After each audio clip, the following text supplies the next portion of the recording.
I blame the vodka. My sisters and I were out celebrating. Oldest sister Jillian had finished her pediatric residency and gotten a job. Middle sister Skylar was recently engaged and planning a fall wedding, and I just moved into my adorable dream house. It was only about 8 o'clock, but we'd consumed 3 dirty martinis apiece in the last hour and a half. Since we'd eaten nothing but the stuffed olives in our cocktails, we were functioning somewhere between SHHHH, don't tell anyone I'm drunk, and oops, I missed the bar stool. We managed to get out the door on our feet, sideways with arms linked, and I'm pretty sure everyone in the place was glad to see us go, since everything was hilarious to us and our laughter had grown increasingly loud and obnoxious. "We need Uber," announced Jillian, breathless from giggling. Her hair was a mess. When she'd arrived at the bar, it had been tucked into a pretty chignon, but several rounds of arm wrestling had shaken it loose. She had spilled something on the front of her peach blouse too, right on her left nipple. It looked like she was leaking. "No way can any of us drive." "We need food," I said. "Let's walk down to O'Malley's for a burger." "Good idea," Skylar hiccuped. "Then I'll call Sebastian to pick us up." "Ush," I elbowed her as we started walking down the sidewalk 3 abreast. But my tongue felt a little numb too. "Hey, look." Jillian stopped walking, but since we were still all connected, we yanked her forward a few more steps and she stumbled. "Is that for real?" Detangling her arm from mine, she pointed up to the second story of an old Victorian brick building. I looked up and squinted at the hand-painted block-lettered sign in the window. Psychic medium. "Free reading, open late tonight," Skylar gasped. "Let's do it, let's get a psychic reading." "No, I'm starving." And my bladder was suddenly at max capacity. How had I not noticed it 3 minutes ago? Vodka was insidious. "Well, I want to." She looked around for a way into the building and took off for a narrow wooden door between 2 storefronts. "Sky, you're already engaged. You don't need to know your future. It's happily ever after the end."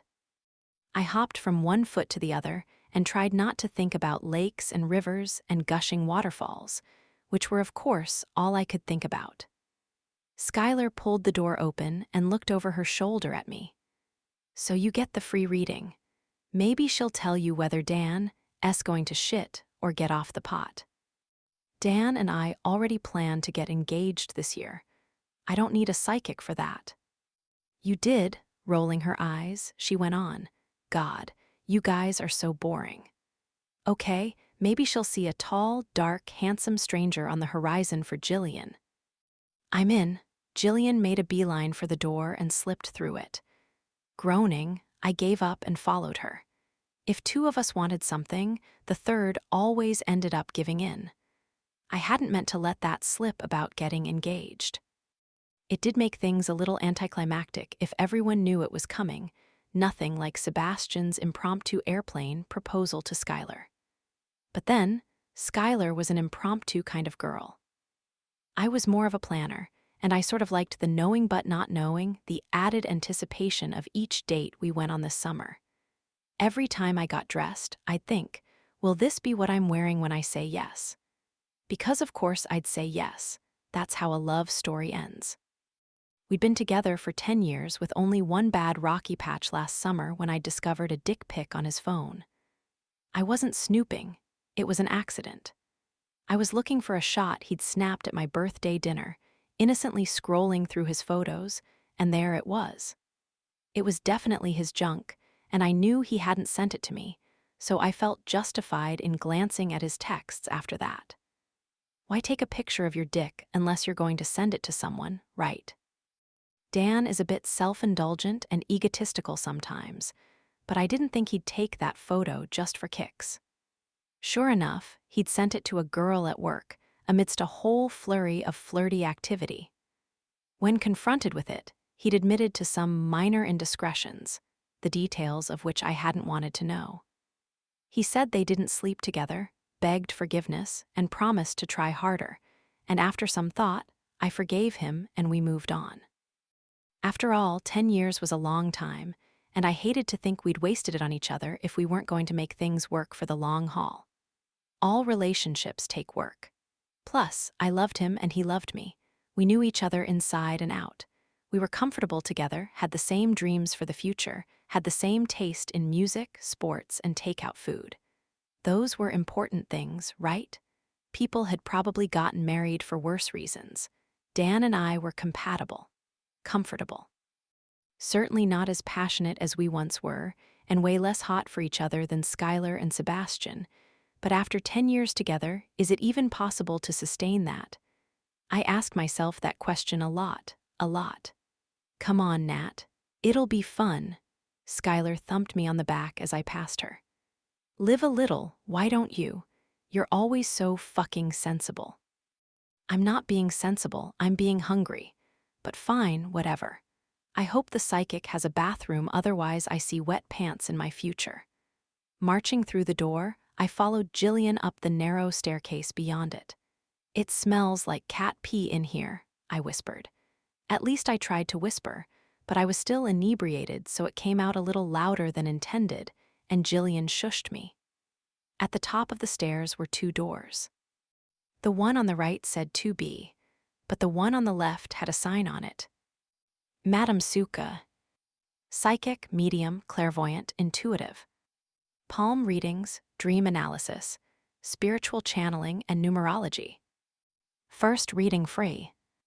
Does not include spiritual channeling. Jillian sighed, fucking spirits. So expensive all the time. I laughed, crossing my legs at the ankle and squeezing my thighs together. That's it. No one make any jokes until I find a bathroom. Do you think you pronounce that P in her name? Skylar wondered. Like, is it Madame Pasuka? No, Jillian looked back at Skylar with what we call her you're dumb and I'm a doctor face. You don't say Pasicic, do you? Suddenly she looked down at the big wet spot on her boob. Shit, when did that happen? Moaning in agony even as I laughed, I bent my knees and cupped my crotch as Jillian knocked. I'm going to wet myself.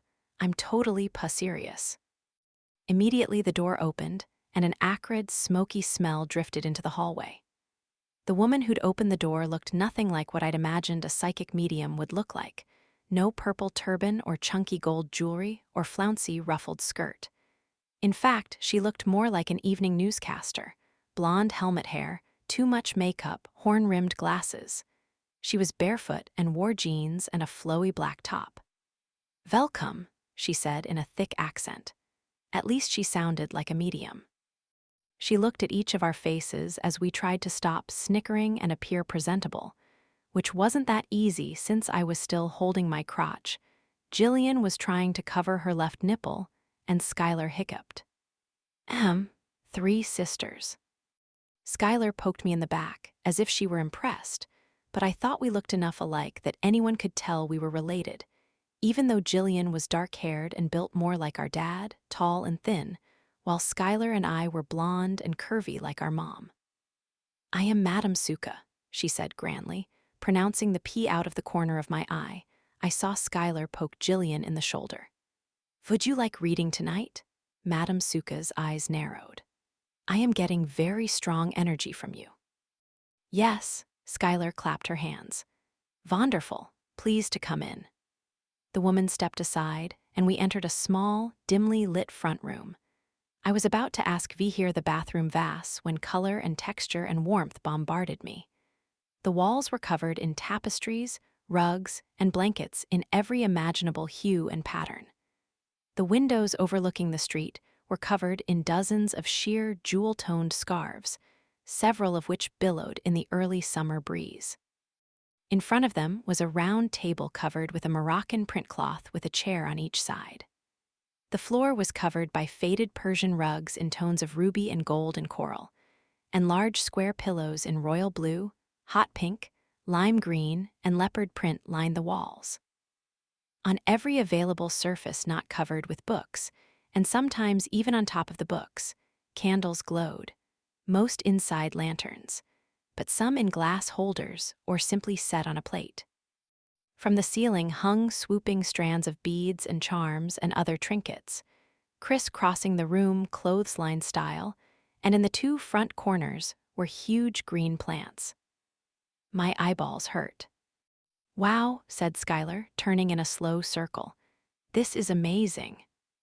"Thank you," replied Madame Suka, although the foreign way she pronounced the TH sound made it sound more like "thank you," which was highly appropriate tonight.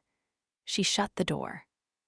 "I am not here very long, but I try to make the space my own." "It's beautiful," Skylar gushed, then hiccuped.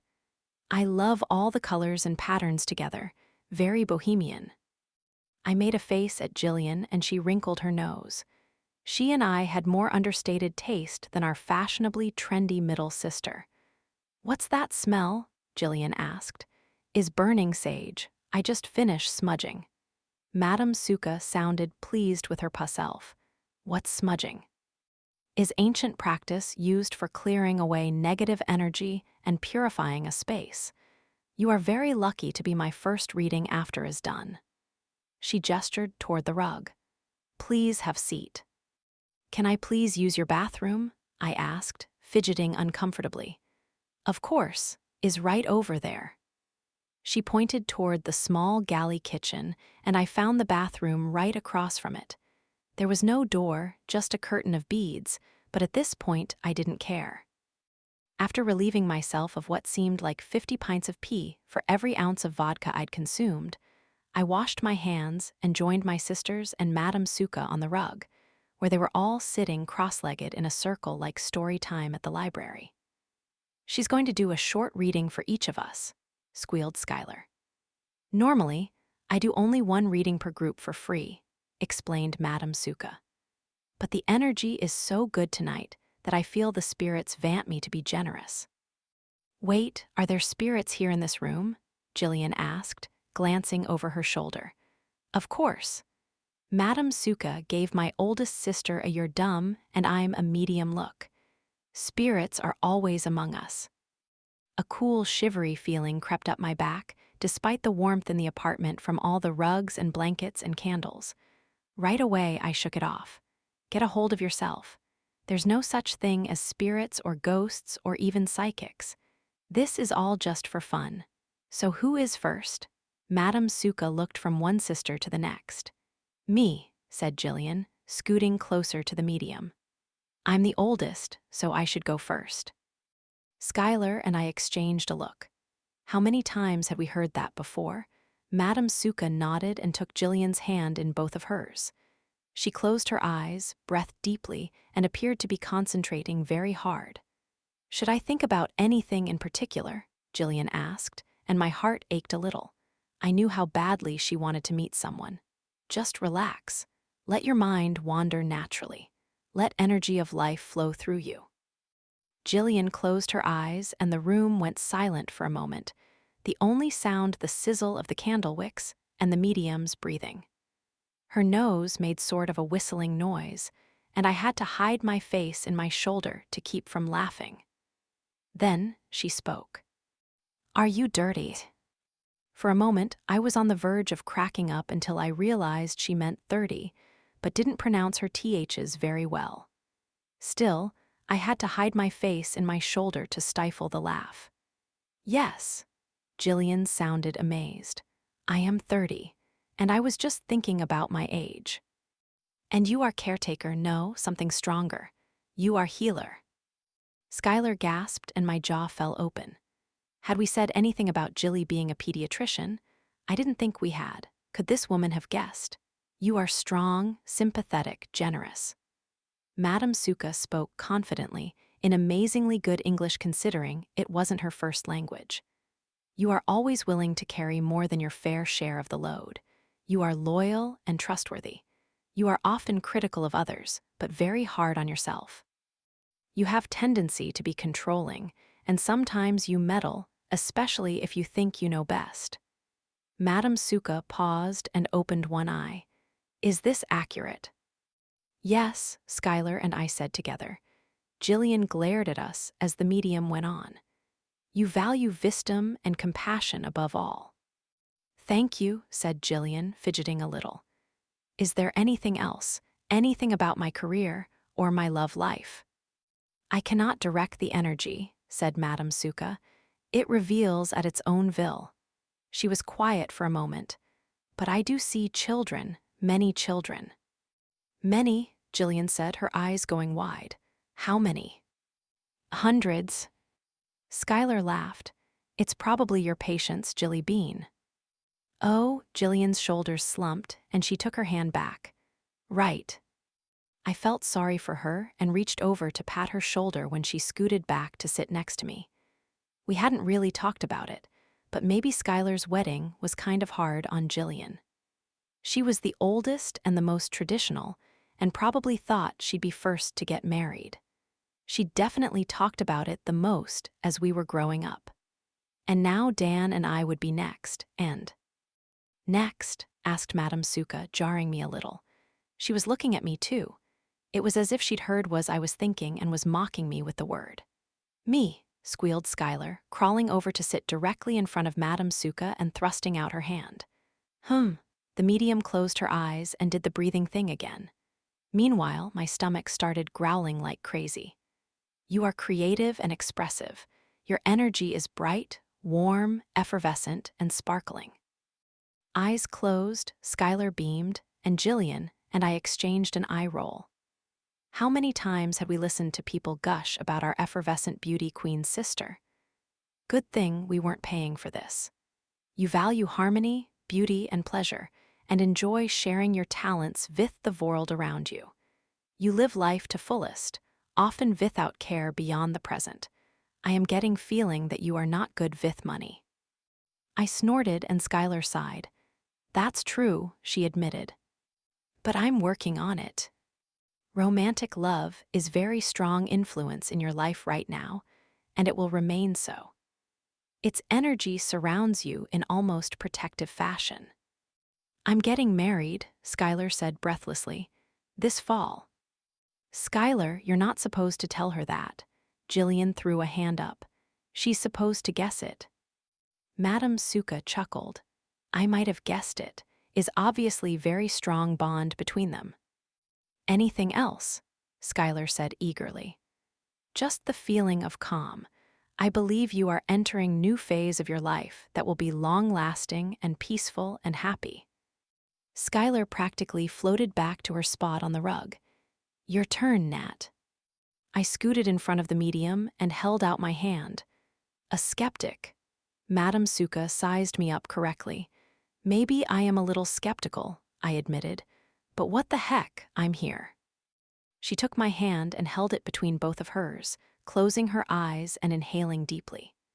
Within seconds, I felt a sort of humming sensation in my arm, and it was more than a little disconcerting. While both of my sisters had closed their eyes during their readings, I kept mine open. You are organizer, planner, manager. You are dedicated and idealistic. What you conceive in your mind you are able to achieve because you are practical, talented, and willing to work. You know how to get a job done. But you may appear stubborn because once you make a decision, you follow it through to the end, right or wrong. Wow, Schuyler breathed. That's so right on. I bristled a little. Following through wasn't being stubborn, that was tenacity. You must be careful not to get too caught up in the daily routine because you might miss opportunities that, oh my. Madame Suka frowned and she gripped my hand tighter. What? My heart thumped a few erratic beats. What do you see? It is, she muttered something in another language, maybe Polish. It is total chaos, as if your entire life is turning upside down. What? Jillian spoke up behind me. Why? Madame Suka turned her head to the side, forehead furrowed. Because of man. Wait, man in general, like mankind, I asked. Number one man. One man, Jillian repeated. What is that? One man, I clarified, relief easing between my shoulder blades. I mean, duh. It was the imminent proposal, of course. It was my boyfriend of 10 years. Is his name Dan? Schuyler blurted. I don't know his name. She opened her eyes and looked at me. And neither do you. He is a stranger. Jillian clucked her tongue. Oh, that is so unfair. Natalie gets the handsome stranger. No, don't be ridiculous. I pulled my hand back from Madame Suka and stood. Thank you very much for the readings, but we should go now. You are very welcome. I hope you come back again. She rose to her feet, as did my sisters. We said goodbye and clomped back down the stairs, Jillian broody, Skylar dreamy, and me determined not to let some fake hocus-pocus ruin my night. A stranger was going to upend my life. What the hell? There was no way. I'd worked way too hard to get where I was. I had everything I'd ever wanted right in front of me, and no stranger, handsome or not, was going to change that. Still, I couldn't help but wonder. That was fun, Skylar said when we were seated at O'Malley's 20 minutes later. She was across from Jillian and me, sitting cross-legged in the booth. That was absurd. I picked up my water and chugged, although I was kind of tempted to order another drink. She doesn't really know what's going to happen with any of us. She might, argued Jillian. Look how she guessed all that stuff about us. I turned to her. Come on, you're a doctor. You believe in science, not magic. Can't I believe in magic too? She asked wistfully. I'd like to. She really nailed all our personalities. Maybe, I conceded, but she knew you were the oldest, so she could have just spewed a lot of stuff about firstborns at you. And how hard is it to tell Glowy McSparkleface over here that she's beautiful and happy? Glowy McSparkleface wadded up a napkin and threw it at me. Party pooper. Come on, we're supposed to be celebrating tonight. I sighed. Sorry, you're right. The server arrived and set down 3 plates loaded with fat, juicy cheeseburgers and thick, hand-cut fries. My mouth watered. I'm thinking of trying a paleo diet this summer to lose weight for the wedding. Skylar announced this right before sinking her teeth into the doughy white bun of her burger. Ha, you'll last less than a day. Jillian poured ketchup onto her plate. Trust me, I tried it last week. I didn't even last the morning. Why would you need to try it? I looked at her incredulously. You don't have a spare ounce on you. Skylar and I were always so jealous of Jillian's naturally skinny frame. I swam endless miles every week to keep extra pounds off my short, curvy body. To feel better, she shrugged. I've heard people say they feel amazing on a paleo diet, but it was not realistic for me. I like bread too much, and pasta, and wine. Yeah, the wine thing could be an issue for me, working for a winery and all. Skylar set down the burger and dipped a fry in Jillian's puddle of ketchup. Maybe I'll rethink it, so let's talk about Natalie's handsome stranger. Her eyes went wide with delight. Who could it be? She didn't say it was a handsome stranger, she just said it was a stranger. I reached for the mustard and squirted some on the top half of my bun. And it was a load of horse shit anyway. You don't know that? What if it is? Skylar waved a fry at me, a blob of ketchup dropping onto the table. Everything else she said about you was spot on. I replaced the bun and took a big bite, chewing slowly as I mulled that over. Was it true what she'd said about me? That once I make a decision, I follow it through to the end, whether it's right or wrong. And wasn't that admirable anyway? Why was it stubborn to see your goals through? I was where I was in life because of determination and hard work. At 26, I was a successful entrepreneur who'd started my own small business and managed it daily, a loyal girlfriend to my very first love, and a homeowner thanks to my wise investments and frugal living. So why were Madame Suka's words so unsettling? Maybe, upended, isn't a bad thing, I said hopefully. Maybe it's just big changes coming. That's true, Jillian nodded enthusiastically. She didn't say the chaos was bad or anything, and no one can sort out chaos like you, Nat. Thanks, I gave her a grateful smile. Good chaos could even be fun, Skylar put in. Like getting engaged and planning a wedding, or renovating your new house. That's gonna be a huge project. I frowned at her. It doesn't need that much renovating, not really. Skylar's eyes bugged out. Natalie, you have a sponge-painted dining room. No. And that wallpaper in the guest bedroom is horrible, Jillian added. Sorry if I'm meddling. And that ivy stencil in the kitchen. Skylar shuddered. That doesn't bother me so much. The master bedroom and bathroom are perfect, and I don't have money to redo everything at once anyway. What about Dan? Shouldn't he be helping you with these costs? Assuming he ever moves in, she muttered under her breath. He'll move in eventually, I shrugged. But he has to sell his condo first, and he'd remortgaged it to buy into the marina. Money is tight for him right now.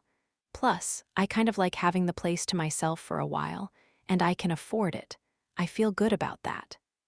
Skylar splayed her hand over her chest. Okay, but please let me help you in that kitchen. We'll strip that paper and paint it. I cannot handle the ivy. Jillian laughed. I'll help too when I can. My hours will be so much better than before. Almost human, I think. Good, then you can sign up for that online dating thing I told you about. Skylar gave Jillian a smug look before polishing off her burger. Jillian sighed, picked up her water glass, and put it back down. Anyone ready for another drink? Yes, Skylar and I said together. We ordered glasses of wine from Abelard Vineyards, where Skylar worked and was planning to be married, and toasted our successes once more. To Skylar, may your wedding be the most beautiful event this town has ever seen, Jillian said, glass raised. To Jilly Bean, may your future patients appreciate how lucky they are to have the best doctor in the world, I said, clinking my glass to hers. To Natalie, may she always open the door of her new house to handsome strangers. Skylar's eyes glinted mischievously as she touched her glass to ours. Sometimes a little chaos is a good thing. A few days later, I was getting ready for work when my phone vibrated on the bathroom vanity. Surprised, I glanced down at it as I finished winding the elastic around my ponytail. It was 4 a.m. Who did I know that would even be up at this hour? Miles Hawes calling, read the screen. I blinked. Miles Hawes was awake right now. He's probably hammered, on his way home from a bar or a party or the bedroom of some girl who thinks he'll call her tomorrow. I bet he drunk dialed me by mistake. He'd done that the last time we'd talked, about a year ago, but he hadn't admitted it until we'd been on the phone for almost an hour. Plus, I was running late already.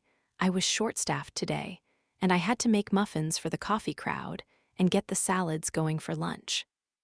Tourist season was in full swing, and diners had cleaned me out yesterday. I did not have time for an early morning chat with Miles Hawes. Still, I took his call. I always did. Hello. You married yet? The gritty yet playful sound of his voice unlocked 20 years' worth of memories. Treehouse, mud puddle, sticky cotton candy memories of summers he'd spent at his family's summer house on Old Mission Peninsula, where I grew up. I smiled. No. Good, that guy was a douche. He didn't deserve you. We're still together, Miles. Still, Jesus, that's even worse. Miles and Dan shared an intense mutual dislike for each other, which I'd never fully understood, since there had never been anything romantic between Miles and me. Well, except for that one night, the almost night. So what's up? Did you drunk dial me again? In the mirror, I noticed my cheeks had gone pink. I'm perfectly sober, thank you. Then, why are you calling me at 4 a.m? I'm bored with the girl blowing me. Oh my God, I squeezed my eyes shut. Please tell me there is not actually a girl blowing you right now. It wasn't totally out of the question. Miles wrote an insanely popular blog called Sex, and the single guy as well as articles for men's magazines, pieces with titles like Should You Bang the Boss's Daughter?, a flowchart, and Butt Stuff for Beginners, a field guide.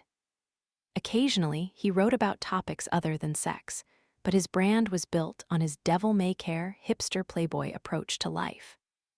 And that approach included a lot of banging, butt stuff, and blowjobs. No, I'm just teasing you. Good. She's tied up in the basement now. Oh, Jesus. You heading to work? I sighed. Yes, I should be there already. I'm in town.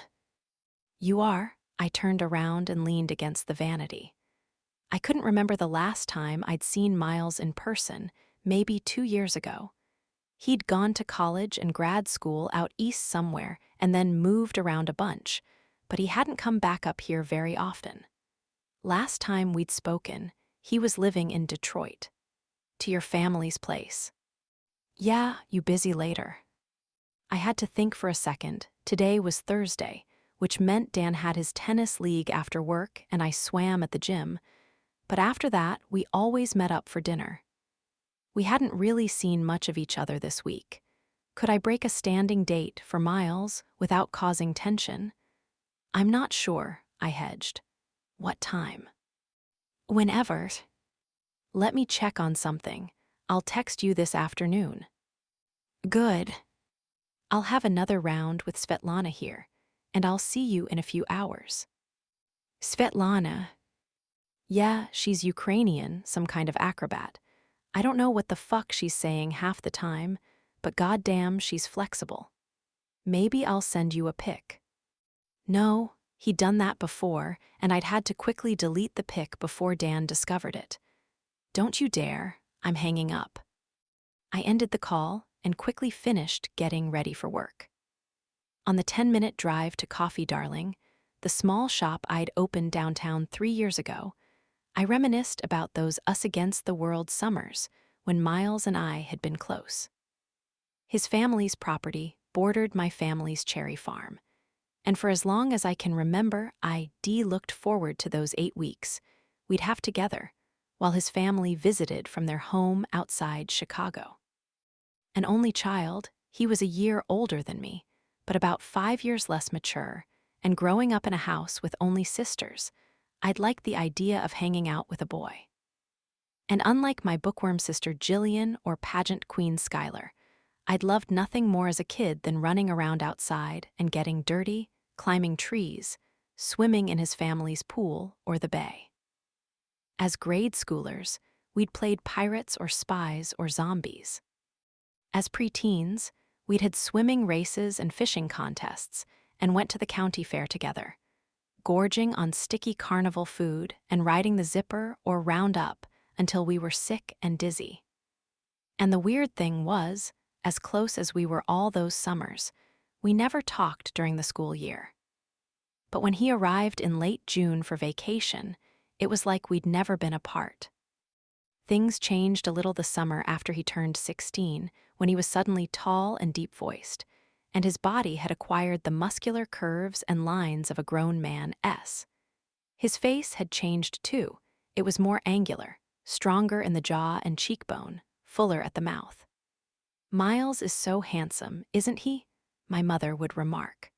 I'd rolled my eyes because she wasn't the only female who'd noticed.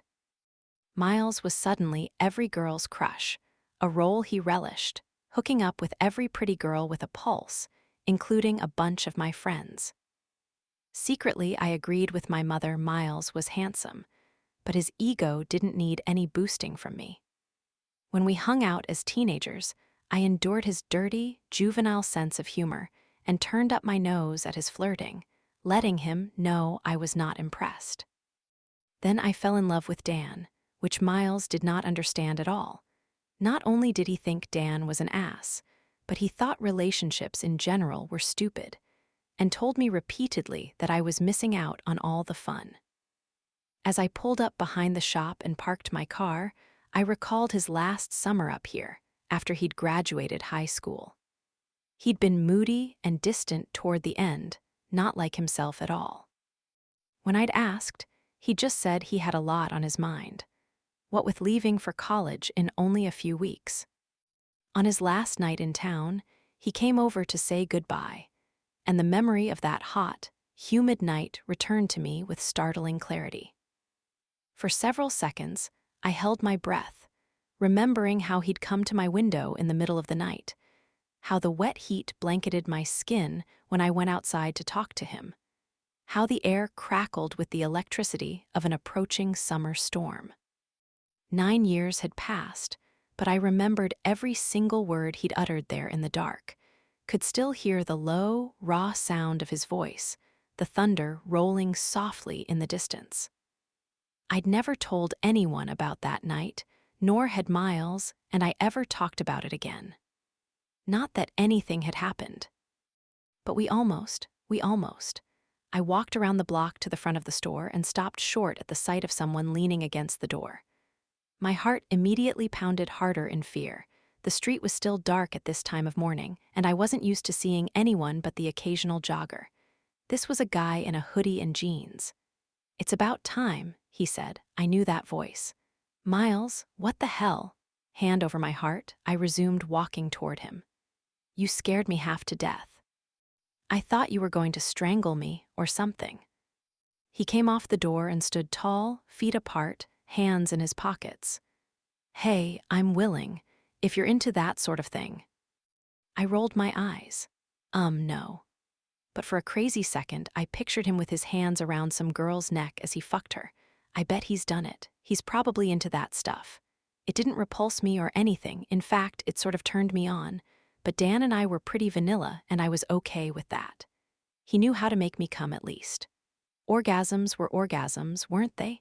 Not that I'd had one in a while. One that wasn't self-induced, anyway. Stop thinking about orgasms. When I reached Miles, I stood in front of him. He was tall and trim, with brown hair that was short on the back and sides, a little longer and messy on top. Still boyishly handsome, he wore black eyeglasses with thick frames and a satisfied smirk. "You're late."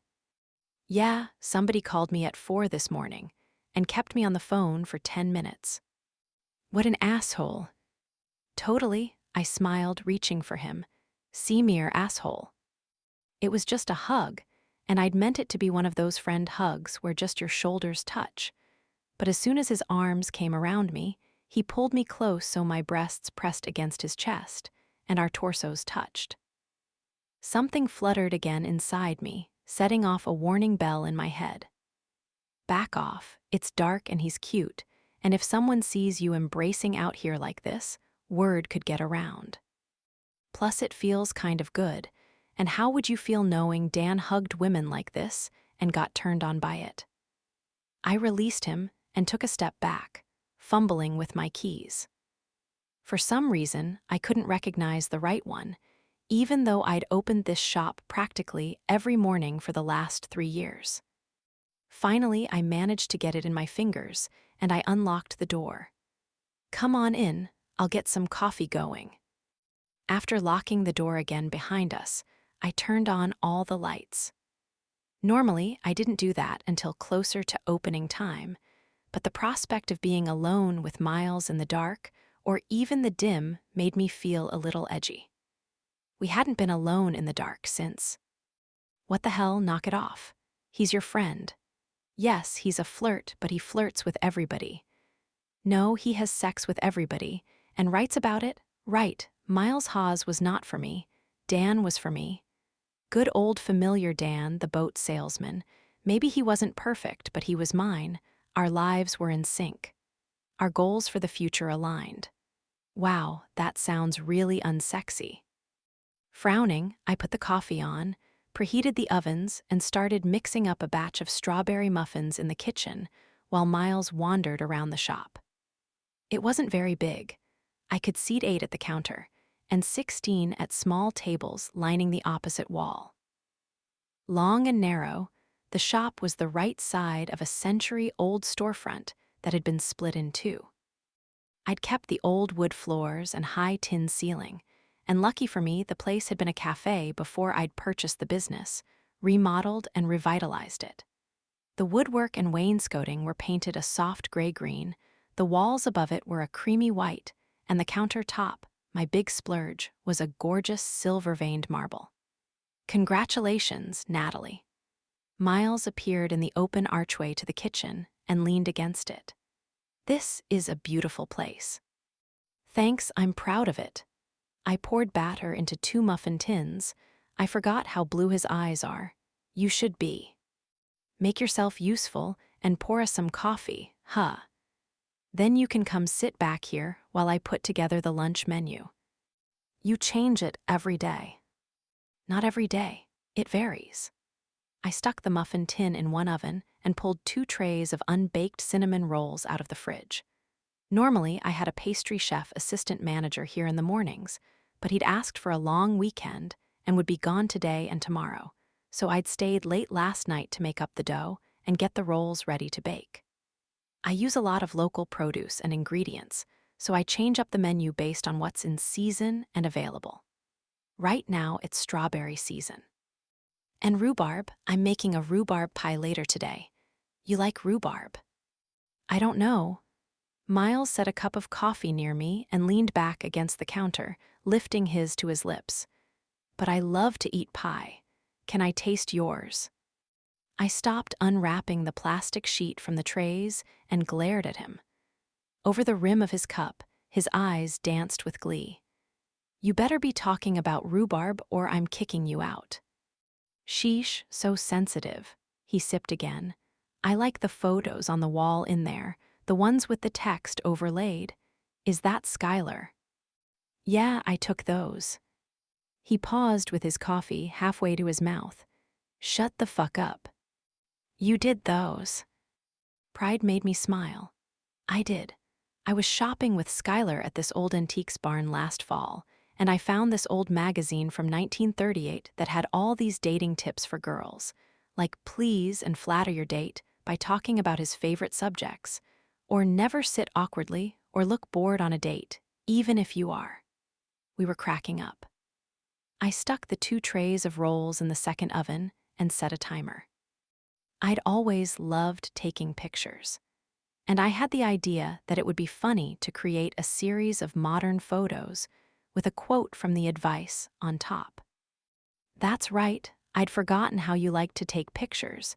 You used to make those slide shows of us. He took another sip of coffee. Those are great in there. Do you sell them? Sell them? I made a face. Nah, it's just for fun. But I found this other article from 1894 on advice for brides, and I want to do another series. It's unbelievable what people told women, like clever wives are ever on the alert for new and better methods of denying their amorous husbands. Miles chuckled. Amorous, great word. I wish I had a husband for that photo series, but I doubt I could get Sebastian to do it. Who's Sebastian? Skylar's fiancé. They're getting married this fall. He nodded. So why haven't you and the overly amorous Dan tied the knot yet? Dan's not overly amorous, I said defensively. It was supposed to be a compliment to Dan, but it didn't come out right. And it reminded me again about the lack of sexual heat in our relationship. In fact, we hadn't had sex in 2 months. But this was not a fact I wanted to share with Miles. Ah, the fire's gone out, huh? He nodded knowingly and sipped again. No, there is still plenty of fire, not that it's any of your business. My tone had gone snappish. I just meant that things are fine. Comfortable. Comfortable. Yes, that's what happens when 2 people are committed and together for a long time, which you wouldn't know. Got me there, he said easily, but I was agitated. Look, just because you make a living writing about your insane sexcapades doesn't mean everyone else's sex lives are boring. With jerky movements, I began pulling out ingredients to make chicken curry salad, slamming things onto the counter. Dan and I have great fire, if you really want to know. Good. Hot, explosive fire. I plunked down a mixing bowl. Brilliant. I turned to him and saw an amused expression on his face. What's so funny? Nothing. I'm happy for you and your fire. Parking a hand on my hip, I cocked my head. Did you come here at 5 in the morning just to make fun of me? No, but not gonna lie. It's for sure an added bonus. What are you doing in town anyway? I pulled a knife from the block and began carving up chicken breasts I'd poached yesterday. Aren't there enough women to torment in the metro Detroit area? Or perhaps you've exhausted that supply, and you're on to another city by now. I'm still in Detroit, and I don't torment women, I adore them.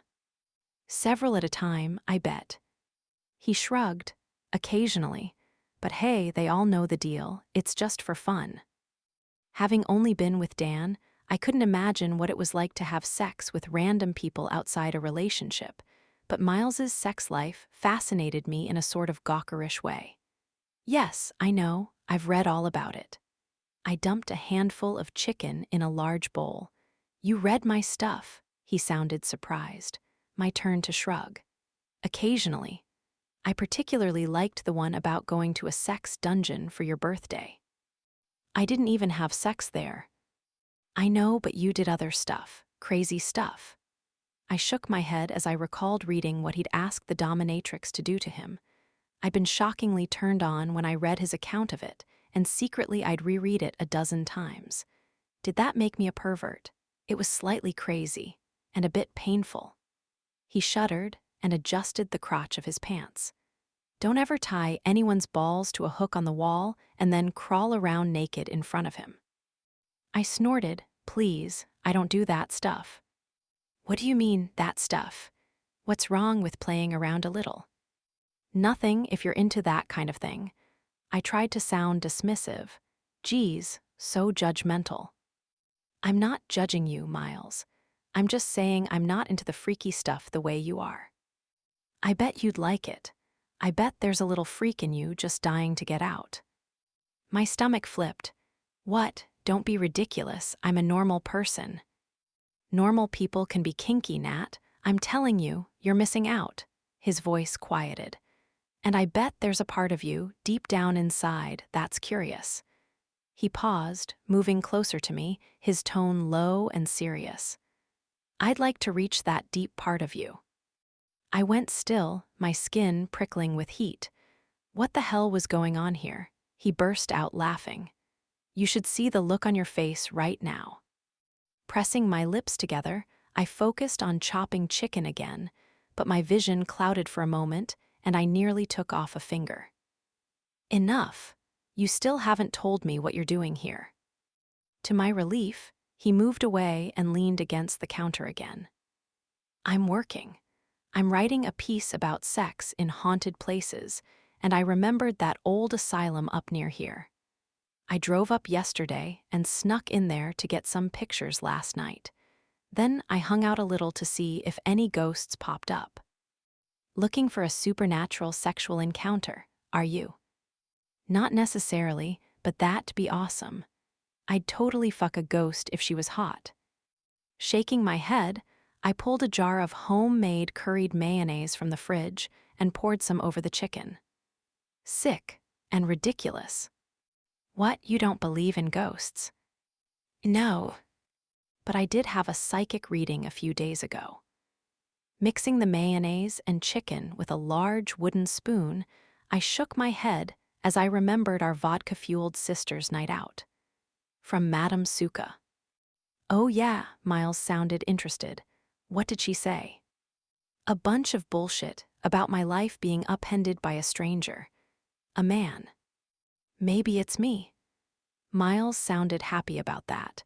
I rolled my eyes, elbowing him aside so I could get to the plastic wrap in a drawer. It's not you. She said it was a stranger. She said I didn't even know his name. He paused. Bet you don't know my name. What? I stopped what I was doing and looked up at him, perplexed. Yes, I do. It's Miles, but I couldn't think of his middle name. What the heck was it? He shook his head. Miles is my middle name. Do you know what my first name is? I gaped at him. Wait, Miles isn't really your name. Nope, it's Edward. He looked smug. Edward, I repeated, as if it were the most preposterous name in the universe. I don't believe you. Setting his coffee cup down, he pulled his wallet from his back pocket and took out his license. Look. And there it was. His full name, address, and vital stats right next to his grinning mug. I shook my head. Who the hell smiles in their driver's license picture? Edward Miles Hawes. That S who. She looked up at me as if she'd never seen me before. Fuck if I didn't wish that were true. Maybe if we were meeting for the first time, I'd say the right things or make the right moves, and she'd forget all about douchebag Dan and hang out with me tonight instead. Naked. Not that I wanted to trade our past or anything, I loved our friendship. Natalie was like my favorite book, which is Catch-22. It's always there on my shelf, and even if I go a year or so without reading it, every time I pick it up, I'm reminded of why I connected with it so much in the first place. It's smart and different and always makes me laugh. Am I supposed to call you Edward now? She gave me an amused smirk and went back to her chicken thing, adding spices and salt and pepper before giving it another stir. No, it's my dad's name, and I don't really want to share anything more than DNA with him. She nodded, understanding. What are your parents up to? The usual, since the divorce. Dad jetting off around the globe with the new wife and mom medicating herself, so she doesn't have to think about her life too hard, which is pretty much the same thing she did even when they were married. I'm sorry. I shrugged. I'm used to it. So you're staying at the house? Yeah, my mother usually spends summers up here, but she just decided to go on some quack spiritual journey in Northern California, which I think is code for I'm having so much work done, I'll need several months to recover before anyone can see me. Natalie shook her head. I don't get it. Your mom is so beautiful. She doesn't see that. She never has. It struck me as I watched Natalie work that I could be talking about her too. I don't think she ever realized how beautiful she was. I don't even think I realized it until that last summer I spent up here. But by then it was too late. She'd had a boyfriend, and I'd been dating a couple different girls. And by dating, I mean fucking them in the back of my car, or in their basement, or in a bedroom at somebody's party whose parents were out of town. If I couldn't have her, I might as well have fun, right? But I had said some pretty serious stuff to her that last night before I left. Did she remember that? Natalie shook her head. Yeah, some women are like that, never satisfied with their appearance and panicking more and more as they get older, trying to erase every wrinkle and fill every line. She moved briskly, covering the big bowl of chicken salad with plastic wrap and pulling out several bags of green leaf lettuce. I hope I don't get that way. I don't see that happening. I crossed my arms. So tell me what's new with you. She smiled at me and my chest got tight. I bought a house. You did, with douchebag Dan. She rolled her eyes. No, you big jerk, on my own. A woman can own property these days, you know. They can. She stomped lightly on my sneaker before moving to the sink, where she began rinsing the lettuce. Yes. Well, congratulations. Where is it? I want to see it. It's on State Street. It needs some work, but it has a picket fence, she said gleefully, rising up on her toes. And cozy alcove bedrooms and a huge clawfoot tub and a huge herb garden in the backyard. Sounds perfect for you. Too bad the douchebag will probably move in. I couldn't believe she was still with that guy. She was way too good for him. Jealousy flared unexpectedly in my gut, a hot ball of fire. The kitchen will probably smell like this every morning, fucking awesome, like sticky buns are in the oven. Haha, sticky buns. I could give her sticky buns. Oh shit. I adjusted myself a little in my jeans. She glanced down at what I was doing and her eyes flicked up to mine. Nice. Sorry. Anyway, I'm only around for a few days, so as soon as you're ready, let me know. I can't wait to see it. A few days, she turned off the water and dried her hands. That's a short trip. Yeah, I just wanted to check out that asylum and catch up with you a little. Because I've missed you. You've been on my mind a lot lately, but I wouldn't say that to her. Clearly her life was going exactly the way she wanted it to, and the last thing I wanted to do was fuck up our friendship, which sometimes felt like the one constant in my life. If only she wasn't so hot. It was distracting as fuck. The timer went off, and she pulled the muffins from the oven. They were puffy and golden, sprinkled with cinnamon and sugar, smelling like heaven. My mouth watered. Oh God, those look good. You can have one. Let them cool first, though. A few minutes later, an employee arrived, a college student named Haley, and the two of them went into full prep mode. I could tell I was in the way in the kitchen, so I went out to my car, got my laptop, and chose a table in the back to work at. Natalie brought my coffee cup out, refilled, and set down a plate with a muffin and a cinnamon bun on it, glaze dripping down the sides. I looked up at her, unable to resist. I really want to make a joke right now about glazing your buns, but I'm afraid you'll take this away from me. Her eyes narrowed. I will. How about buttering your muffin? She put her hand back on the plate and I grabbed her wrist. No, I promise I'll be good, a perfect gentleman. Huh, I'll believe that when I see it. Can I have my arm back, please? I looked down at my fingers wrapped around her slender wrist and felt my dick coming to life again. Letting her go, I sat back and smiled. You can have anything you want.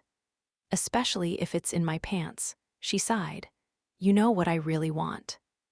What? Sit on my lap, tell me. She glared at me. Do you have to be such a flirt? What happened to the gentleman? He got hard, I sighed. Fine, a chair. I can't sit anywhere. That's the thing, I'd really like a day off. A day of just doing nothing but relaxing. I haven't had one of those in a long time. So take one. I can't, silly.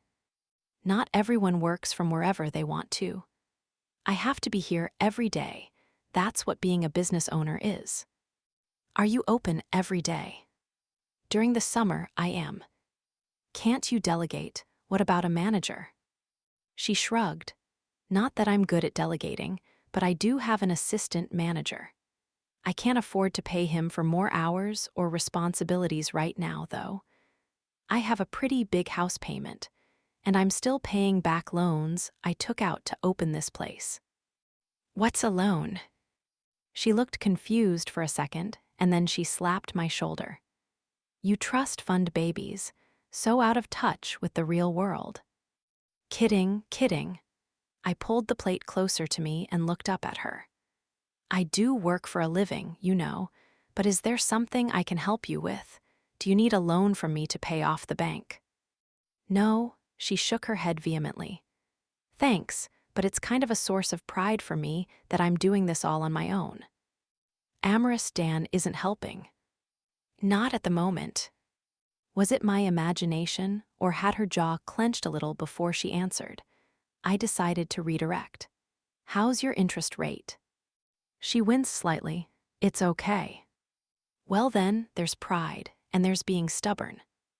Something flitted across her face that I couldn't read, surprise, anger, whatever it was gone a second later. Thanks, but I'm okay. Suit yourself. I'm happy to help out a friend in need. I'll remember that. She patted my head like a puppy.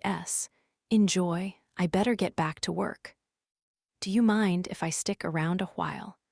I don't want to monopolize this table if you need it, but I have some writing to do. She gave me a smile soft and sweet as the cotton candy we used to share.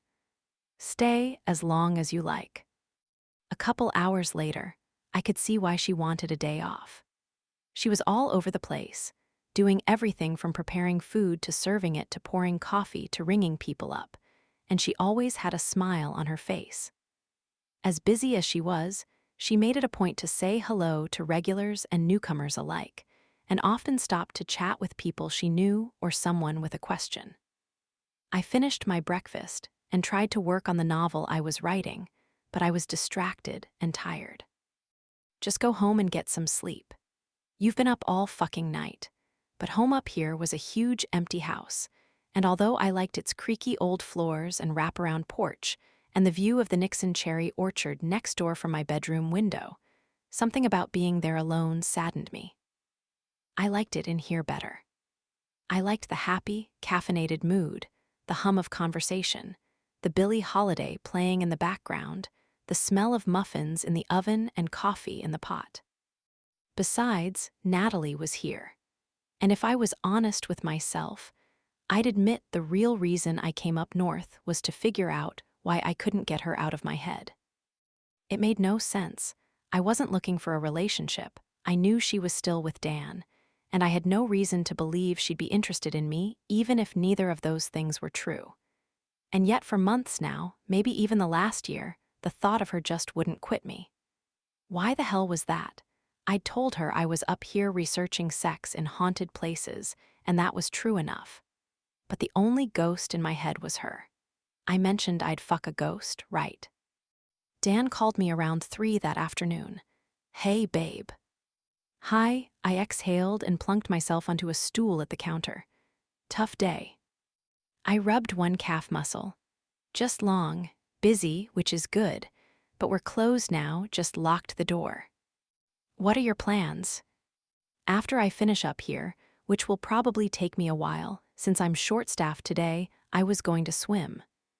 "You have tennis tonight, right?" "I do, and then we were planning on going out for pizza and a few beers after that, since it's the last night this league meets." "Is that okay?" "That's fine." And it was fine, although I'd sort of hoped for some alone time with him tonight. Not because I missed him, but frankly, I was a little wound up with sexual tension. A good hard bang sounded pretty damn good. Didn't he feel the same way? "But I'd like to see you tonight. Maybe we could meet up later." "I'm not sure how late I'll be." "Oh, damn. If I was the kind of girl who had sex toys, I'd pull them out tonight. At least I didn't have to feel bad about seeing Miles. But I did have to tell Dan about it. Crossing my fingers it wouldn't cause a fight, I said. "My old friend Miles Hawes is in town. You remember him?" "Who?" "Miles Hawes. The sex maniac." I rolled my eyes. "He's not a maniac, he's a writer. He blogs for." "I know who he is. I still can't believe that pipsqueak asshole gets all those girls. He's gotta be lying or making shit up." Dan sounded mad about it. "I have no clue. Maybe he does." I doubted it, but I didn't feel like arguing. "So what's the deal? Are you meeting up with him?" "Maybe." "Where?" "No plans yet." I took a breath. "Do you have a problem with my seeing him?" A pause. "No. We're just friends. That's all we've ever been." "I know." His voice had softened. "You'd never be interested in a guy like that." "A guy like what?" "A sleazebag." "He's not a sleazebag. He's just a guy having a good time and writing about it." "As long as he's not having a good time with you, I don't care what he does." I smiled. "I'll make sure he has a terrible time. We'll probably just grab dinner or something, catch up a little." "All right, I'll see you tomorrow night. We have reservations at 8, right?" "Yes, Skylar made them. Have fun tonight." "Love you," I added, hating how rote it sounded. It felt kind of rote, too. He hung up without another word. Skylar was right. We are boring. But what could I do about it? The truth was, we both had things we wanted to do tonight more than we wanted to see each other, and that happened a lot these days. Oh well, I'd worry about that tomorrow. Tonight I'd just have some fun with an old friend. I sat there a minute longer, realizing that I hadn't told Dan about Miles being at the coffee shop this morning when I'd arrived, or that he'd stayed half the day. I don't know why I didn't. It wasn't as if anything had happened. We hadn't kissed. We hadn't even almost. It wasn't on purpose. "You just forgot to mention it," said a sweet little voice in my head. But deep down, I knew that wasn't true. When I'd finished prepping food for the next day and closing up the shop, I sat at the counter again and called Miles. "Hi." "Hey you," he sounded sleepy. "Did I wake you?" I pictured him, hair tousled and chest bare, reaching for his glasses on the nightstand. "What? What are you doing? Stop that, put some clothes on him this instant." "Yes," he said, clearing his throat, "but I'm glad you called.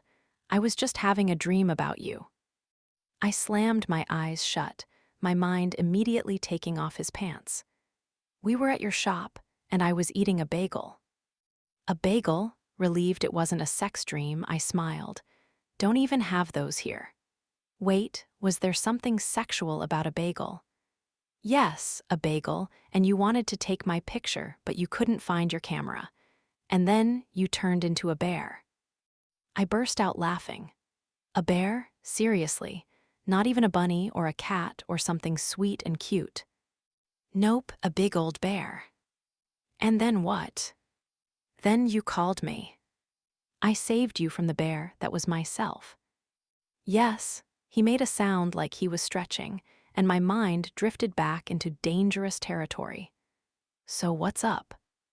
Well, I was going to go for a swim and then see if you wanted to meet.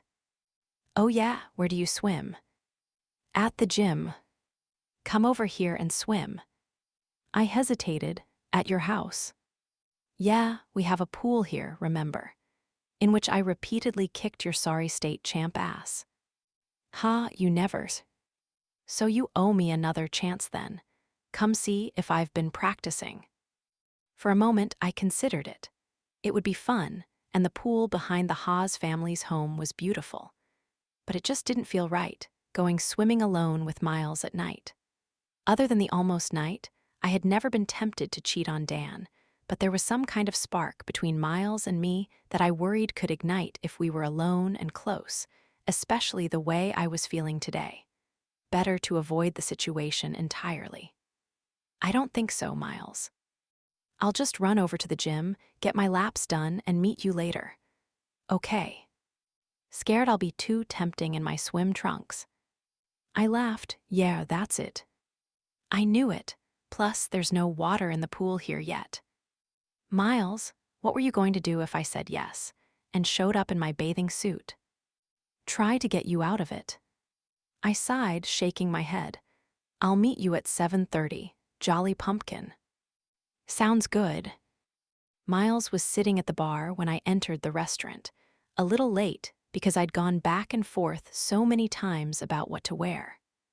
I wanted to look cute but casual, not too sexy, but not too demure. Eventually, I went with jeans and a sleeveless white top. Skylar probably would have added a necklace or something to look more trying but not trying, but I didn't have time to hunt for the perfect thing, not that I would recognize it. The colorful flowers inked on my upper arm were usually enough ornamentation for me anyway. I did wear the shiny gold sandals Jillian had given me for my birthday last month, but only because they were flat and I knew I could walk quickly in them. Hi. I slid onto the seat next to him, a little out of breath from rushing. Sorry I'm late. You're fine, I just got here. He reached up and mussed my shoulder-length hair, which was still damp from the shower. How was the swim? Good, I set my bag near my feet. How was your afternoon? Excellent, I napped a little more and then I took a run. The bartender set a glass of beer down in front of Miles. What can I get for you? He asked me. I'll have the same. I gestured to Miles's drink. A Bambiere, you got it. Could we get the pulled pork nachos? Miles asked, looking at the menu. And the truffle French fries. Sure thing, the bartender glanced at me. Are you sharing, or would you like something else? I glanced at Miles. I'll always share my pork with you, Natalie, he said tenderly.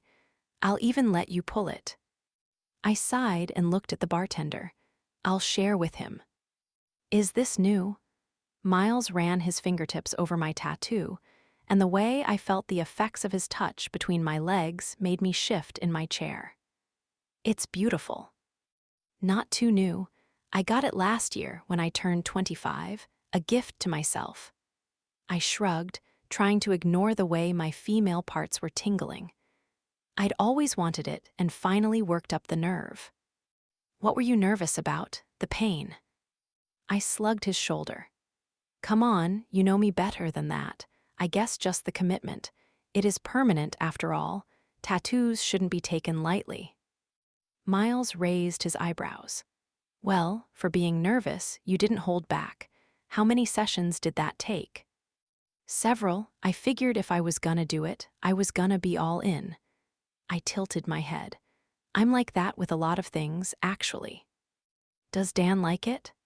He said it casually as he picked up his beer, but it sounded like a bit of a challenge. Should I admit Dan wasn't crazy about tattoos and was a huge reason why I'd waited so long to get mine? He does, I said carefully. He's just not that into tattoos in general. Miles nodded. Think you'll get another one? I don't know, maybe. How about you? Miles had gotten his first tattoo when he was 18, probably to spite his mother, but he'd added a fair amount of ink since. His left arm was pretty much covered. I wondered if he had anything on his chest or back and felt warmth bloom between my legs, so I crossed them, tight. Maybe, if I feel like it. Like you said, it's a commitment. He set his glass down. Probably the only kind of commitment I will ever make. I elbowed him. Probably. Over a couple beers apiece, the nachos, French fries, and later a wild mushroom pizza, we caught each other up on family news, laughed over childhood memories and some of the articles he'd written, and talked about our jobs, our workout regimens, and our plans for the summer. He told me about the book he was writing, and I gushed about the new house. It was as easy to be with Miles as it ever was, and we went back and forth between serious topics and joking around. What we didn't talk about was Dan. It's not like I was avoiding the subject, and I did mention his name once or twice, but Miles never asked me about him specifically or about the relationship, nor did he offer any details about his own love life. But I was curious. So, are you dating anyone? I picked up a third slice of pizza, swearing inwardly that it would be my last. He swallowed the bite he was chewing. Define dating. Just the two of you. You pick her up or she picks you up or you meet somewhere, like a movie or a bar or a restaurant. Sounds okay so far, he said hesitantly, furrowing his brow. I smiled. And then you do this repeatedly, like several times a week. With the same person. Yes. He adjusted his glasses. You lost me there. I slapped his arm. I liked the shirt he was wearing, dark blue, short-sleeved, with a collar and white piping. It had a light blue chest pocket with a little penguin logo on it. I liked the way he smelled, too. It was cologne, but it wasn't overly powerful. Or maybe it was his hair product or something. He looked like the kind of guy who'd use it in the effort to look like he didn't. You're terrible. Aren't you worried you're going to end up old and bald and alone someday? I think I'd look good bald, actually. I have a really nice shaped skull. He took another bite of pizza. I shook my head. What about a family? Don't you ever want a wife and kids? In light of how attractive I was finding him tonight, I thought it might be helpful to remind myself how different we were, how we didn't want the same things in life. Not that I was putting any stock in the whole Madame Suka thing, but just to reassure myself. Because I was having a little too much fun, and he was looking a little too good to me, sitting a little too close. A wife and kids. My dad said those things are expensive, he said with his mouth full. And that whole loving someone completely and forever thing, I don't think that's for me. I'm too selfish. Doesn't sound fun. There, see, he's selfish. All he wants to do is have fun, so just keep your pants on. I sighed dramatically, reaching for my beer. Fine, I give up, be alone forever. He swallowed his bite. Hey, you didn't say you would be the wife. I might change my answer if that's the case, because your buns are amazing, and your muffin, outstanding.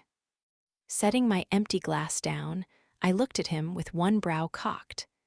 You'd marry a girl for her buns, huh? He held up a hand. Not all buns are worth matrimony, Natalie. Yours are. I giggled, the 2 beers I'd had making me feel warm and tingly. My buns aren't available to you. I know this. Your buns have never been available to me. It's really unfair. What is? Pretty soon, your buns are going to be permanently off the market, and I never got the opportunity to glaze them. I held up a hand. Please. You were very busy glazing other buns every summer we hung out. You did not look lonely. You still don't, for that matter. He placed his palm over his heart. My loneliness is on the inside, Natalie. You can't see it, but every morning I die a little, knowing your buns are on some other man's plate. Oh my God. Rolling my eyes, I gave him a punch on the shoulder. Enough, tell you what, you get a girlfriend, I'll give her the recipe. I don't want a girlfriend. Of course you don't, so what do you want? He looked at me, and a shivery feeling brushed up my spine unexpectedly. I swear to God, I thought he was going to say it, and my entire body seized up with panic, and want, and confusion, and need. But instead of answering the question, he picked up his beer and finished it. I want another beer. Water for me, please, or I won't be able to drive home. Suddenly, I was feeling a little dizzy. I'll be right back. I have to go to the bathroom. My legs wobbled as I made my way to the ladies' room. What the hell was wrong with me? Why was I acting like this? I didn't want Miles. I wanted Dan. D-A-N Dan, right? I kept reminding myself of that as I used the bathroom, washed my hands, and stared hard at myself in the mirror over the sink. You are not a cheater. And I was. It's not that I never found other people attractive, but as Skylar always joked, I got the monogamy gene. I enjoyed being in a relationship, and I'd never felt stifled by it. It's just that Miles was doing something to me. I have to get out of here. As I walked back to the bar, a pretty female bartender was leaning over the bar chatting with Miles, and he was clearly turning on the charm, judging by the grin on her face. Jealousy kicked me in the gut. Not only of the way he was looking at her, but at her freedom to write her number on a coaster and slide it over to him. He'd call her, wouldn't he? Anyone would. She had super long blonde hair and big breasts and a great smile, a Barbie doll. Maybe he'd even meet up with her tonight. Maybe they'd fuck at his parents' house in his old room. I'd slept in one of those beds once when we were 7 or 8, our one and only sleepover. Would he fuck her in my bed and brag about how great it was tomorrow? I was irrationally angry by the time I got to my chair. Angry at him, angry at her, and angry at myself. I was even angry with Dan for going out with the guys tonight. Why didn't he want me like he used to? Why was our relationship so boring? And why was I here flirting with Miles, envying the bartender he'd probably bang heartlessly later on? I didn't want that. I wanted to be banged with heart, and I wanted it tonight. There she is. Miles turned to me. I was just telling Jamie here about coffee, darling. She's new in town. Jamie gave me a friendly smile, which made me feel even worse about hating her. Can I get you anything besides water, hun? No, thanks. Oh, come on. Miles slung an arm around my neck, pulled me close, and rubbed his knuckles on my head. We don't see each other enough, so you should get drunk with me. You don't have to drive. I'll drop you off. Or better yet, spend the night at my house. Give me one night to convince you to leave that asshole and run away with me. Knock it off. I pushed him away and ran my hands over my hair. You're crazy. She doesn't want me, Miles said sadly, his expression crestfallen. She never has. Jamie laughed. Then maybe she's the crazy one. He sat up straighter. I think so too, so what are you doing later? Oh, Lordy. I pulled my wallet from my bag. You know what? It feels late and I get up early. What do I owe you? Jamie disappeared to pour Miles's beer, and he put a hand on my arm. Hey, I was only kidding about her, Nat. Don't go. It's not that. I really do have to go to bed. I avoided looking at him because I knew he could probably convince me to stay, and it was too dangerous. He was too tempting. I needed to go have sex with Dan, remind myself that what we had was real and loving and good. It was, wasn't it? Okay. He took his hand off me. Put your money away. You treated me all day long. This one's on me. Thanks. I put my wallet back in my bag and threw it over my shoulder as I stood. Glancing at Jamie, I added, "She's hot. Looks like you'll have fun tonight." He shrugged, She's no Natalie Nixon." My face warmed and I shook my head. "You are such a flirt." "I know, and I love the way it bugs you. Hold on, I'll walk you out." He signaled to Jamie he'd be right back and put his credit card on the bar before following me to the exit. Stepping around me, he opened the door and allowed me to pass through first. "Where are you parked?" "Just down the street." He walked next to me, hands in his pockets. "You don't believe me, do you?" "About what?" "That I think you're more beautiful than that bartender." I snorted, "No." He said nothing more until we reached my car. "Do you remember what I said to you the night before I left for school?" It was still warm, but a shiver ran through me as I unlocked the door. "Don't do this to me, Miles. Not here in the dark with no one around. You're confusing me." "No," I lied. "What was it?" "You really don't remember." I laughed nervously. Should I? He paused as I opened the door and stood behind it. "No, never mind. Drive carefully." Sliding behind the wheel without hugging him goodnight, I dropped my bag on the passenger seat and gave him a too bright smile. "I will have fun tonight." I started the engine and he shut the door, lifting one hand in a wave. Then he stood there as I drove away, looking sadder than he had a right to. Well, maybe he had a right. What he'd said to me that night, the almost night, was unforgettable. It was hot, the hottest August we'd had in years.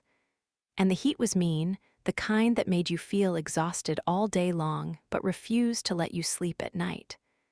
I don't know how long I stood beneath her window, toying with the rocks in my hand, sweating my balls off and arguing with myself. Should I tell her or not? Yes. She deserves to know. No, it's none of your business. All summer I'd listened to Natalie ramble on about Dan, a thick-chested, empty-headed jerk-off I'd seen making out with another girl in his car at the fucking gas station 2 weeks ago. And I knew it was him because of his stupid license plate that read Dan 32 for his football number. Why the fuck I didn't pound on the window and punch that bastard in the face, I have no clue. And I said nothing to Natalie, either, although it made me crazy to keep it from her. But it wasn't like I was in love with her or anything. What the hell did I know about love? I was 18, for fuck's sake. I loved sex and blowjobs and nachos, but she mattered to me, and she could do so much better. It killed me to think of the way he'd betrayed her trust. I thought relationships were the worst idea ever, but if you were going to be in one, you should fucking be in it and not dick around. Especially on a girl like Natalie. Fuck, it's sweltering. I need to do this or go home. Impulsively, I tossed the first rock and then the second. She appeared at the window a moment later and opened it. "What are you doing?" she whispered. "Come down. This was not the kind of conversation you had through a screen." "Okay." She closed the window and disappeared from view. I loved how she didn't even question why I wanted to talk to her in the middle of the night. She just said okay and trusted that there was a good reason. This was a good reason, wasn't it? The truth. But then she came out of the house and tiptoed across the deck toward me, and my chest got tight. She wore shorts and a little white top that showed off her swimmer's arms and the tops of her breasts. I'd stared at them a lot this summer when I hoped she wasn't looking and got myself off daily to the thought of them. Her ass, too.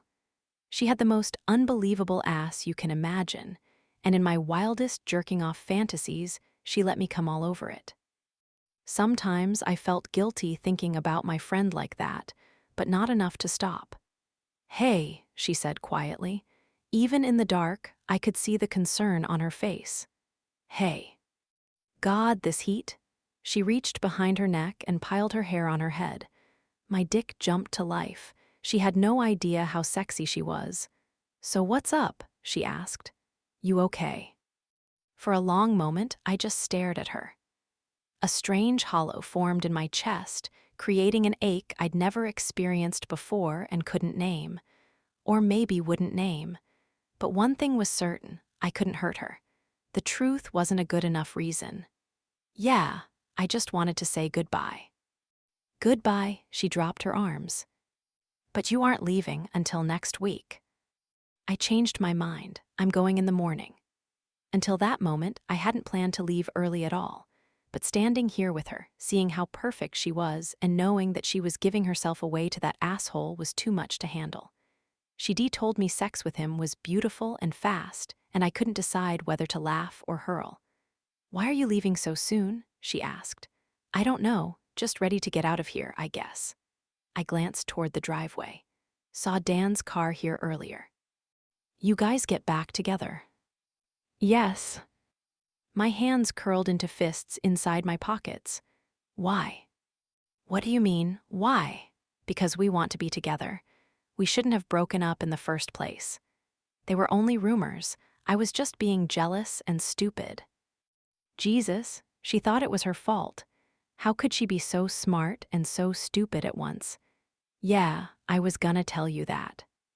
Exasperated, she put her hands on my chest and shoved me backward, and I smiled at her feistiness. Kidding, kidding. You know I'd never think that about you. No, I don't. She stuck her hands on her hips. You say that stuff to me all the time. That's only because your reactions are fun. I love making you mad. That was true, but right now it also felt safe.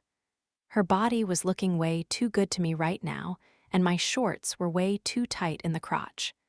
This is what you had to tell me before leaving, how you really feel about me. Oh, Jesus, I put my hands back in my pockets and tried to adjust myself. How I really feel about you, you don't want to know that. I'd sort of meant it as a joke, since I was dealing with an uncooperative erection at the moment, but Natalie's face was serious. Yes, I do. Tell me. Oh, fuck. What was the right thing to say here? The thing that wouldn't ruin our friendship forever. I decided to go with the truth, if not the truth. I think Dan is the fucking luckiest bastard on this planet, and he better fucking realize what he has and treat you right.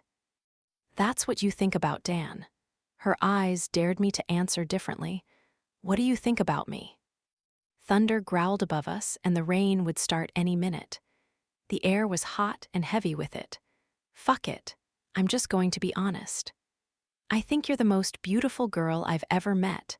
I think no one will ever be good enough for you, least of all me, but all I want to do right now is kiss you. Well, that's not all I want to do, but it's a start. She gasped and went perfectly still. And then the most amazing thing happened. She swayed forward, lifting her lips toward me as if she actually wanted me to do it. My hands clenched and my stomach muscles contracted. God, if it were any other girl, I'd have grabbed her and pulled her down on top of me in the grass already, impending thunderstorm or not. But it wasn't any other girl, it was Natalie, and I knew she'd regret this. I had to do the right thing. But I can't. I tore my eyes away from that waiting mouth. I mean no, you can't. Flustered, she backed away from me, her hands knotted in front of her. Thunder rumbled again, the storm was getting close. You should get inside, I told her. The longer we stood out here like this, the less I cared about doing the right thing. Okay, but she didn't go. She threw herself at me, her arms wrapping around my waist, her cheek pressed against my chest. Oh fuck, she feels good. I put my arms around her and held her tight, trying desperately not to think about her breasts crushed against me. This was the closest we'd been physically in years, maybe ever. Did it mean she wanted me that way? Was she really going to cheat on her boyfriend? A little sob and then another escaped her, giving me the answer. No, she was, and it was better this way. It made goodbye easier, it made our friendship easier, it made my life easier. Hey, I gave her shoulders a little shake. Enough. You'll get snot on me. She laughed and stepped back, wiping at her nose. You deserve it for saying that stuff to me. You're probably right, but you asked how I felt. Yeah, I guess I did. She sniffed and shook her head like she couldn't believe what was happening. Lightning illuminated her pretty face, making my chest ache again. Had I just fucked up my one and only chance with her? Email me, okay? Her voice was quiet. "Let me know how school is." "Okay." I watched her scurry back across the lawn and over the deck as rain began to fall. When she was safely inside the house, I walked back home and sat on the porch a while. Probably I should have gone in and started packing since it was too hot to sleep anyway, but I didn't. I just sat in an old wooden chair and stared out at the rain, wondering if I was a nice guy or the biggest fucking idiot on the planet. Damn this heat. It was making me crazy. I was only kidding about taking that bartender home. Well, if I hadn't been there with Natalie, I probably would have done it, but for some reason it felt wrong to go back in the bar where I'd just been sitting with her and try to pick up another woman. Anyway, I didn't want to be with another woman tonight. I wanted to be with her. Not necessarily in a sexy way, I just wanted to hang out. I'd almost forgotten how fun she was. Actually, that's a lie. I wanted sexy too. Fuck, why did she still have to be with that shithead Dan? I bet he was still cheating on her. Guys like that who fool around and lie about it don't change. That's not to say I'm an angel or anything, but I don't lie to women unless it's a white lie to boost her ego like fuck yeah, you're the best ever, don't stop when my dick is in her mouth, or to spare her feelings. Like of course, those pants still fit you when she's trying to wear her 8th grade jeans. I always make sure when it comes to sex that it's perfectly understood I like to have a good time and hope they do too. If a woman is seeking commitment, I make it clear I am not the Friday night fuck she's looking for, and she should mosey on down to the other end of the bar.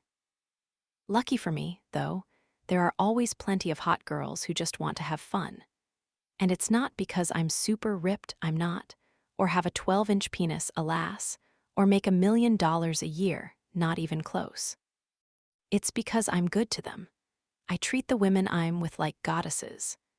I make sure they have at least one orgasm. I always give a warning during a blowjob. I never complain about wearing a condom, and I encourage them to tell me exactly what they want in bed. Then I do it. Also, my face. I'm kind of adorable, but you don't need an adorable face to make a girl scream your name. Guys are always writing me asking how to make a woman come, and every time I say it boils down to this: slow down, pay attention, give a fuck. And even though I've told them all my best clit sucking, finger fucking, and pelvic grinding techniques, no jackhammering, I also tell them you have to ask her what she likes, and you have to listen both to what she says and what she doesn't say.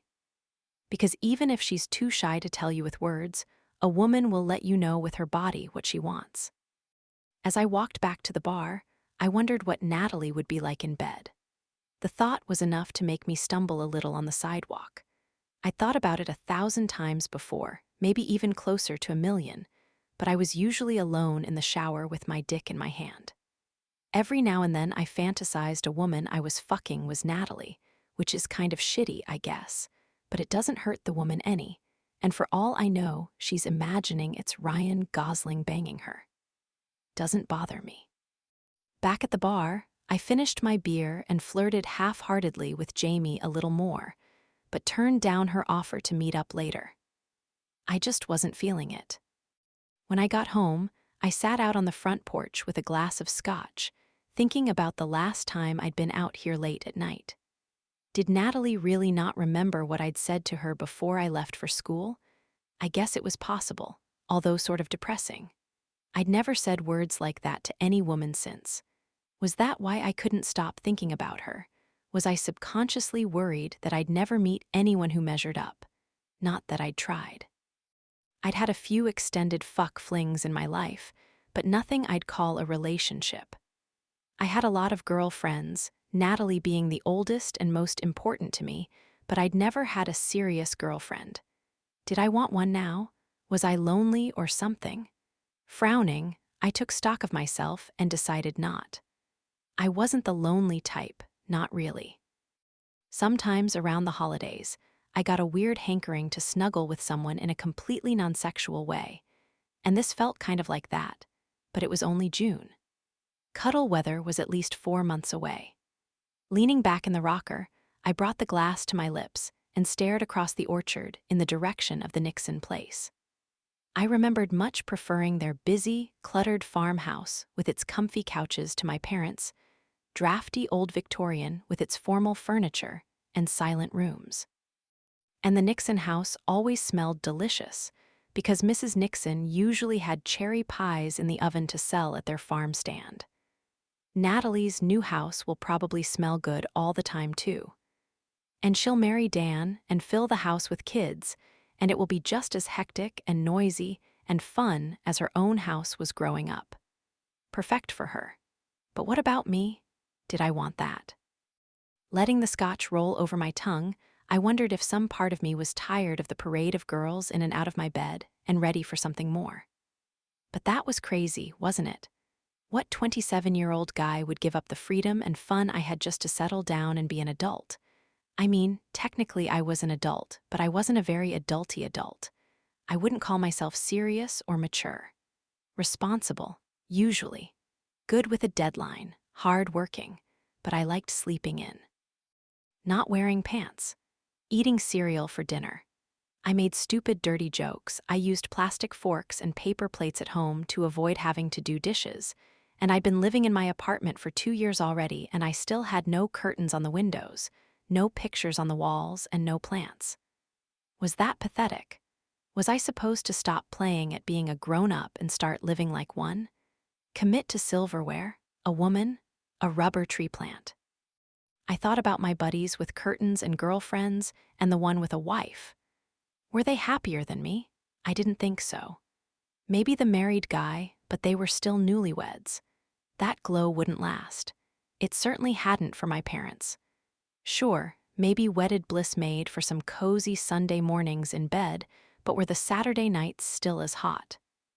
And maybe feeling that someone would love you unconditionally for the rest of your life would be nice, but wasn't that a lot of responsibility? You had to make the same promise, right? How would you know if you could love someone forever? Did I even have it in me to love someone that deeply?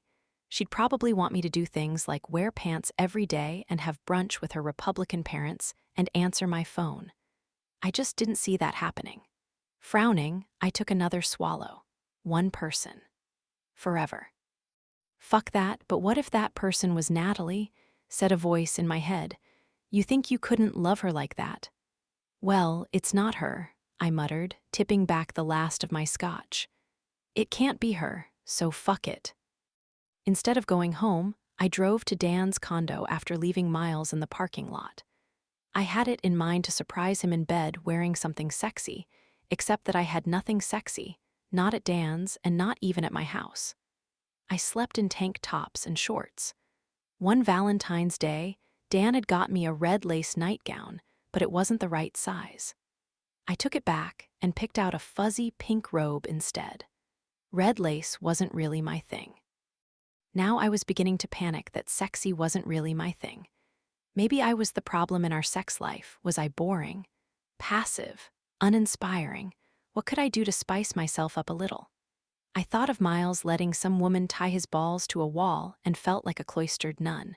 It wouldn't even occur to me a man might like that. I could sort of understand something like a blindfold or whipped cream, but really, being tied up felt good. Maybe I'd been missing out. Not that I was going straight to bondage tonight, but after bragging about our fire to Miles this morning, I could at least try to light one. Dan wasn't home yet, so I hurried into the master bathroom and rummaged around in the vanity drawers. Maybe I had some scented lotion or something, and we could give each other massages. That was sexy, right? Or at least sensual. Unfortunately, I couldn't find anything other than unscented Eucerin, which did not say unbridled passion to me. Frustrated, I threw it back in the drawer and decided to hunt around for a candle. I managed to find one fat, short pillar in the linen closet, and I found the lighter in the kitchen junk drawer. In the bedroom, I lit the candle, took off all my clothes and slid beneath the covers. Immediately, I thought of Miles. Was he still at the bar? Or was he getting it on with that bartender by now, his face buried in her breasts, his hands on her ass, his hard cock driving deep inside her? Jealousy stole my breath for a moment. Don't think about it. It's none of your business. I checked the time on my phone and discovered it was nearly 11.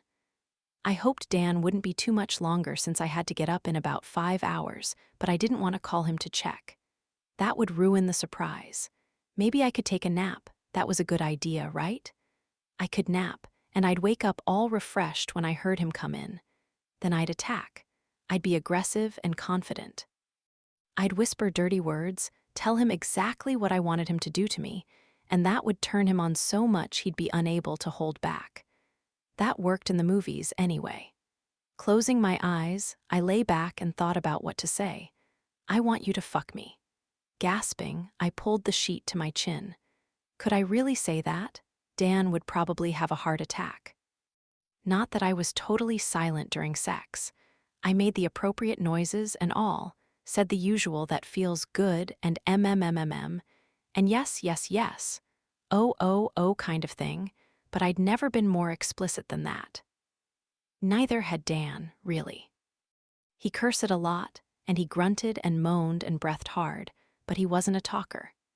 Maybe it stemmed from having to be quiet when we were teenagers, and we used to do it in our parents' houses. Back then, we had to be silent and quick or risk discovery. Dan was still the master of quick, and he'd learned how to get me off pretty fast as well, so maybe the habit of being quiet had stayed with us too. Not anymore, I decided. We were going to change it up. We needed something different, something to revitalize us. We were too young to be boring. I liked that we were first for each other and would be last for each other, but we didn't have to be the same for each other all our lives, did we? I want you to fuck me. Just thinking the words made me feel sexier. I want you to fuck me. Without thinking about it, I slipped one hand between my legs and touched myself, imagining a warm body between my thighs, a hard chest brushing against my nipples, a low voice in my ear. You want to get fucked? Oh shit. My eyes flew open. I knew that voice, and it was Dan's. Heart racing, I quickly placed my hands flat on the mattress next to my hips and squeezed my legs together as if I'd been caught doing something wrong. I did not want Miles to fuck me. I couldn't want that. I must have fallen asleep, waking when I heard the front door to Dan's condo shut. The candle was still burning, but it was much lower, and I picked up my phone to check the time. 1:27? Where the hell had he been all this time? His brawny shape filled the doorway. Natalie, what are you doing here? I was waiting for you. I propped myself up on my elbows, squinting at him. How come you're so late? I told you, we went out after playing. He made a beeline for the bathroom, so I thought he was going to use it and come right back out, but a minute later I heard the shower running. Confused, I sat all the way up. Why was he showering now? Hadn't he cleaned up at the club like normal after playing tennis? I blew out the candle, switched on the bedside lamp, and got out of bed. After pulling on my underwear, I knocked on the bathroom door. Can I come in? I'll just be a minute. I crossed my arms over my bare chest, cold all of a sudden. Didn't you shower at the club? He didn't answer right away. No. I backed away from the door and went into his walk-in closet, pulling a clean t-shirt from a drawer. After slipping it over my head, I got back between the sheets and waited for Dan to finish up in the bathroom, trying to think about what he'd been wearing before jumping in the shower. Was it tennis clothes? I didn't think so, which meant he must have put on clean clothes without showering and then gone out sweaty. Granted, it was just pizza and beers with the guys, but it was weird to me that he wouldn't have cleaned up first. A few minutes later, he came out of the bathroom wearing a towel and went into his closet, coming out in his underwear. He set his alarm before climbing into bed and dropping his head on his pillow, eyes closed. Can you turn off the light? I'm fucking exhausted. Sure, but I stared at him for a moment. His face was so familiar, the same dark brown hair, square jaw, and high forehead I'd been looking at for the last 10 years. I knew his features as well as I knew my own. Why did he look different to me right now? The light, please, Nat, he sounded annoyed. In a minute. He opened his eyes. What? I came over here to surprise you. His eyes closed again, but he managed a small smile. Thank you, it's nice. I took a breath. I was hoping to seduce you. Seduce me? He chuckled. Yeah. I slid down under the covers, put an arm around him, and pressed my lower body against his, trying to work up more enthusiasm than I actually felt. We haven't done it in a while. I was hoping to remedy that. I felt nothing stir between us, or within me. He patted my back. Not tonight, babe, so tired. Don't be boring, be fiery. Even though I wasn't really feeling it, I reached between his legs to encourage him a little, and he jumped, pulling away from me. Hey, not tonight, okay? I said I'm too tired. Oh, sorry. Feeling rebuffed, I turned away from him, reached out and switched off the lamp, then got back under the covers. Dan started snoring right away, but I lay on my back for a while, staring at the ceiling.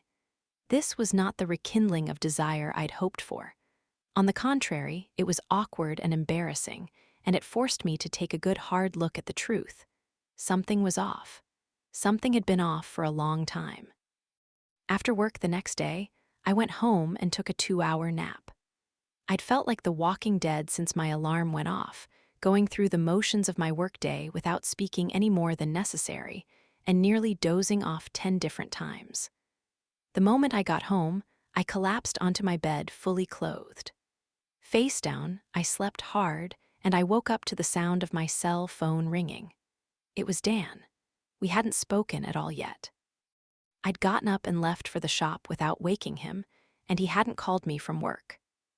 The shower thing had been bothering me all day, because the only explanation that made any sense at all, that he'd been with another woman, was so unpalatable. It's not that I was mad. I couldn't really blame him for spoiling my seduction scene, since he hadn't known about it in the first place. And by 1:30 in the morning, I was tired too. Still, I'd been willing to have a go at it, and it rankled a bit that he hadn't even been interested in trying. He was 27, for heaven's sake. Weren't guys his age supposed to be ready to go all the time?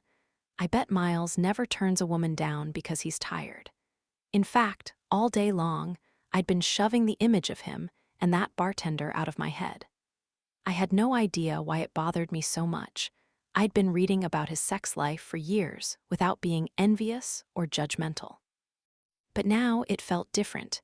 Frowning, I rolled onto my back and accepted the call. Hello. Hey, babe. Hi. You about ready? For a second, I was confused, and then I remembered we were having dinner with Skylar and Sebastian tonight. Oh, crap, I forgot. I've been asleep for 2 hours. Want to bail on dinner? I'm tired too. No, I sat up and ran a hand through my hair. We can't do that. Just pick me up in 20. I can get ready fast. Okay. I pinned up my hair and quickly jumped in the shower, the warm water reviving me a bit. As I soaped, I thought about Miles's fingertips on my tattoo last night and felt an unwelcome pull in my stomach. Geez, Miles, get out of my head already. But as I dried myself off, I wondered what he'd done today and what he was up to tonight. Did he have other friends in town? Would he see Jamie again? Would he spend the night in alone? I entertained a brief fantasy of us just hanging out on the couch watching TV together before getting mad at myself. Stop thinking about him, and don't even bring his name up tonight. You've got enough to deal with in your relationship without adding any jealous tension. Forcing Miles from my thoughts, I chose a black sundress and sandals from my closet, and had just enough time after putting them on to shake out my hair and put on a little makeup. Dan knocked just as I was tucking a few things into a small purse, and I grabbed my keys on the way out the door. Hey, he said, kissing my cheek. You look great. Thanks, so do you. Dan always looked good in a suit. I liked the way his big shoulders filled out a jacket, although he always complained it made finding the right size difficult. Built totally different than Miles, I thought, foiling my plan to stop thinking about him. Both have nice, athletic bodies, but Miles has a leaner frame. A soccer player's body, not a linebacker's. On our way to the restaurant, I noticed Dan kept biting one of his thumbnails, which he did when he was nervous about something. He wasn't talking much either. Maybe he's embarrassed about last night. Everything okay? I asked. He dropped his hand to the wheel. Sure, why? I don't know, you seem worried or something. You're so quiet. Oh, sorry. Glancing at me, he made an attempt at a smile, but it was pretty weak. I'm just tired. I groaned. Me too. I stayed up too late. I was hoping he'd take the chance to say something about last night, even make a joke, but he didn't. Eyes on the road, he drove the rest of the way in silence, his thumbnail finding its way back to his lips. He seemed like his usual self during dinner, conversing with Sebastian about sports and politics and a few mutual acquaintances while Skylar babbled nonstop to me about the wedding. She decompleted her bridal registry that afternoon and was all excited about the china pattern she'd chosen. I don't know where she thinks we're going to keep all those dishes. Sebastian shook his head. I'm going to have to build a second cabin on the property, just to house our wedding gifts. Oh, stop. It's not that much stuff. We're only having 100 or so guests anyway. It's not like it's a giant affair. That had surprised me, actually. Jillian, too. We'd both imagined Skylar would want nothing short of an epic bash when she got married, since she'd always adored a big production, especially if she was the star. But she was really trying hard to keep things more intimate. Mia Fournier, the woman Skylar worked for at the winery, had previously been a wedding planner, and the two of them were in their glory planning this event. Apparently it was going to be photographed for a spread in a wine magazine, so every detail had to be perfect. I had no doubt it would be. When it came time for my wedding, I hoped Skylar would help me plan it too, if I ever have a wedding. I looked over at Dan, who was cutting a piece of New York strip and asking Sebastian about his truck. I'm thinking of getting one like that, he said. I blinked at him. You're selling the Mustang. No, I'd keep that and use the truck for more work-related stuff. I didn't know you were thinking of doing that. A new truck would be expensive. Where would he find the money? He shrugged. I haven't decided anything yet. I dropped my eyes to my plate of salmon and asparagus and said nothing, but from my left I felt Skylar staring at me. After dinner plates had been cleared and we'd ordered coffee and dessert, she stood. Nat, come to the bathroom with me. Okay. I picked up my purse and followed her back to the ladies' lounge. We each used a stall and then stood washing our hands next to one another. In the mirror, I could tell she was looking at me strangely. What? I was about to ask you that, she said, taking a towel from a basket on the vanity and drying her hands. You've been acting weird all night, and it's obvious there's tension between you and Dan. Is it the house? What about the house? I keep thinking you want him to move in, and he's putting it off for some reason. The money excuse sounds kinda flimsy to me, especially since he's talking about buying an expensive new truck. I sighed. It's not the house. You know what? I don't even care that he's not making plans to move in, which is part of the problem. I should care. I should want him to live with me, and I feel completely ambivalent about it. Then is it Miles? I coughed. Miles Hawes, I said, like it was the most absurd thing she'd ever said. Yeah. She put the towel in the hamper and took her lipstick from her purse. I ran into him today at the grocery store. He said he'd seen you last night. We had a beer and some food at the Jolly Pumpkin, that's all. I hated how defensive I sounded. Why should that cause tension? My sister rolled her eyes. Because he's always had a thing for you, and Dan knows it. What? I screeched, throwing my towel in the hamper. That's ridiculous. Miles and I have never had a thing.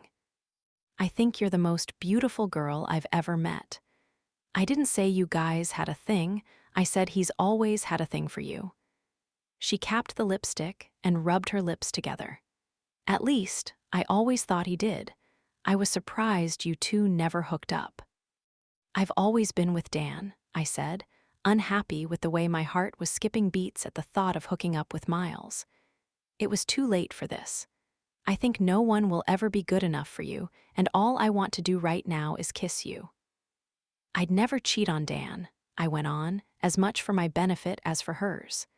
And besides, you're crazy. Miles doesn't have a thing for me. He's just a flirt.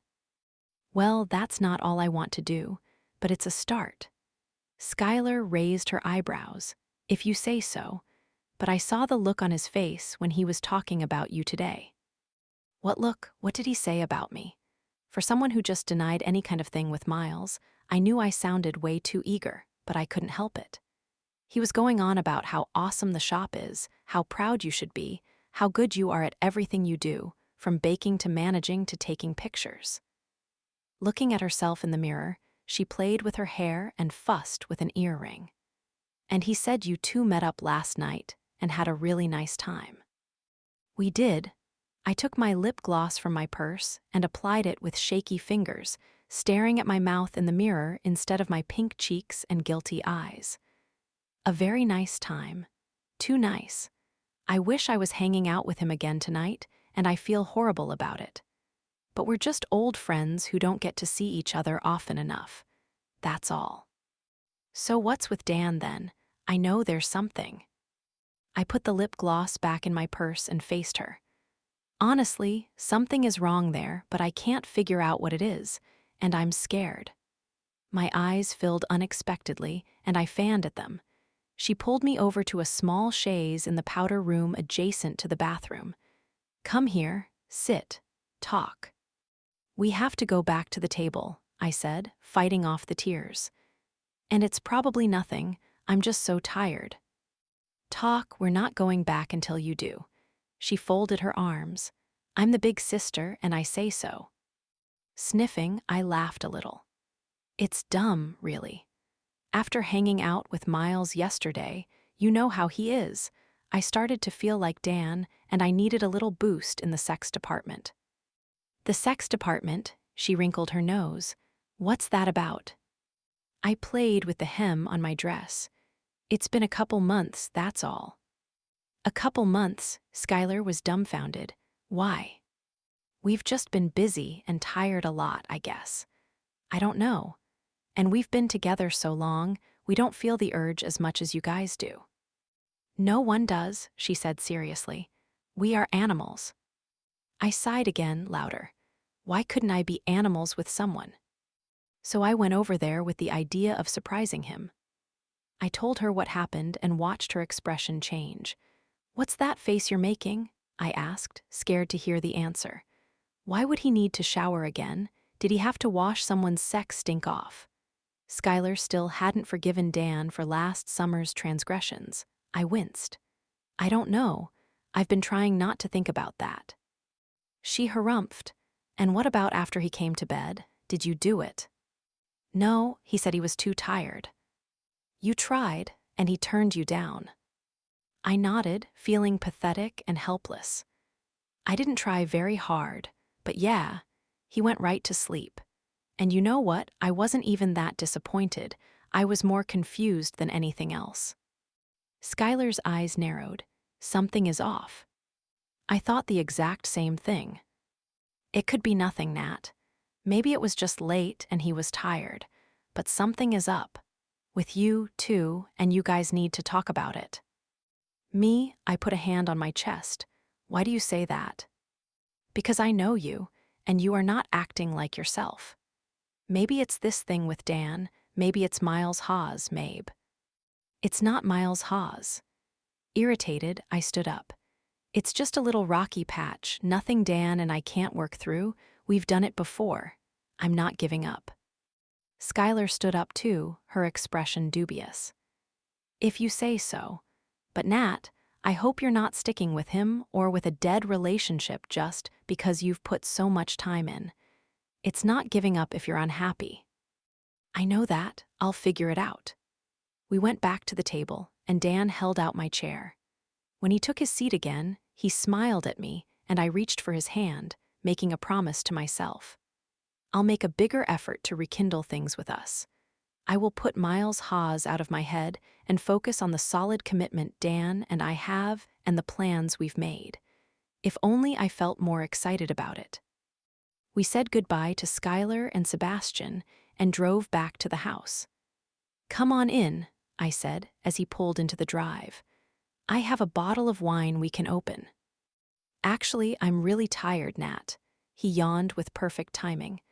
"I think I'm just gonna head home." I stared at him, open-mouthed, and finally cracked. "What's going on, Dan?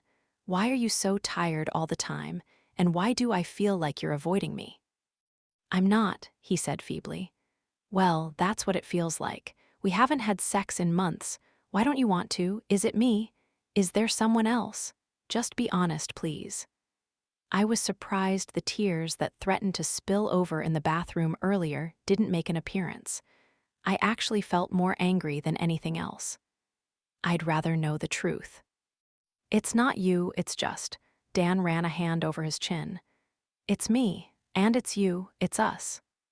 "What the fuck are you talking about?" Dan sighed. "I hate it when you swear." "Too fucking bad, now what it is." He turned to face me.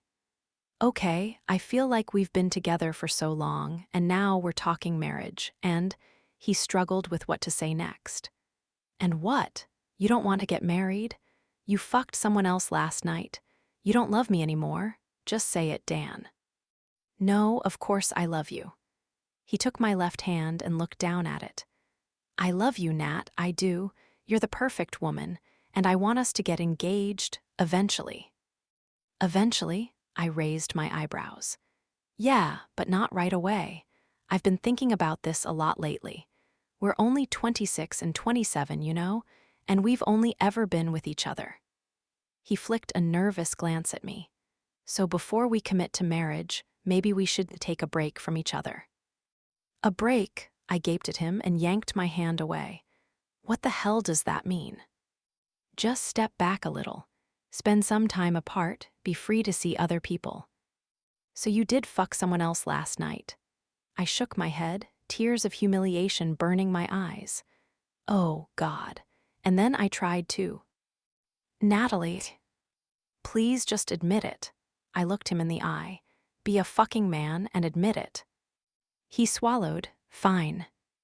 I felt an inexplicable rush of relief, followed by anger when he spoke again.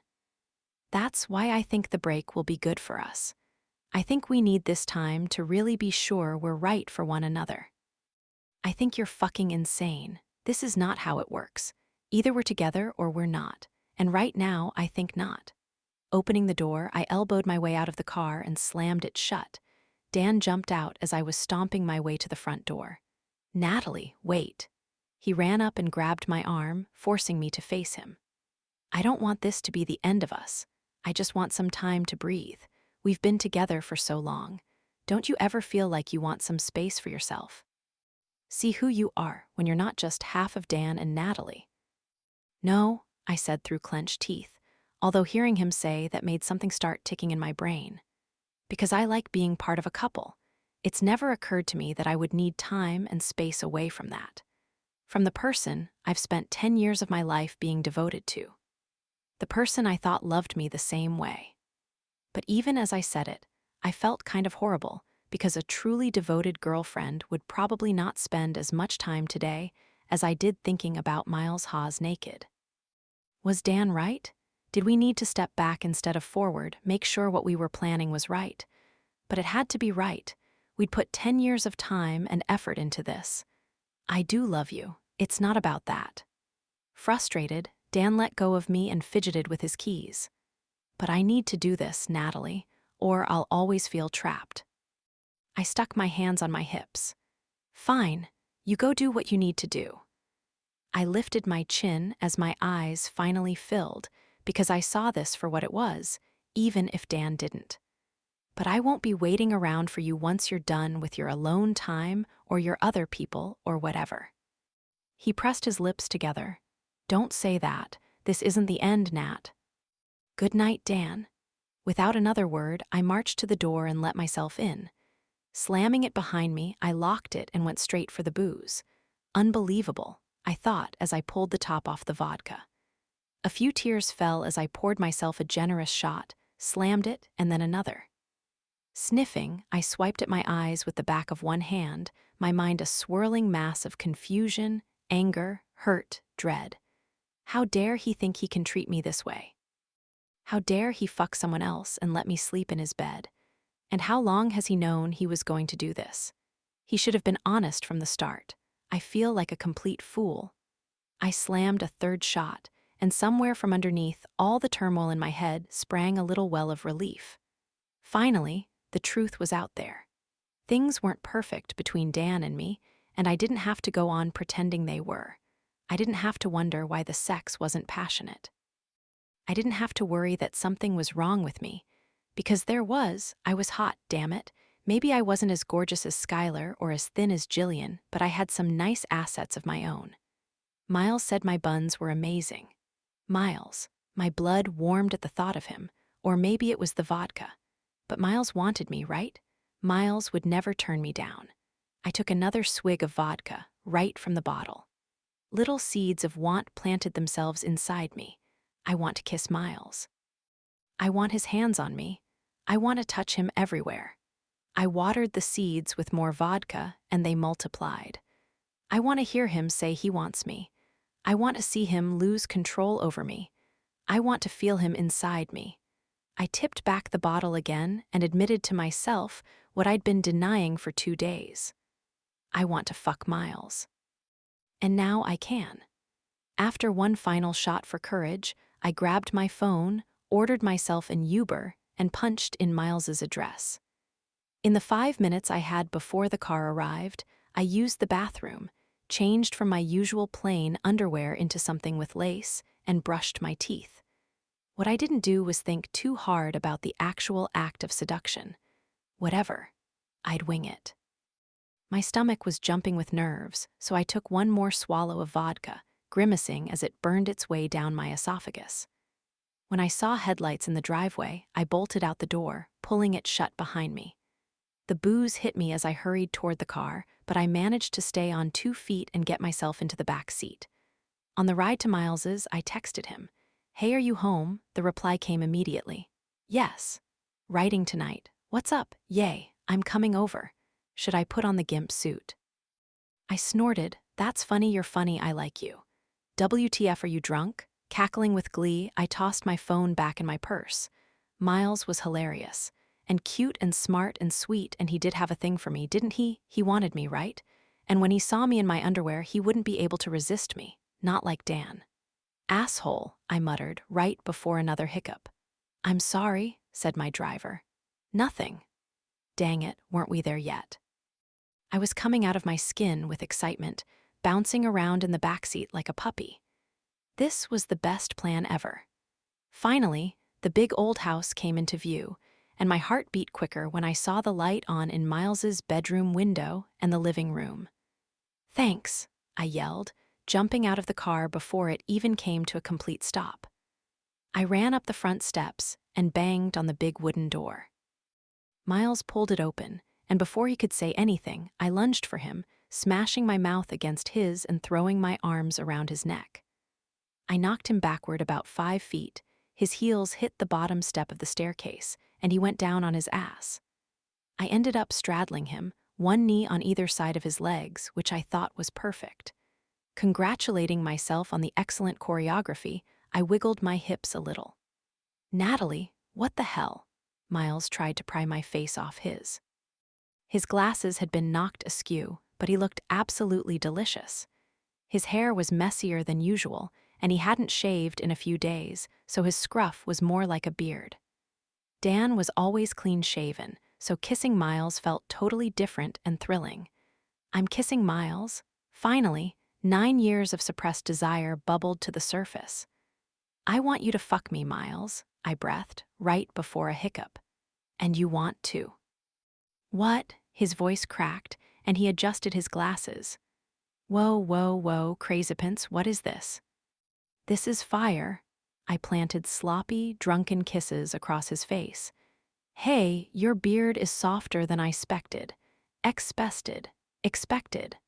I rubbed my face on his jaw. Miles laughed uneasily, pressing me back by the shoulders. "What have you been drinking tonight, Jezebel?" Wine and vodka. Biting my lip, I reached beneath his t-shirt and ran my hands up his sides. Take this off. I want to see you naked. Oh, Jesus. He grabbed my wrists and held them away from his body. What is with you? Where's Dan? I pouted. I don't want to talk about that asshole. Why? Because he doesn't want to have sex with me. Miles looked incredulous. He does. No, but you do. You're always talking about it. I tried to lean over and kiss him again, but he held me off, so I bounced on him a little, riding him like a kid on a merry-go-round pony. For fuck's sake, Natalie, will you stop it? Just wait a second. Somehow, he got to his feet and set me on mine, then went behind me to shut the front door, which was still wide open. When he paused with his hand on the handle, probably trying to gather his wits, I launched myself at his back, wrapping my arms and legs around him. Burying my face in the crook of his neck, I inhaled deeply. You smell so good. I licked him below the ear. You taste good too. He groaned, grabbing me beneath the knees so I didn't slide off, and walked into the dark living room. In front of a long, floral-upholstered couch, he turned around and sat down, trying to deposit me on it. Get off. No, I clung even tighter. Are we going to do it on your mother's expensive couch?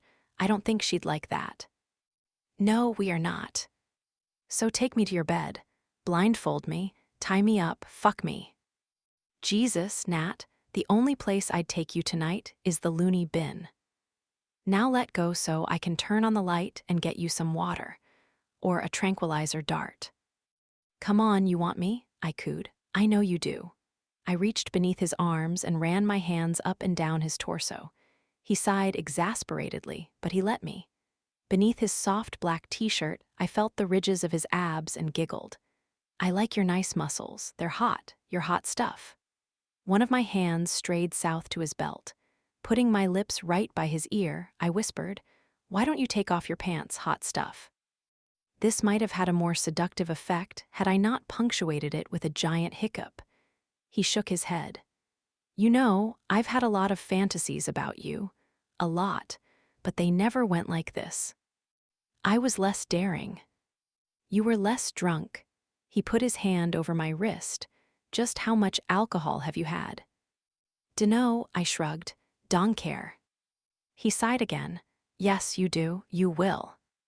No, I won't. Now why aren't you being fun? Your whole life is all about sex and fun, and now that I'm ready for some, you don't want me. It's not that. He tried to get up, but I hung on tight. Then what? I succeeded in sliding my palm over his crotch, and I could not resist a squeal of delight when I felt the solid bulge there.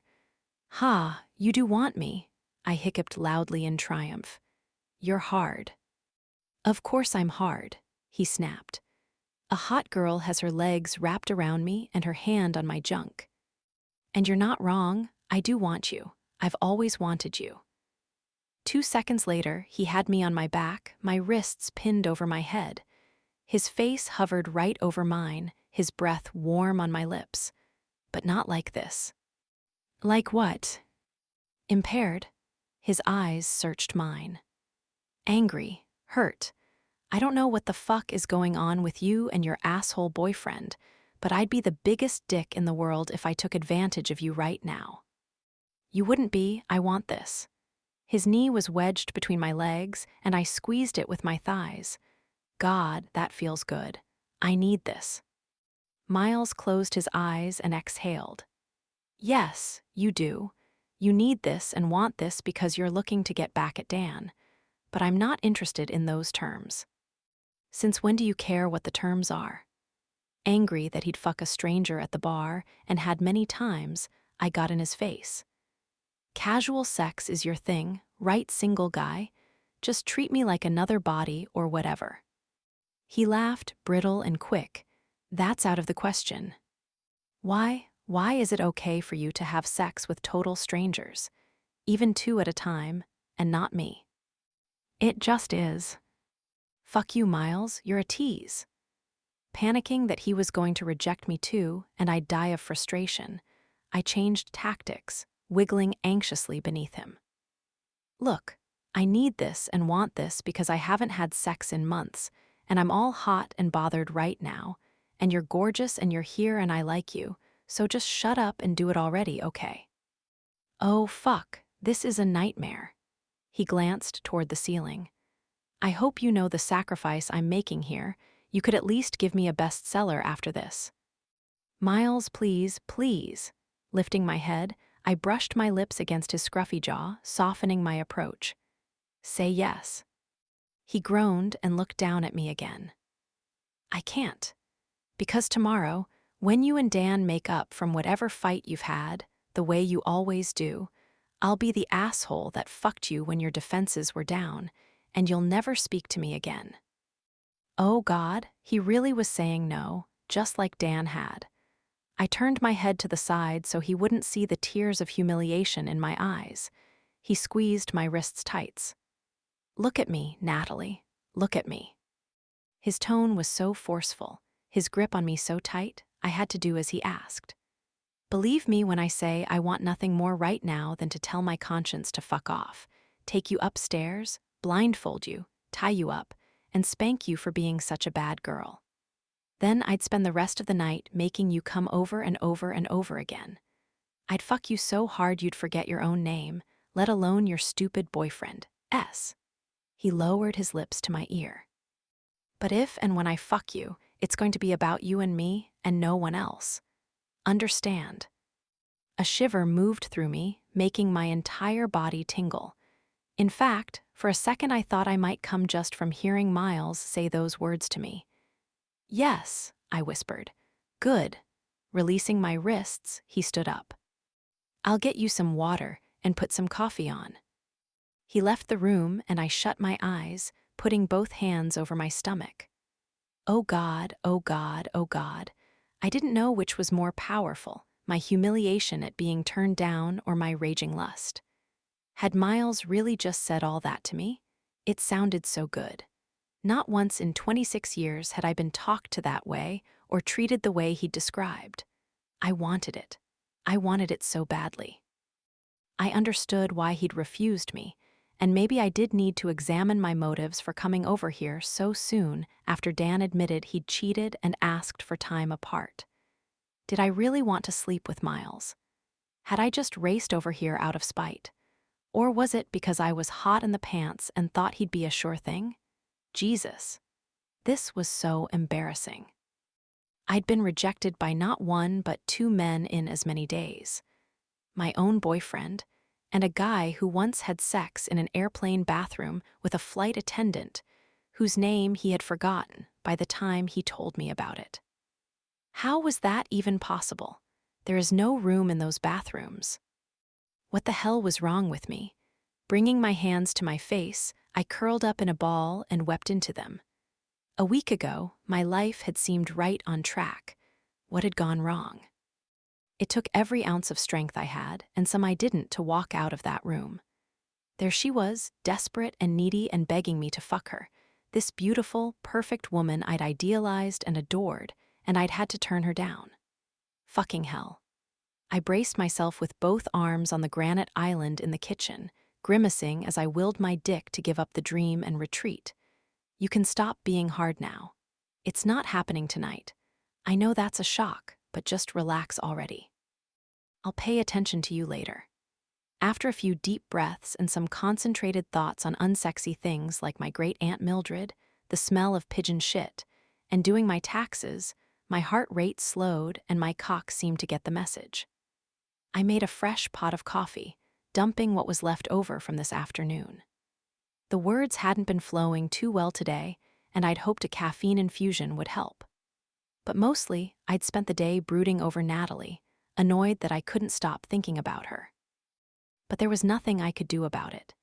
She was a relationship person, I was not.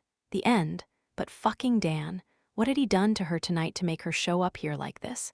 It was torture. I'd fucked girls with boyfriends in the past, I'd fucked friends in the past, and I certainly had no hang-ups about no-strings-attached sex, but something inside me would not go there with her. She was different. She was also drunk. She had to be, throwing herself at me that way, saying those things. That wasn't like her at all. Blindfold her, tie her up. Jesus, I loved the thought that there might be a kinky side of Natalie to explore, but the circumstances here were too fraught with the wrong kind of tension. Until I was confident that she wasn't coming after me just to spite her boyfriend, I wasn't going to risk ruining our friendship over one night of hot sex. It was bad enough I said those things to her, although I'd meant them. Fuck yes, I'd meant them. I wanted nothing more than to tease her, play with her, make her vulnerable for all the right reasons. I wanted to see her naked and needy beneath me, her skin slick with sweat, her legs open for me.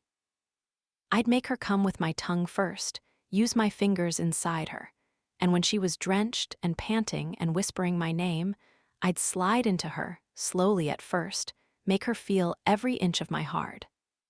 Oh, for fuck's sake. Again, adjusting myself so my erection wasn't pinned painfully inside my jeans, I briefly considered going upstairs to jerk off before the coffee was done. It would only take a minute. But then I heard a few muffled sobs coming from the living room, and my chest caved a little. She needed me more than my dick did. Sorry, buddy. Usually I put you first, but not tonight. I found some Motrin in a kitchen cabinet, poured a glass of water, and then some coffee. And I put everything on a tray I saw lying on the counter. Feeling pleased with myself, I carried the tray into the living room, set it on the coffee table, and switched on a lamp. She was curled in a ball on the couch, her shoes on the floor, one bare foot covering the other one. Her dress had ridden up, and I willed myself not to peek at her crotch. Okay, I peeked. She was wearing black lace panties. Fuck. But her face was buried in her hands, and her whole body shook with sad, pitiful sobs. Hey, come on. It's not that bad. I sat down next to her and put a hand on her back. Yes, it is, she wept. Talk to me. What happened tonight? I patted her as she kept crying, feeling a little awkward. Usually when a woman cries, I find any possible escape hatch, but I wanted to comfort Natalie, who had never been a crier, even as a kid. The only other time I'd ever seen her cry, in fact, was the night we said goodbye up here. Another near miss for us. Were we always destined to have this bad timing? I reached for her arm and pulled her up to a sitting position, then gathered her close so her cheek rested on my chest. Immediately she brought her knees up toward her chin, tucking her little feet between my legs. Her arms were folded into her chest, and I wrapped my arms around her whole body, legs and all. The tears stopped, and her breathing slowed. I lowered my face to her hair and inhaled. God, she smells delicious. I tried not to think about tomorrow, when she'd go back to that fucker, and he'd be the one who got to hold her. Eventually, she pulled away from me, putting her feet on the floor. I have to blow my nose. I'll be right back, she said, hiding her face from me as she hurried from the room. I heard the bathroom door open and close, and she was gone for several minutes. For a moment, I worried she was sick from the alcohol, but she reappeared in the living room looking puffy-faced and pink-eyed, but otherwise okay. I picked up the Motrin from the tray and held them out to her. Here, take these. Thanks. She dropped onto the couch and took the pills from me, then popped them in her mouth. After drinking the entire glass of water, she picked up the coffee cup and sipped. Better. Yeah, the world is just a little topsy-turvy right now. I'm a bit dizzy. Been there, want to get some air. She inhaled and exhaled slowly. Yes. We went out on the wraparound porch, and I pulled the front door shut behind us, making sure it was unlocked. To our right was a swing, which was probably not what she needed right now, and to our left were a few wooden chairs. Want to sit? I gestured to the chairs, and she nodded. I sat next to her but didn't say anything right away. I wondered what she wanted to hear. Should I ask what happened? Should I just wait for her to spill? Should I apologize for turning her down? She understood why I had to, didn't she? Finally, she spoke. I'm sorry. This was such a bad idea. It's okay. No, it's not. I put you in a really bad position. I paused. Actually, you had me in some really nice positions. She slapped my wrist lightly, but she smiled a familiar smile, and I felt infinitely better. You know what I mean. I nodded. I do. And I will probably regret my decision for the rest of my life, especially if you get back together with the douchebag tomorrow. I'm running out of chances with you. She tilted her head. What do you mean? Well, tonight. And then I looked out across the orchard toward her parents' house. That night before I left for school, I wanted to whatever, but I didn't. Why not? Because you were with Dan, and even if we had, I struggled to find words. Whatevered, she supplied. Right. Even if we had whatevered, I felt like you'd have regretted it and our friendship would have suffered. And our friendship was important to me, so I forced myself to leave you alone. I laughed a little at the way things had come full circle. It's funny, I remember coming back home and sitting right here on this porch, wondering if I was an idiot or a gentleman. She took a sip of coffee, holding the cup in both hands. And tonight, I smiled wryly, exactly the same. Well, I think you're a gentleman. See, I pointed at her. You agree that it would have been a mistake. You'd have been sorry tomorrow. I was right. I'm not saying that, she said defensively. I'm just telling you that you're a gentleman, not an idiot. I'm the idiot coming here and throwing myself at you. Her cheeks flushed scarlet, and she rolled her eyes. God. Natalie, I put my hand on her arm. Many women have trouble controlling their sexual urges around me. You need not be ashamed. She groaned. Promise you're not going to make fun of me for this the rest of our lives. No way, I'm not that big a gentleman. Her face went pale. But you can't tell anyone about this. Sure I can, but I won't. In return, you tell me what the fuck happened tonight that made you lose your marbles. She sighed and looked across the fields toward her childhood home. Dan wants time apart. Either that or we broke up. I'm not sure. What? Why? He said he wants a break. He said it would be good for us to see who we are when we're not a couple. She sipped her coffee. He said we should be free to see other people and do what we want for a while before we get married. I blinked. That was so fucked up. He had her and he wanted other girls. I lied to you yesterday when I said things were great sexually between us. They're not. She stared into her coffee. He doesn't seem to want me like that anymore, yet he says he still loves me. He cheated on me last night, and I think he's done it before. Furious, I clenched my fists in my lap. God, I'd like to punch that asshole right now.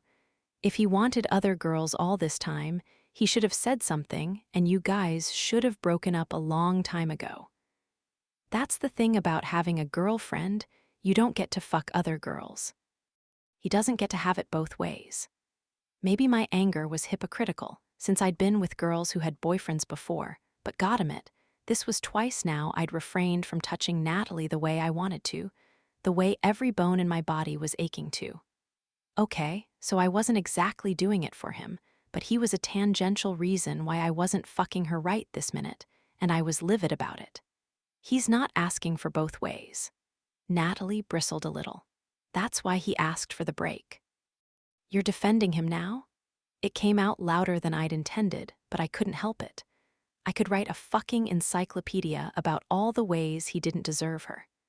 No, I mean, not really. She sighed, her eyes closing.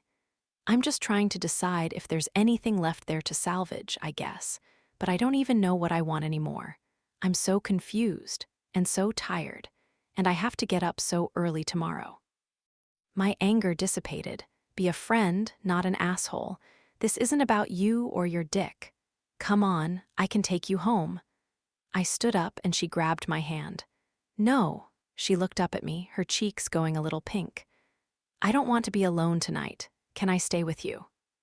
I blinked. Wow, God really wanted to test me tonight? Sure. I'll just open a little later tomorrow. I can take you early. I don't mind. See, God, I'm such a good person right now. I'm not even going to get myself off while she's in the house, even though I really, really need to. She cocked a brow. Like 4 a.m. early? I have to go home first for work clothes. I shrugged. Sure, or you can take my car, whatever you want. I gave her hand a quick squeeze and dropped it. There are no sheets on the beds in any guest rooms. Let me make one up for you real quick. Can't I stay in your room? Really, God, you want to stay in my room? Yeah, don't you have 2 beds? I shook my head. My mother replaced them with a queen. Oh, her eyes fell for a second, but then she lifted her shoulders. Well, I don't care if you don't.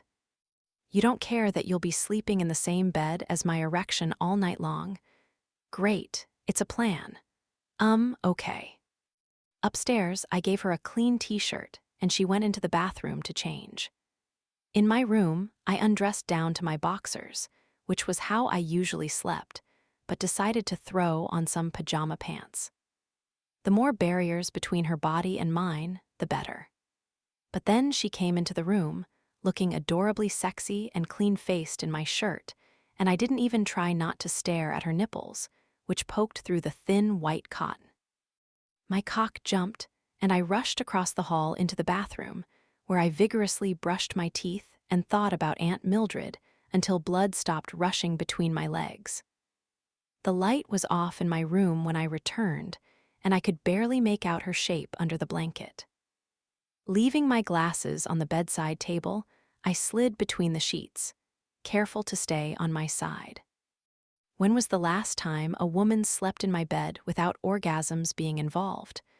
I couldn't think of one time, actually. I didn't even know what to do with myself. I lay there for a while on my back, hands beneath my head, breathing slowly and deeply, trying to stay calm. But I could smell her perfume, and it was making me hard again. Fuck, was she asleep already? Could I rub one out without her knowing? I braved a look at her, and my eyes had adjusted to the dark enough to see that she was facing away from me, curled up on her side. Long, agonizing minutes ticked by, during which I imagined rubbing my cock along the crack of her ass, which was sticking out in my direction, taunting me. I lied to you last night. Her voice was so soft, I thought I might have imagined it, or dreamed it. Huh, stop thinking about her ass. She rolled to her other side and faced me, tucking her hands beneath her cheek. I lied last night. I told you I didn't remember what you said to me the night we said goodbye. The night before you left for school. I blinked in surprise. Oh. Did you really mean the things you said? Of course I meant them. I stand by every word I've ever said to you. And my cock is standing straight up right now. So if you could please stop being beautiful and sexy and vulnerable, I'd appreciate it. Thanks. She took a shuddery breath. And yet tonight, you wouldn't. Tonight was not about us, Natalie. But what if it was? She paused. What if it could be? Fuck, was she serious? Because I wanted that. I wanted a night that was just about us, wanted to show her what it was like to be with someone who appreciated her. Just one night, even if it was all we ever had. But I couldn't be the one to initiate it, not without knowing it was really okay. Natalie, I started, but she interrupted me. I'm lying here thinking, a week ago my life seemed so complete, everything in order. My relationship, my business, my house. I had everything I wanted. And now I feel like I've been missing something. Like maybe I was wrong about what I wanted. I feel lost. She looked at me with her huge, round blue eyes, making my whole body heat up. You're not lost. Rolling onto my side, I met her forehead with mine. You're right here with me. And I kissed her. Just like that, I kissed her. I'd kind of intended it to be a quick, friendly, reassuring sort of kiss, but then I couldn't stop. I kissed her again, and again, I couldn't help it. She put a hand on the back of my neck, threading her fingers through my hair. I can't stop thinking about you, Miles. Her words came breathlessly, as if they were taking her by surprise. That's why I came here tonight. I know you think it was about Dan and not you, but ever since you called me yesterday morning, I can't get you out of my head. And the things you're doing there.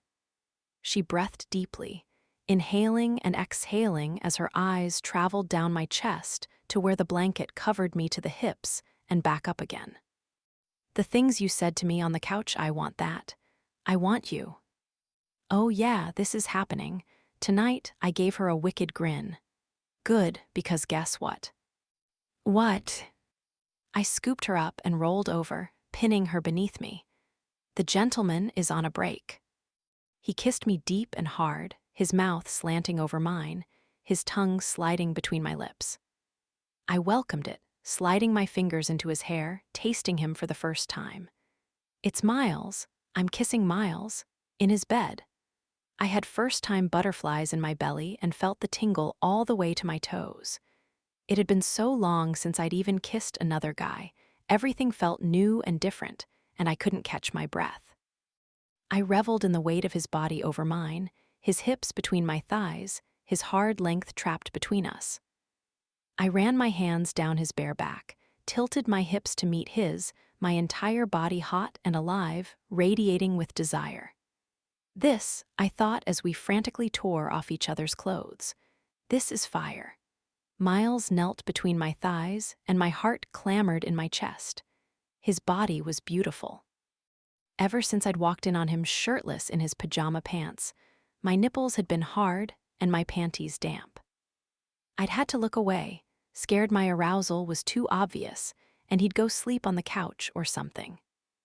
Now I stared unabashedly at his muscular chest and stomach, the ink covering his arm, the V lines low on his torso that pointed directly to his thick, hard cock.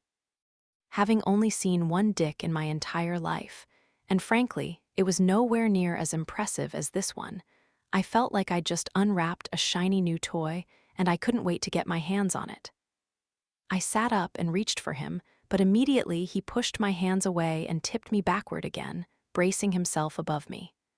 Want something? The sly grin was back. Yes, I panted. What do you want? He wanted to hear it again. Perfect, because I'd say it all night long. I want you to fuck me, hard. Sitting back on his heels, he put his palms on my quivering stomach and slid them up to my breasts, squeezing gently. Then he began circling his thumbs around my nipples, making them tingle and ache without even touching them, a sublime little torture. I love hearing you say that, and you're so fucking beautiful, he said, finally brushing the backs of his fingertips over the taut peaks. Then he pinched them hard, and I cried out in pain and relief. But you were a bad girl today, weren't you? Coming over here in your black lace panties telling me to fuck you. He pinched me again. Pretending all this time to be the innocent girl next door, teasing me with what I could never have, when you really just wanted to get fucked. I started to protest, to tell him I hadn't been pretending, that I really was sort of innocent where sex was concerned, but he immediately clamped a hand over my mouth hard. No excuses, Notley Nixon. You misbehaved, and now I have to punish you. Suddenly, he flipped me over onto my belly and hitched up my hips so I was on my knees.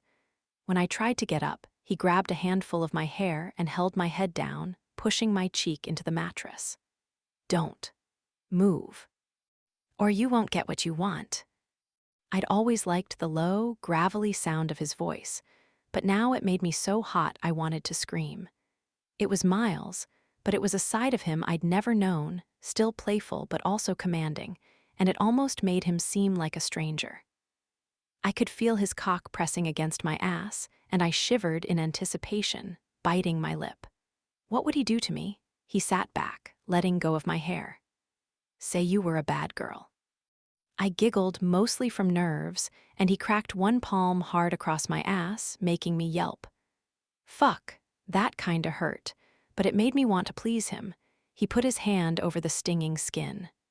Say it. I was a bad girl, I said softly, coquettishly. He smacked the other cheek even harder, and I cried out again. Louder, Natalie. I was a bad girl. Good, he smacked me a third time, a fourth. Tell me to spank you harder. Spank me harder. Wincing, I braced myself for the sting, but it didn't come. Say it like you mean it, please. Spank me harder, I yelled. Crack. His palm slapped my ass with enough force to bring tears to my eyes, but I was so turned on I was smiling deliriously. Good girl. He rubbed both hands over the burning skin. Fucking hell, your ass is phenomenal. I could punish you all night. No, I said breathlessly. You promised to fuck me. That's right. Reaching beneath me, he turned me onto my back and slipped a hand between my legs. I promised to fuck you hard, didn't I? Are you wet for me? He stroked me shallowly, finding my pussy slick with desire. Yes. I whimpered as he slid one finger easily inside me, and then two, his thumb rubbing my clit. Good. I rocked my hips against his hand, panting in frustration. Miles, I begged. Now. So impatient, he chided. It took me years to get you into bed, honeypot. You have to let me play a little. Moving down the bed, he lowered his head between my thighs and replaced his thumb with his tongue, licking my clit with long, firm strokes. Don't come until I say so, okay? You are absolutely fucking delicious, and I need to savor every bit of this meal in case I never get to eat out at this restaurant again. Oh God. My entire body was so coiled up with sexual tension, I was nearly in tears, yet he could still make jokes and tease me. He bit my inner thigh as he twisted his fingers inside me, putting pressure where I'd never felt it before, a spot that had my eyes rolling back in my head. If you don't want me to come too soon, you better stop touching me like that. You like that? His fingers plunged deeper inside me as he teased my clit with the tip of his tongue, his lips, his teeth. My legs twitched. Fuck yes. Oh God. Don't come yet, you naughty thing. Wait for permission. But then he buried his face in my pussy and sucked my clit into his mouth, flicking it hard with his tongue. I felt myself spiraling upward and had no idea how to control it. Unable to help myself, I rocked my hips instinctively, grinding against his mouth. Oh God, I'm sorry, it's been too long and you're too good, and I'm going to come so hard and oh fuck Miles. Yes, yes, yes. I moaned in agony and delight, my hands clawing at the sheets as the orgasm reached its highest peak. At the moment of release, I grabbed his head, fisting my hands in his hair as my body released all the tortuous tension inside it in blissful pulsing waves. Fuck. Miles crawled up my body, licking his lips. That was so hot, but you are a very bad girl to come before I said you could. I knew you were just pretending to be such a goody two-shoes all these years. I laughed, trying to catch my breath. You know what, maybe I was. And inside you was a wanton little harlot, just waiting for me to let her out. I reached between us, finally wrapping my hand around his cock. I want you inside me. Yeah, you want my cock inside you. He closed his eyes, his game face slipping slightly as I worked my hand up and down his hot, hard length. Yes, but first. I shimmied down between his legs until my head was right between his thighs. What's this? Miles looked down at me in surprise. What if I never get to eat at this restaurant again? I asked coyly, angling his cock toward my mouth and rubbing its smooth tip on my lips. I had never acted this boldly before, but Miles was inspiring me to let my instincts take over, play a little, take my time and enjoy this for what it was, good, dirty fun. How had I gotten to be so serious about sex? Ah, I see. In that case, he tipped forward, bracing himself against the headboard. Bon appetit. Keeping one hand wrapped around the base, I swirled my tongue around the tip, closing my eyes and focusing on the velvety feel of his skin, the salty sweet taste, the sound of his labored breaths above me. Lifting my head off the bed, I took the head in my mouth, sucking gently at first, and then harder. With my other hand, I reached between his legs and played with his balls, cupping them gently and sliding my finger along the sensitive spot behind them. When he moaned, I picked my head up further, taking his cock into my mouth as far as it would go, letting the tip hit the back of my throat. Jesus, he rasped above me, his hips beginning to move. That feels so fucking good. You are invited to this restaurant 8 days a fucking week." Grabbing his ass, I pulled him toward me, jerking him into my mouth with one hand and sucking greedily. He began to thrust faster, his hips pumping in deep, forceful jabs that pushed my head back onto the bed. A tingling rush of heat swept up my center as I imagined him driving into my pussy that way. Moaning appreciatively, I slid one hand up the front of his body. Really, it was just a cheap feel of his abs and chest, but when my fingertips brushed over his nipple, he inhaled sharply and groaned in pleasure. What's this? Miles Haas has sensitive nipples. It's hard to smile with a dick in your mouth, but I was pleased as punch when pinching one resulted in another quick intake of breath and a throb of his cock. "Christ," he growled, pushing off the headboard and taking my head in his hands. "Is this real?" I looked up, our eyes met, and something happened between us, shifting the mood from playful to serious. His expression was hot and dark as he curled his fingers in my hair, pulling it as he slid his cock deeper into my mouth, so deep I nearly choked. "I love how deep you take me," he whispered, holding still. "I love watching my cock slide between your beautiful lips. I love the sounds you make. I could come so hard right now." I was totally willing to let him, so I was surprised when he pulled out of my mouth and stretched out over me. "But I've been waiting to get inside you for so long, and if I only get one chance with you, this is what I want." "Yes," I breathed, "it's what I want too." The hot, wet tip of his cock teased my pussy. Let me get a condom." For a second I thought he wanted to do it without protection, and the way I felt right now, I'd have let him. Still, I was glad when he got out of bed and rummaged through a bag on the floor near his closet. In less than a minute he was back, rolling on the condom before positioning himself between my legs. I touched his cheek, overcome with affection for him. "See, you are a gentleman, Miles." He kissed me. I thought he would tease me some more, make me wait, order me to say something dirty, but he didn't. He just kissed my lips and slid inside me silently, reverently, my breath still as he reached the deepest spot. "Are you okay?" he asked. "Yes." Closing my eyes, I smiled at the perfect fit. "Can I keep going?" My eyes flew open. "There's more." He smiled, making my heart flutter furiously in my chest. "Yeah." I took a deep breath, wrapping my legs around him. "Give me everything." He pushed in even deeper, going slow, allowing me time to get used to his size.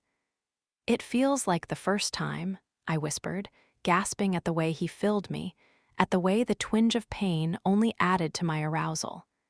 "It is." When he was completely sheathed inside me, he closed his eyes. "It fucking is the first time." "Miles," I whispered, my body igniting again. "Your voice does things to me." "Voice, huh?" He began to move over me, rippling, rolling undulations of his body that had me sighing. No wonder he wrote about sex, he was so good. "Yes." I ran my hands down his sides, up his back, digging my nails into his skin. He groaned. "Everything about you does things to me. Fucking everything. Your eyes, your laugh, your perfect mouth. And don't even get me started on your ass." He moved his hips a little faster, but stayed tight to my body so the base of his cock rubbed my clit. "Oh God, that feels good."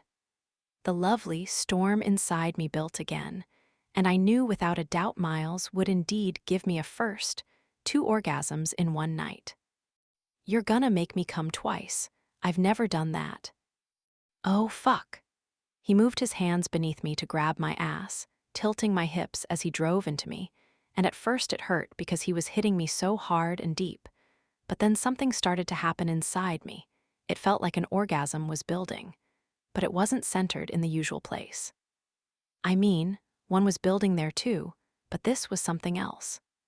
Muscles deep within I didn't even know I had were tightening around him like a vice, and suddenly I couldn't see or speak or even hear. My world went white as the contraction reached its apex, and it seemed like I would balance on the precipice forever, suspended there between purgatory and nirvana. My mouth hung open, and I dropped my head to the side, desperate for climax, as he slowed down, the tip of his cock teasing that perfect spot. Oh God, I was going to die. You want it? Miles growled in my ear, the little pulses of his hips driving me mad. You want everything. Yes, I cried near tears. Yes. He rocked into me hard and fast. Then it began, the longest, most intense orgasm of my life. An orgasm that jarred my bones, stopped my heart, stole my breath. It was more powerful, more potent, more euphoric than any orgasm I'd ever experienced. It was a morgasm, and I never wanted it to end. In the final throes, Miles changed his position a little and lasted only about 2 seconds before I felt the skin on his back ripple with goose flesh, and his body went stiff above me. I lifted my hips, giving him more friction, and he moaned as his cock throbbed deep inside me. He dropped his head into the crook of my neck. Oh my God, Natalie. I ran my hands through his hair, overcome with affection for him. What? I can't find words. No. No, wait, yes, hold on, I need to breathe, I'm not thinking straight. He laid his cheek on my chest. Every part of my body was still tingling as I cradled his head. It's okay, honey. Wow, he inhaled and exhaled. This is crazy. I have spent a lot of time fantasizing about fucking you. Like, a lot. But the real thing just blew the fantasy out of the water. Oh, stop. No, I mean it. He picked up his head and looked down at me. In general, I'm a fan of sex, but that was something else entirely. I agree. What the hell did you do to me in there? I've never felt that before. Good, he kissed my collarbone, my breast, my cheek. We must have really needed that, huh? Well, I did, that's for sure. 9 years I've been waiting. And yes, you were worth it. His whole body shivered. I giggled. Oh yeah. Definitely. Good, maybe I won't make you wait another 9 before we do it again. He looked elated. Seriously. I shrugged. That was the most fun I've ever had in bed, spankings and all. Sweetheart, you keep being bad like you were tonight, and I'll spank you as often as you like. We'll see, I said slyly. Now you better let me get some sleep, because I have to get up and go to work in like an hour or something. Miles rolled off of me, put his glasses on, and picked up his phone. You have to get up at 4. Yes, what time is it? You don't want to know. Tell me. 2:15. Oh God, tomorrow is not going to feel good. But tonight did. I smiled. Yes, it did. Miles went across the hall to the bathroom, and when he came back, I went. After cleaning up a little, I looked at my reflection in the mirror and actually felt like smiling. My hair was a wreck, my eyes were still puffy, and my face was a little scratched from Miles's scruffy chin, but I looked happy, relaxed, satisfied. With a spring in my step, I went back into Miles's room and jumped into bed next to him. Immediately, he pulled me into his arms, spooning me. This is what I wanted to do earlier, he said, his arm tight around my waist. Before the sex happened. I laughed, snuggling back into him. This probably would have led to the sex anyway. I felt a little nudge against my ass. It still might. I sighed, but secretly I was thrilled. Okay, but a quickie this time. No eating at the restaurant first. No promises. He kissed the back of my neck, my shoulder blade, my upper arm. It so happens that I have a taste for buns right now, and you, my sweet, have the best buns around. He kissed his way down my arm and threw the blankets off, putting his lips on my hip. When he sank his teeth into my ass, making me shriek, I realized I didn't care if I ever slept before the sun came up. Who knew what tomorrow would be like? Maybe we'd go back to being just friends, maybe not. I was just as confused about my feelings as I had been before. But if I only had one night with Miles, I wanted to make it count. Jesus fucking Christ. How was it possible that Natalie was even better in my bed than she'd been in my head? No woman should have been able to live up to the idealized version of her that I'd dreamed about. But not only did she look gorgeous naked, have a deliciously sweet pussy, and insist on sucking my dick, but she was playful enough to let me spank her, submissive when I wanted her to be, and yet unafraid to take what she wanted from me, to ask for it. And the way she looked up at me when I was inside her, like she'd never been with anyone else. Like she'd waited for me all this time, like she was mine. It was almost enough to make me believe it. But then, everything with us was always almost. I almost lost control when she pinched my nipple. I almost asked to fuck her without a condom. I almost told her I loved her when it was over. Almost. She de-changed the subject and gotten out of bed before I could embarrass myself, thank God, and I'd had a few minutes to regain my fucking sanity.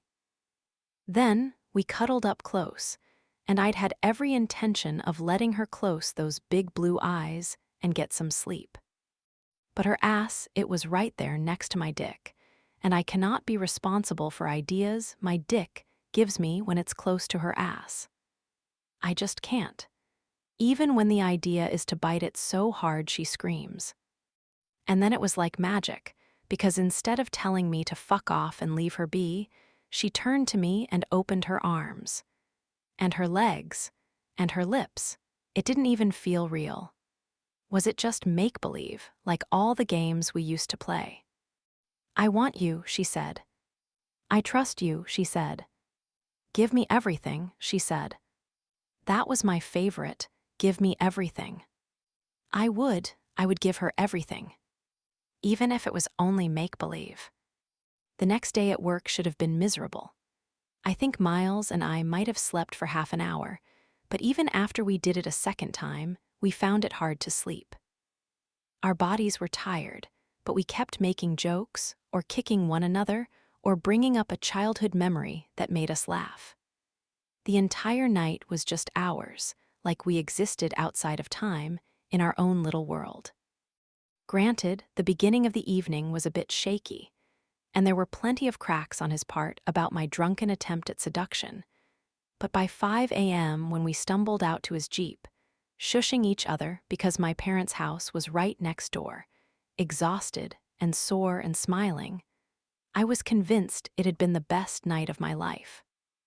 Not just because of the sex, but because it was the lightest I'd felt in I couldn't remember how long. I had no clue what the hell was going on with my life, but for once, I didn't care. Miles drove me to my house and dozed on the couch while I took a 2-minute shower and changed.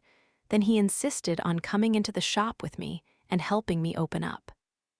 I told him it wasn't necessary, but he said he'd work for buns, so I let him stay. We were like two goofy kids all morning, snickering whenever we made eye contact, making jokes about glazing buns, and sometimes just dropping everything to kiss. He'd back me up against the giant stainless refrigerator.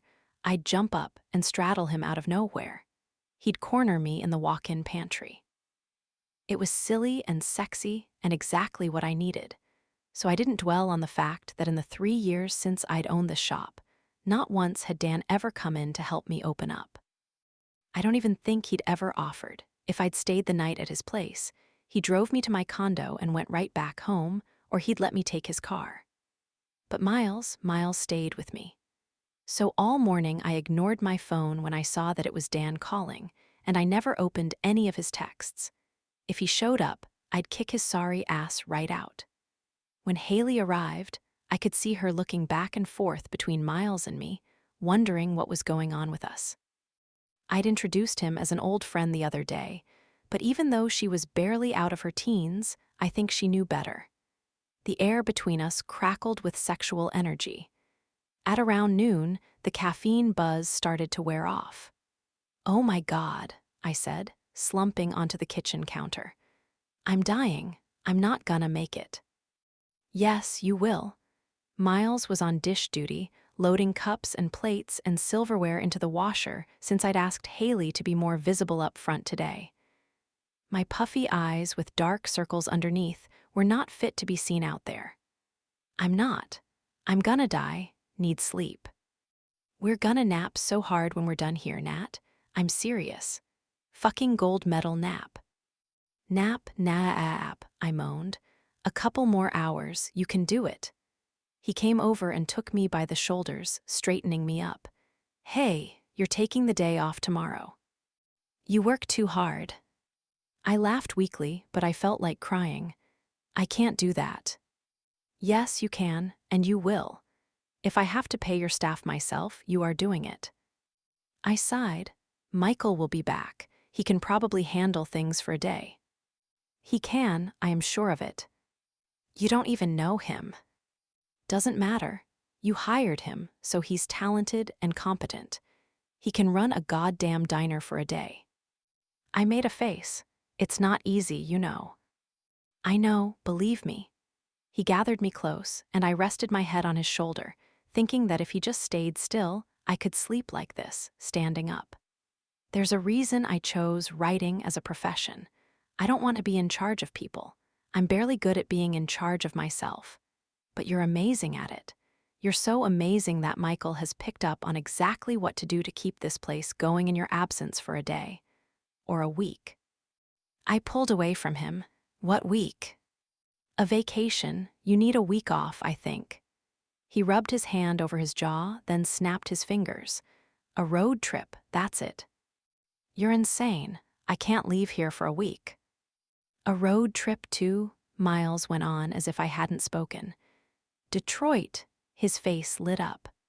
We'll drive down to Detroit, spend a few days there hanging out, and I'll show you all my favorite places. How about it? A week, no way. I folded my arms. Can't do it. Then 3 days. Miles took me by the wrists and shook my arms. That's all I ask.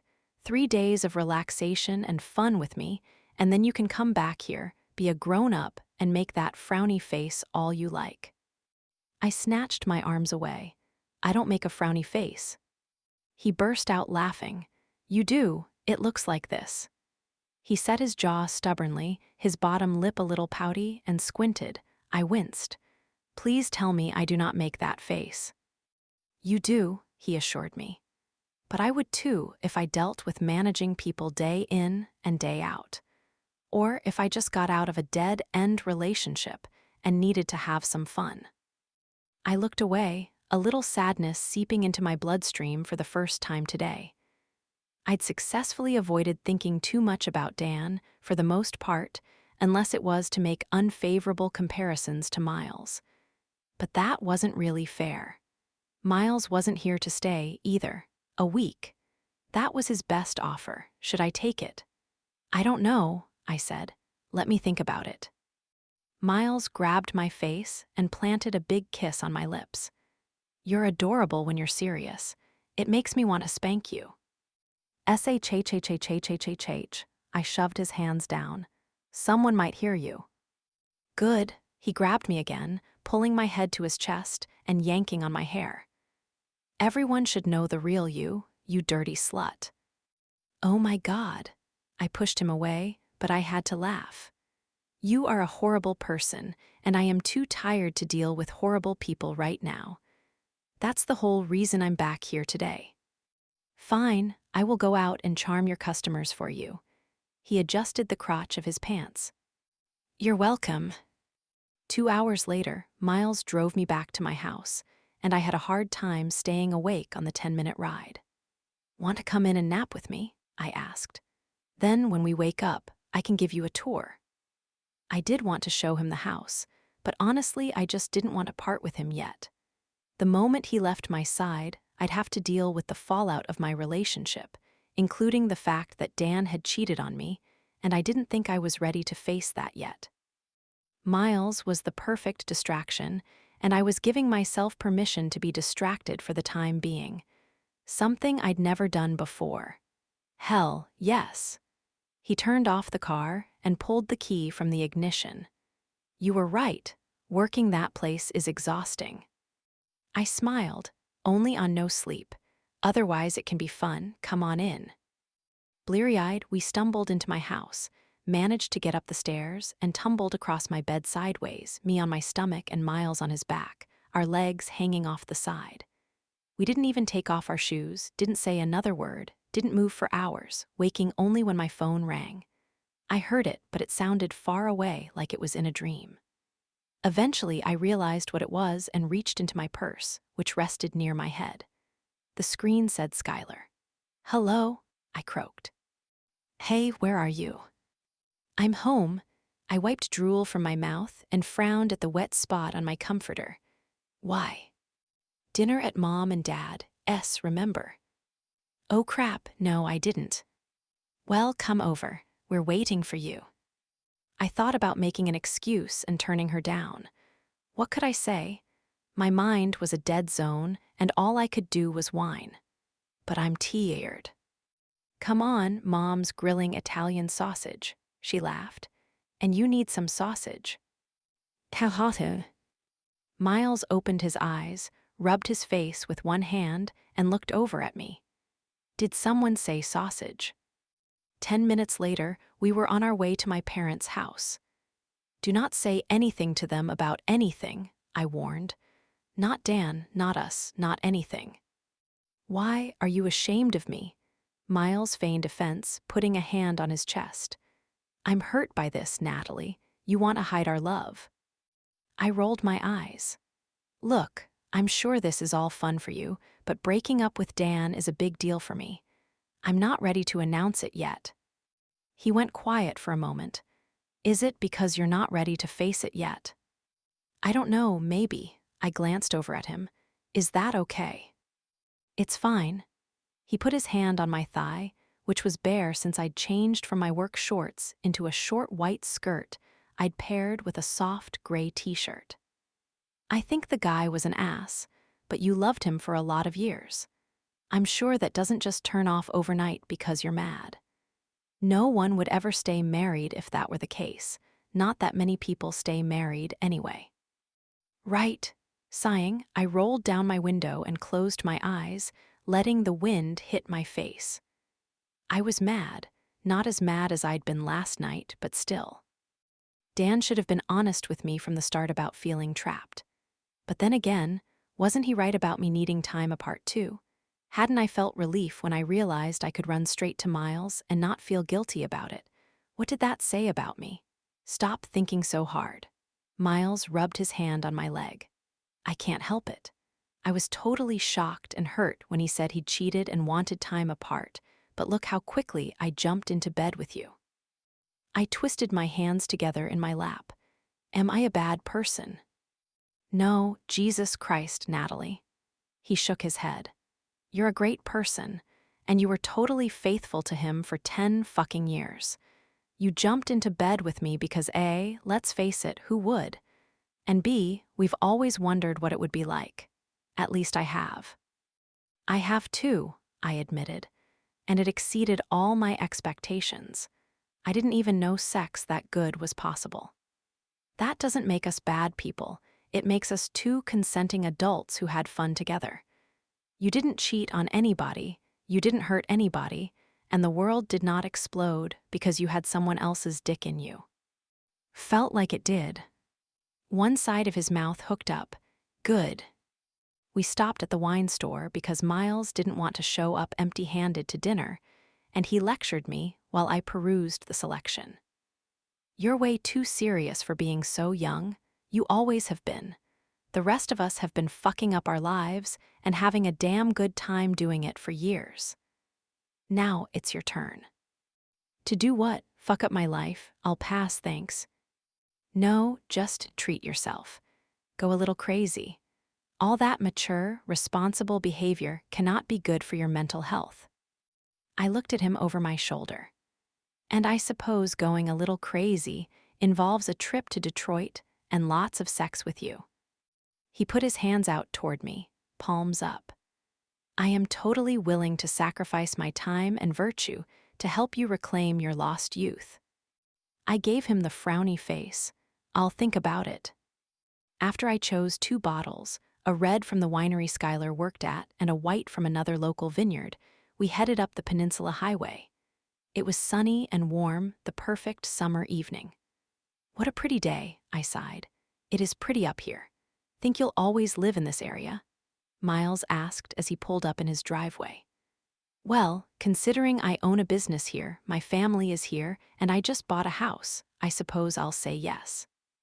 We got out of the Jeep and started to walk over to my parents' place. "What about you? You like Detroit?" He shrugged. "Yeah, I like anywhere for a while, but I'll probably move again eventually.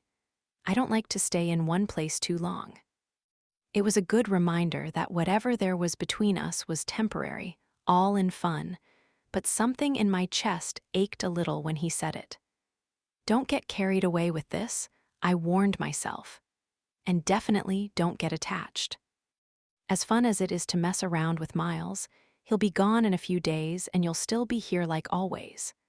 But at least being with Miles had reminded me of what good chemistry feels like. That hum in the air, that flutter in the chest, that pull deep in the belly. I wanted those things. I deserved them, did I? "You okay?"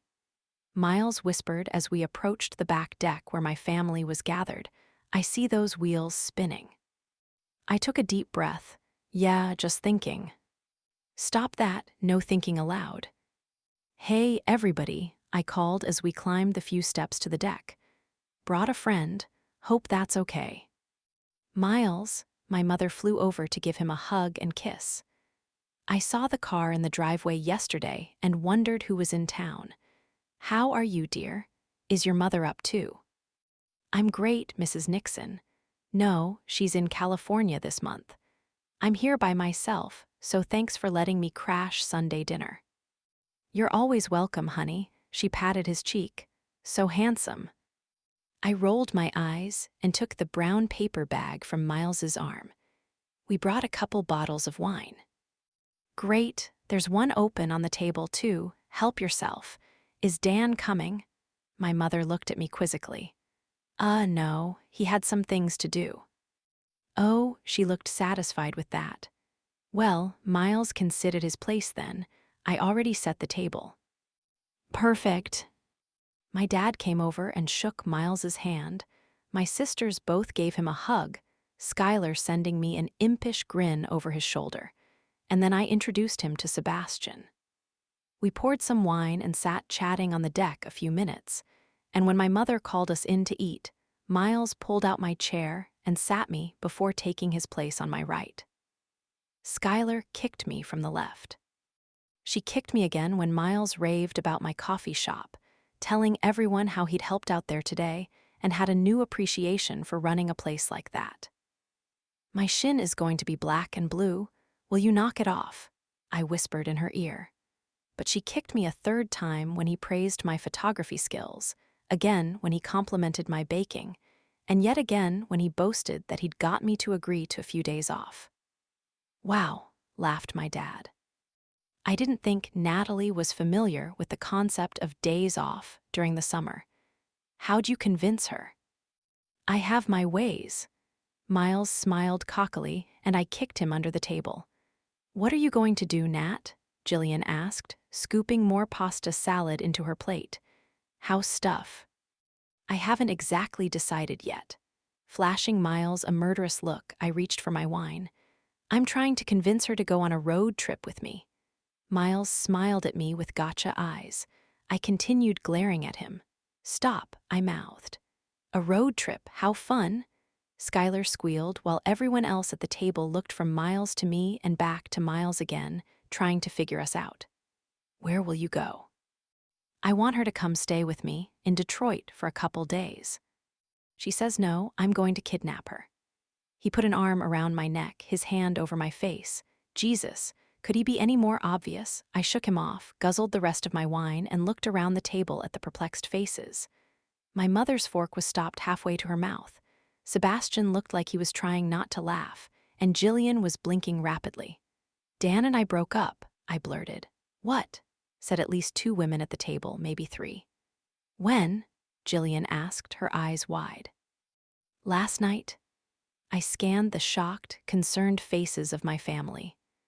"Look, it's not something I want to talk about right now, and I'm not really sure if it's permanent or just some time apart, but when I'm ready to talk, I promise to fill you in." "Are you okay?" my mother asked, her blue eyes concerned. "I'm fine, and Dan's fine, everyone's fine." I gestured to my right. "And I have Miles here to take my mind off things." "Well, I think you guys are smart," Skylar said. "You've never been apart for any length of time, not in 10 years. You were just kids when you got together. It's hard to know who you are as a person when you've always been part of a couple, don't you think?" "Yes, that's exactly it." I picked up my fork again, anxious to end the conversation. Jillian caught my eye, and I sent her a silent plea. She nodded. "Sky, fill me in on wedding details. What's new?" "Perfect." I shot her a grateful look, and she smiled. It was good to know that no matter what changes in my life were ahead, I had my family, and they'd always be there for me. Family was what mattered most. I could hold on to that. "Want to come in for a while?" I asked Natalie as we walked back toward my house. She scowled at me. "No, you and I are in a huge fight." I laughed. "Why?" "Because you shouldn't have said that stuff to my family. I didn't want them to know about Dan yet." "Hey, I didn't tell them about the breakup. You did."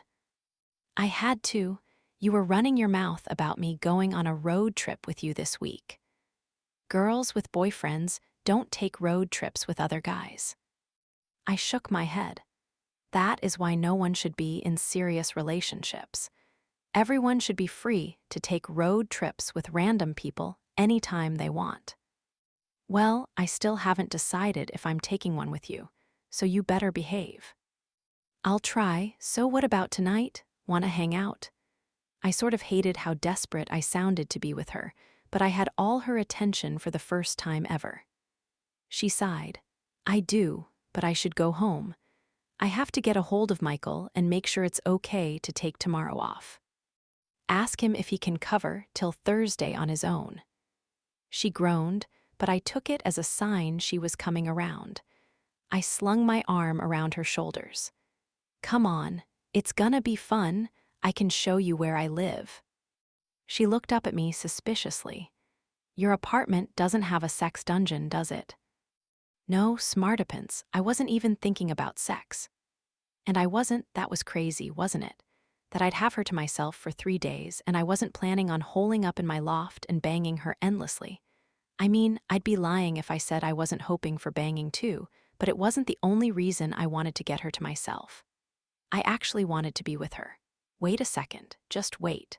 I slowed my steps as the harsh realization sunk in. Was I growing, like maturing? Emotionally? No, that wasn't possible. Guys like me took decades to grow up and have emotions, didn't they? One night of mind-blowing sex with the girl next door hadn't turned me into an actual adult with feelings, had it? Maybe I should slow down. "Just kidding," I added quickly, taking my arm from her shoulders. "I'm always thinking about sex." "I know this about you, and yet I'm still considering your offer. What does that say about me?" "That after years of suffering and deprivation, you are finally ready and willing to enjoy yourself." She sighed. "Okay, fine, you win. I'll ask about taking 3 days off. But I need to go home. Do you want to drive me, or should I take your car?" "I'll drive you. Pack up while you're there too. Then we can leave whenever we want." "Slow down, cowboy. I haven't talked to Michael yet." "Sorry, I'm just excited to get you all to myself." "Oh, shit. You know, for all the sex." Rolling her eyes, she thumped me on the chest. "You're an animal," she said, but she actually looked happy about it. On the way to her house, she called Michael, her pastry chef, who was back from his long weekend and more than happy to manage the shop for her the next 3 days. She double-checked with both waitresses scheduled to work this week, and each said she would be glad to pitch in with extra hours if needed. "See, everything is under control," I said. "Seems like it." She chewed the tip of her index finger. "And they can always call me if they need to." Exactly, but they won't. And you know what? This tells me you're an awesome boss. You've trained them well. Thank you, she shook her head. I can't believe I'm actually taking a little vacation. I haven't, oh shit. What? I glanced at her and followed her gaze down the street. Daylight was just starting to fade into dusk, and I easily made out the red Mustang in her driveway and the burly douchebag in a suit getting out of it. Oh shit. What do you want to do? I can keep driving and we can pretend we never saw him. I can wait for you in the car, or I can walk you in. Your call. She eyed me. If I say come in with me, can you manage not to get in a fight with him? Possibly. I pulled alongside the curb, noting unfriendly stance of said douchebag, who looked like he was ready to throw a punch. But unlikely. Oh God, please don't, okay. But Dan was already stomping across the lawn toward us, chest first. In general, I'm a lover, not a fighter, but I have a big enough mouth that I've gotten myself into trouble a few times. I took off my glasses just in case, popping them into the glove box under Natalie's worried gaze. Dan yanked open the passenger door. Can we talk? Not right now, she said breezily. Dan, you remember Miles. Miles, Dan. I leaned over her and smiled. What's up? He ignored me. I really want to talk to you. Well, give me a call at the end of the week. She got out of the Jeep. I'm going out of town tomorrow.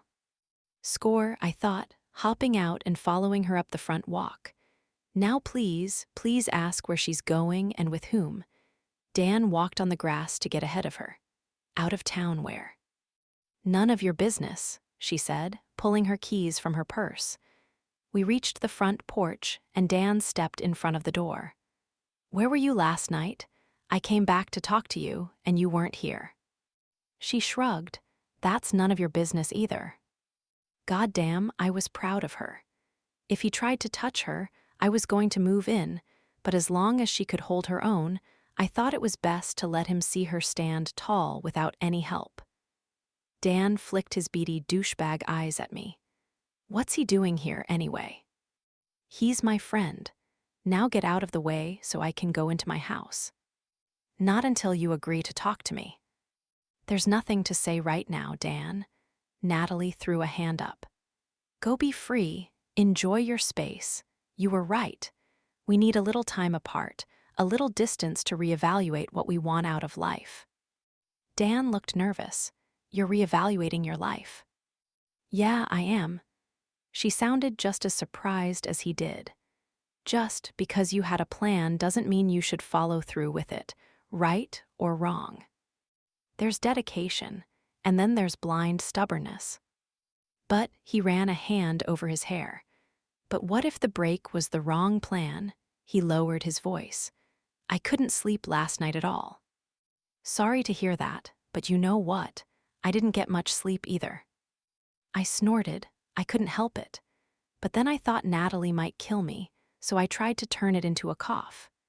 She gave me a nasty stink-eyed stare over her shoulder before shoving Dan out of the way. To my surprise, he gave up, standing there slump-shouldered and dejected, while Natalie opened the door and gestured for me to go in. Go on, Miles. I'll be in a minute. Reluctantly, I slipped past her into the front hall and eavesdropped on their conversation through the partly open door. You're punishing me. I deserve it, said sad sack Dan. I know I do. I rolled my eyes and gave him the finger through the door. You cheated on me, Dan. That hurts. Her voice was like steel. I'm sorry. Was it more than once? I didn't hear anything, so he must have nodded or something, because she laughed coldly. I should have known. God, was I just stupid? No, look, it happened, but we can put it behind us now, Natalie. I don't want anyone else. Until the next time. There won't be a next time, I promise. I'm not interested in your promises anymore, Dan. What are you even fighting for? It's time we admit things between us haven't been good for a while now. They've been forced, and that's partly my fault, because I didn't want to face it. Now we have to. I don't think it was forced, he said, his his tone defensive. "I think it just got comfortable, and I took you for granted." "Whatever it was, Dan, there has to be something better. I've decided I'm too young to settle for comfortable." God, I wanted to hug her for that so hard. "But I love you, Natalie. I still want what we had planned. I just didn't want it so fast." "I get it, and I'm glad you were finally honest with me. It's giving me a chance to take a closer look at what I want now, to figure out what's really going to make me happy. I hope it's still me." "It's not you," I felt like shouting. "You don't even know about her G-spot, you fuckwad." Unexpected rage curled my hands into fists and flared my nostrils when I thought about him having sex with her. About his mouth on her, his hands on her, his stupid, lazy dick. And if she went back to him, he'd get that spectacular body to himself. He'd get to eat that sweet little muffin. He'd get to glaze her buns. That was fucking unacceptable. I wanted to glaze her buns. Molten fury rose in my chest, and I clenched my fists at my sides. "I don't think it's you anymore, Dan. I'm sorry. We'll talk next week, okay? Good night." She came in the house and shut the door, leaning back against it, breathing hard. Oh my God, I can't believe I just did that.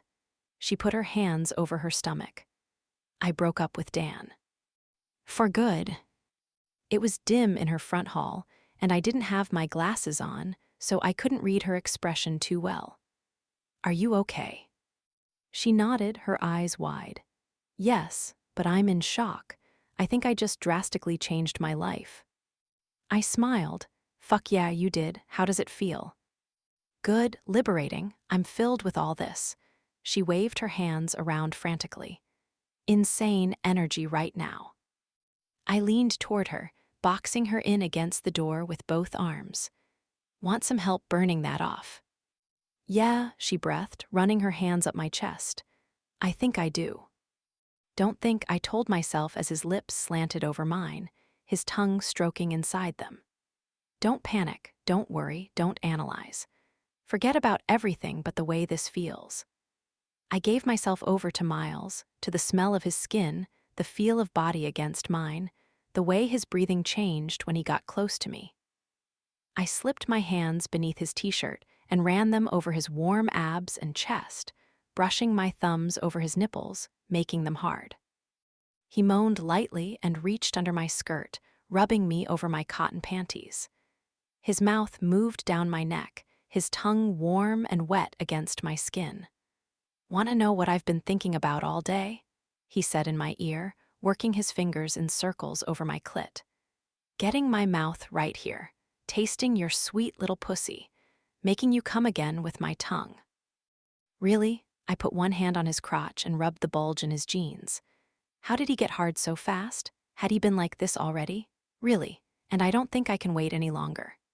He dropped down in front of me and pushed my skirt up, putting his mouth on me without even taking my panties off. Oh God, that feels good. Breathing hard, I threaded my fingers through his hair, watching him soak my underwear with his mouth, or maybe it was me soaking them. He flung one of my legs over his shoulder, kissing and licking and biting my inner thigh before moving my panties aside to get his mouth on my bare skin. God, I loved the way he didn't rush, loved the languid strokes of his tongue up the slick, hot seam at my center. The decadent swirls over my aching clit, the sweet, slow way he devoured me. I felt like he loved making me come as much I loved doing it, like he'd be happy to do this all night, like he didn't care how long it would take me. Not that it would take long. "Fuck," I whispered, the tension coiling tight at my center. "How do you do it? You make me come so fast." "Good." He switched to hard, quick flicks with the tip of his tongue, then sucked the hot little bud into his mouth. When he slid 2 fingers inside me, my leg trembled and I dropped my head back against the door. "Yes, yes, yes, like that," I whimpered, my fingers clutching his hair. I clenched the leg he'd thrown over his shoulder, pulling him into me. "Right there, oh my God." He plunged his fingers deeper and sucked harder, and when I looked down at his head between my thighs, I cried out as I watched him take me over the edge, my clit throbbing inside his mouth, my core muscles contracting around his fingers. "Fuck yes," he said, his breath warm against my wet skin. He bit my inner thigh once more. "I love the way I can feel you come. I love it so much, I want it again." He pulled my drenched panties down and I stepped out of them. When he stood up, I grabbed the hem of his shirt. "Take this off. I love your arms and your chest," I said. "I want to see them." He reached behind his neck and pulled it over his head, tossing it aside before caging me against the door with his arms. "Yes," I whispered, biting my lip as I ran my hands over his upper body.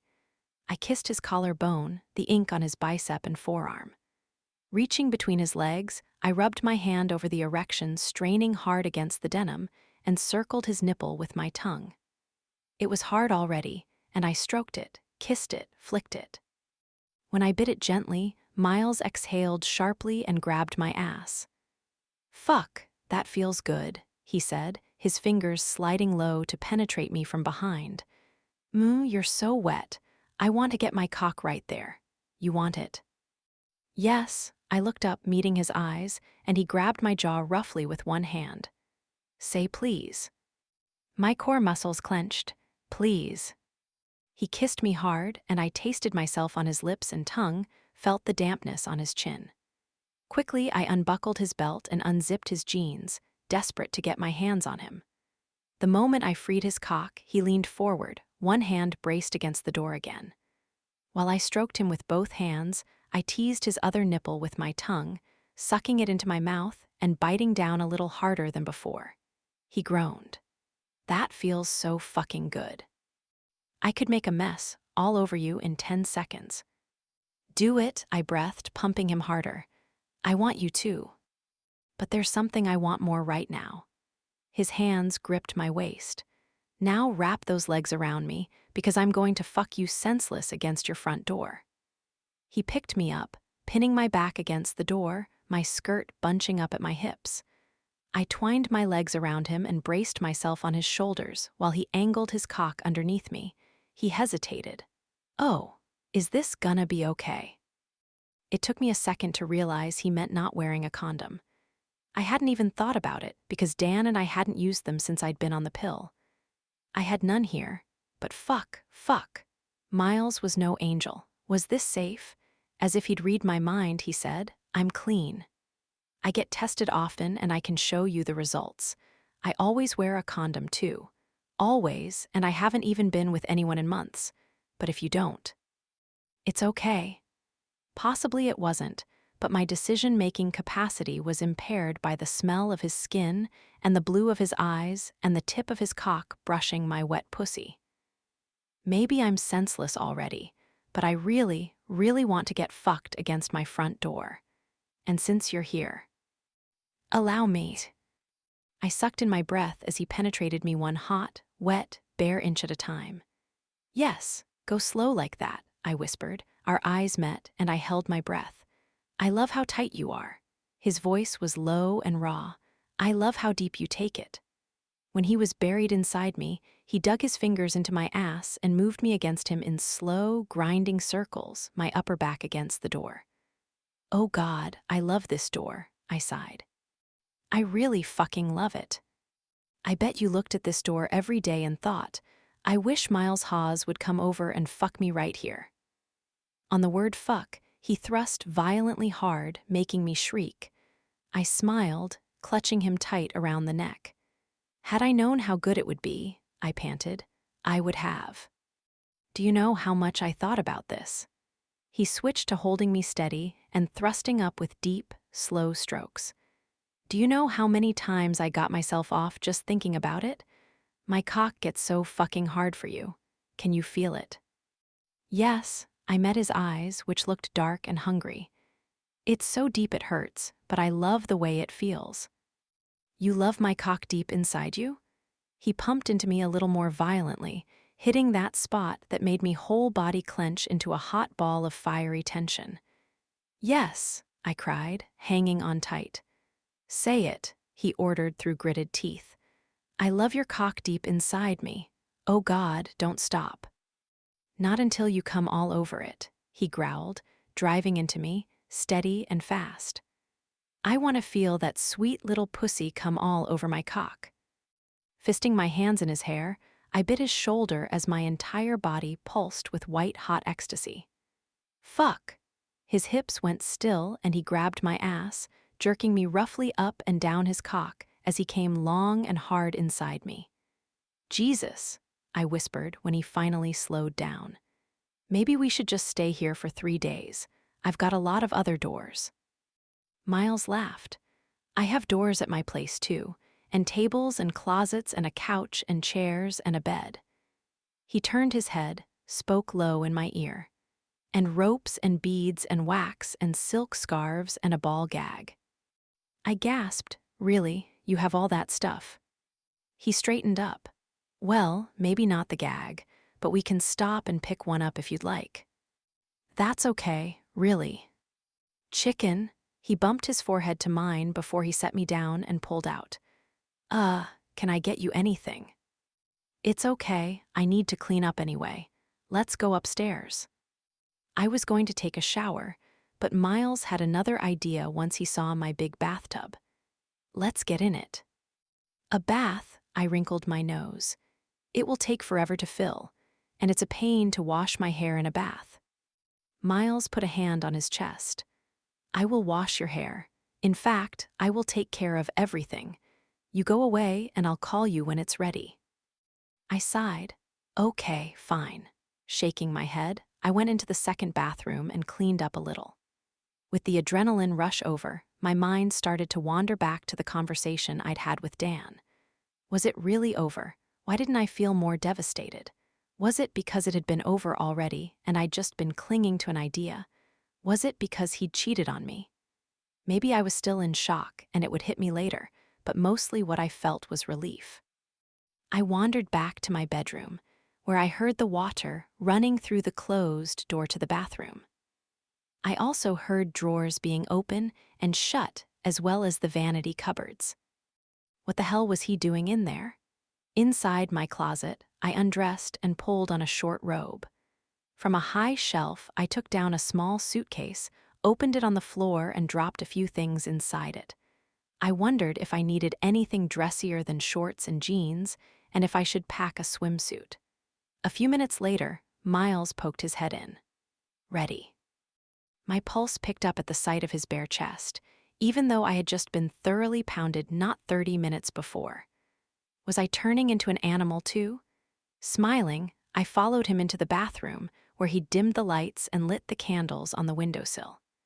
He'd also filled the tub with bubbles, and the air was warm and humid and scented with vanilla and cinnamon. Wow, I'm impressed. Good, he slipped the robe off my shoulders and hung it on the back of the door. Go on, get in. I slipped beneath the warm, fragrant water, the bubbles up to my shoulders. Coming in with me. He set the plastic container I keep under the sink to water my plants on the sill too and unzipped his jeans. Definitely. What's the container for?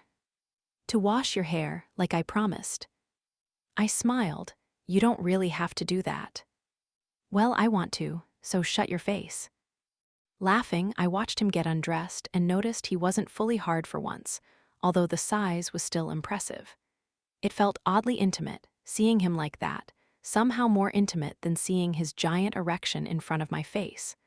Why was that? I looked away as he stepped into the tub behind me. Scoot up a little bit. He stretched his legs on either side of me, and I leaned back against him as he gathered me in close. There, isn't this nice? Yes, it was nice.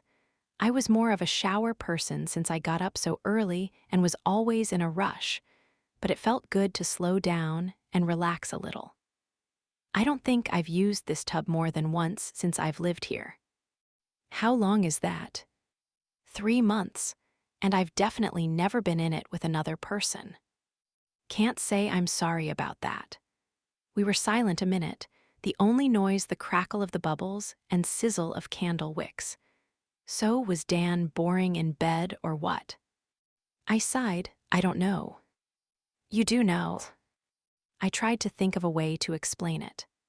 Well, You know how you have a favorite pair of sweatpants or something, and they're really comfortable and feel good every time you put them on? I guess so. Well, sex with Dan was sort of like that. Like sweatpants. Yeah, something comfortable and familiar that feels good. Does that make sense? I guess so, but if any woman ever said sex with me was like sweatpants, I'd fucking shoot myself. Well, I didn't know any better, okay? We both had orgasms, so I figured we were doing fine, but clearly we weren't, because he went elsewhere to get what he really wanted, and I stopped, unsure of how to finish the sentence. You what? In front of my chest, Miles linked his fingers with mine. I'm having way more fun and way better orgasms with you than I ever had with him. But I couldn't say that. Miles would probably freak out and think I wanted him to be my next boyfriend or something. And I didn't want that. I knew we were just friends doing this for the hell of it, enjoying the kick. For all I knew, sex with Miles would become routine after a while too, although that didn't seem possible. You what? He prompted again. I'm learning things about myself. I grinned at him over my shoulder. You're a good teacher. And what have you learned so far? I settled back against his chest. I like it when you say dirty things to me. Good. I like when you get bossy with me. Even better. I think I might like to get bossy with you sometime. Sweetheart, you can boss me hard and often. I giggled, wash my hair now. Not exactly what I meant, but okay, he said, reaching for the plastic container. Sit up. I sat up and crossed my legs, tipping my head back. Like that. Yes, perfect. He poured water over my head and shampooed my hair, massaging my scalp as I sighed contentedly. When the conditioner was on, I turned around. Your turn. He let me wash his hair, and I giggled as I sudsed him up. You should get a mohawk, I said, forming one on the top of his head. No, thanks. Or grow a grizzly beard. I scooped up some bubbles and spread them around on his face, covering it completely. There, big improvement. He lunged for me, trying to smear bubbles on my face, and pushing a huge tidal wave over the edge of the tub in the process. I squealed and fought back, suds and water flying everywhere. He ended up cradling me across his lap, but instead of dunking me, he kissed me, sealing our wet mouths together. I looped one arm around his back and one around his neck, my belly flip-flopping as his hand moved up my ribcage. He teased my nipple with his thumb, making it harden and tingle. Ever had an orgasm in this bathtub? He whispered, his hand moving lower. No, I gasped, my stomach quivering as his fingers rubbed soft little circles below my belly butt and spiraled down to just above my clit. I love giving you firsts, he said, keeping his hand in that spot, making me yearn for him to go lower. I closed my eyes and opened my legs, my body relaxed and humming. I only wish there were some firsts left for me to give you. You've done everything already. He stopped moving and shook me gently. Hey.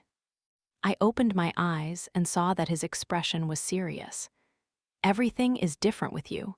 Everything feels like a first. Is that good? He smiled, making my heart skip. Yes, it is. Sliding a finger inside me, he lowered his lips to my ear.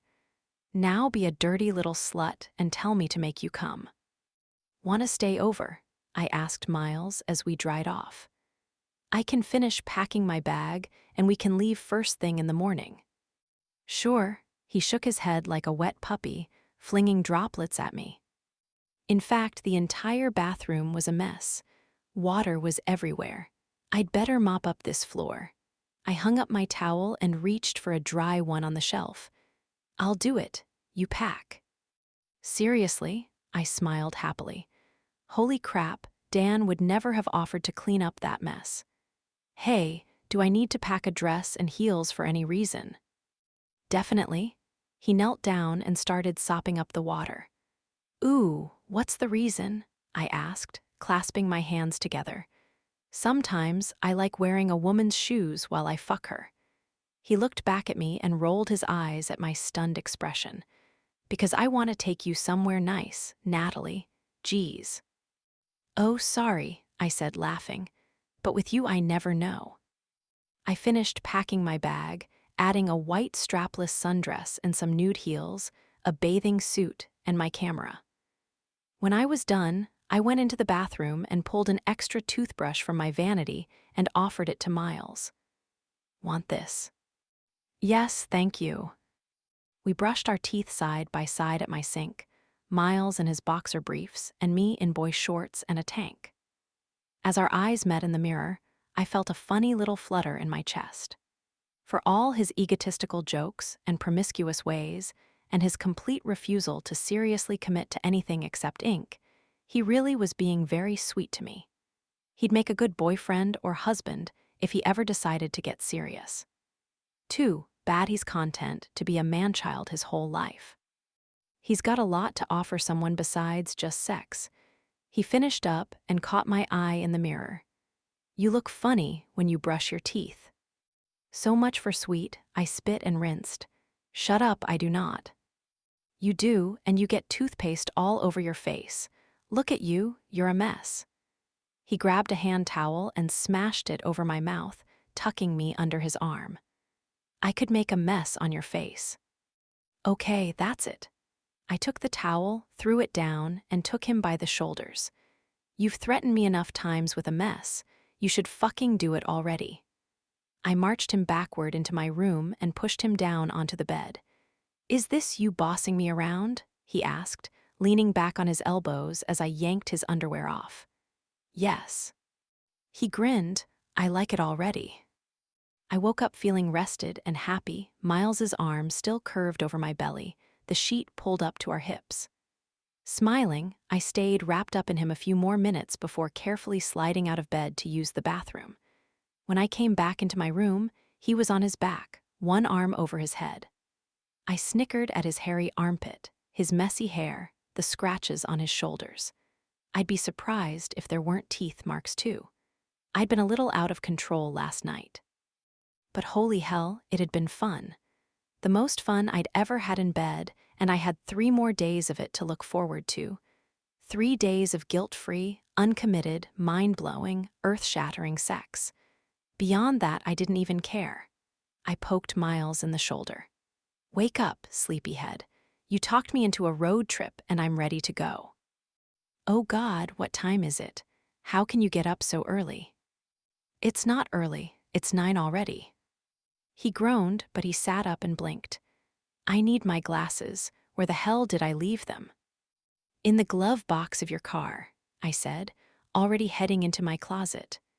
Let me throw some clothes on and grab them while you wake up.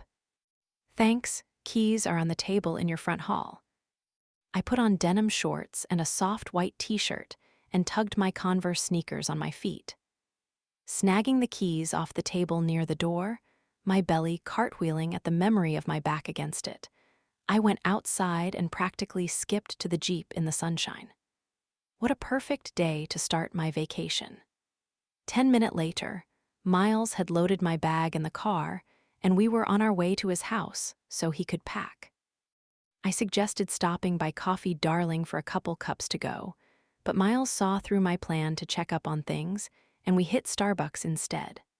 At Miles's house, he packed up a duffel bag while I stripped his bed. We'd left it a mess yesterday morning. When he was done, and I'd put fresh sheets on the mattress, he announced he had to write a quick blog post. Right now? I paused in the middle of slipping a pillow into its case. Yes, before I forget any of the details of that fuck-hot blowjob you gave me last night, although that is not likely to happen in this lifetime. If ever anything was unforgettable, that was it. My cheeks got hot. You can't write about me giving you a fuck-hot blowjob, I shrieked, although secretly it delighted me to think I might be the subject of one of his lurid posts. Me, of all people, me, he laughed. I love when you say fuck. Listen, men and women depend on me. I make the world a sexier place, therefore a better place when I share these things, and you're helping me do that. You should feel proud of yourself. I chewed on my bottom lip. Fine, but don't use my name. I never use real names. Why not? He shrugged. It protects the innocent and it keeps things light, fun. While Miles wrote, I sat on the porch with my coffee and a book from the house's dusty library, a volume of poems by Mary Oliver. I'd never heard of her before, and I didn't know much about poetry, but hers was so beautifully easy to understand, and so personal I felt like she was speaking right to me. One poem in particular, called When Death Comes, made chills sweep across my back and down my arms. I sat up straight and read it again, then I looked out across the orchard, half expecting to find the poet herself standing there, pointing a finger at me. I looked at the words again, trying to memorize the final line. I don't want to end up simply having visited this world. It was such a simple statement, and yet so powerful an idea. I knew exactly what she meant. That feeling had inspired me from the time I was young to go after what I wanted and do my best to achieve those goals. Swimming, good grades, Dan, a college scholarship, my own business, my house. But I could see now how fear of change, or maybe fear of failure, had shaped that ambition into a careful, tidy, safe sort of life. And when my life was over, did I really want no mistakes on my record? No messy lessons learned? Nothing that made me say, I can't believe I did that.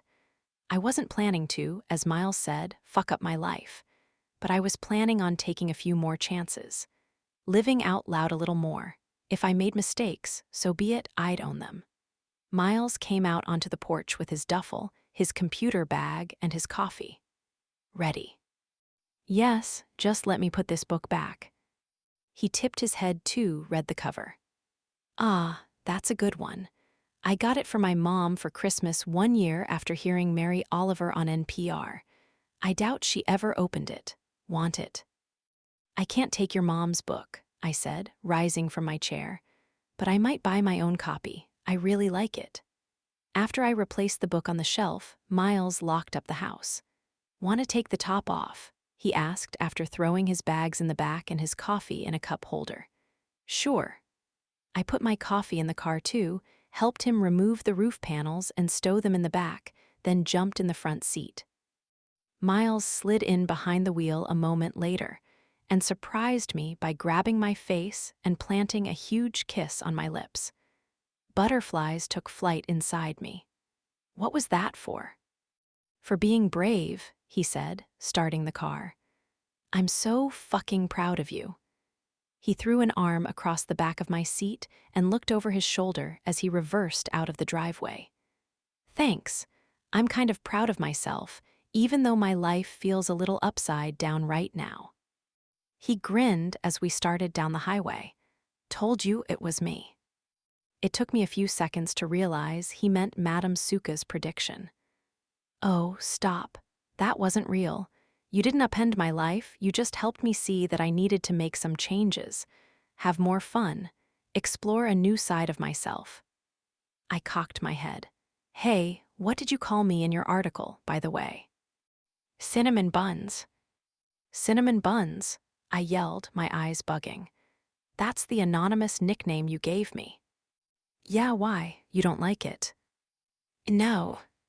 For one thing, it will be totally obvious to anyone who knows what I do for a living. And for another, I thought it would be something sultry and glamorous, like Svetlana. Svetlana. I hit him on the leg. Hard. I'm kidding, he said, laughing. You're much hotter than Svetlana. Beautiful girl next door with hidden dirty streak beats Ukrainian acrobat any day. And anyone who reads this article will agree with me. Trust me, it's highly complimentary. When can I read it? Right now if you want. It's live. It's live? I thought you were going to let me see it first at least. Diving into my purse, I scrambled for my phone. Oh God, I'm scared. Don't be, I'm telling you, it's all good. My heart thumped hard as I searched for his blog, my body prickling with heat. What had he said about me? I saw the right link in the search results, clicked on it, and began to read. Want a better blowjob tonight? I thought so. And I'm here to help. Last night, I had quite simply the best blowjob you can possibly imagine. I'm talking the Aston Martin of blowjobs, the Stanley Cup of blowjobs. If blowjobs had a World Series, this girl was Ty Cobb, Roger Hornsby, and Joe Jackson combined. I'll call her Cinnamon Buns, because she looks as delicious and smells and tastes like the best one you've ever eaten. This blowjob from Cinnamon Buns was clearly a gift from the heavens, and I feel strongly that the gods bestowed it upon me because they knew I would act benevolently. Thus, I share with you my experience not to inspire envy or resentment, but in the hopes that you can find a way to get your girlfriend's eyes on this article and inspire her to blowjob brilliance as well. In return, gentlemen, you will please follow this link to an article called 10 Ways to Get Her Off Tonight. You're doing it wrong, asshole. Okay, let's begin. You with me, ladies? First, I want to commend you for reading. You're clearly smart, sexy, and fun, which makes you the hottest woman he has ever known even before you put that gorgeous mouth on his unworthy dick. You are a goddess. See what I'm doing here, guys. Now I'm just going to come right out and say it. I've had a lot of blowjobs. But this one. As I watched Cinnamon Buns get to her knees on the floor in front of me, my dick sprang up like one of those inflatable Bozo, the clown bop bags I had as a kid. I'd push it down and it would pop right back up again, ready to go. Not that there is anything funny about my dick, of course. It is very serious. Let me rephrase. My dick stood tall like a proud soldier ready for duty, weapons locked and loaded. Much better. I had a feeling before she even got started that this was going to be a blowjob of epic intensity, and I was right. Now, partly it was because of our great chemistry, and partly it was because she's just magic.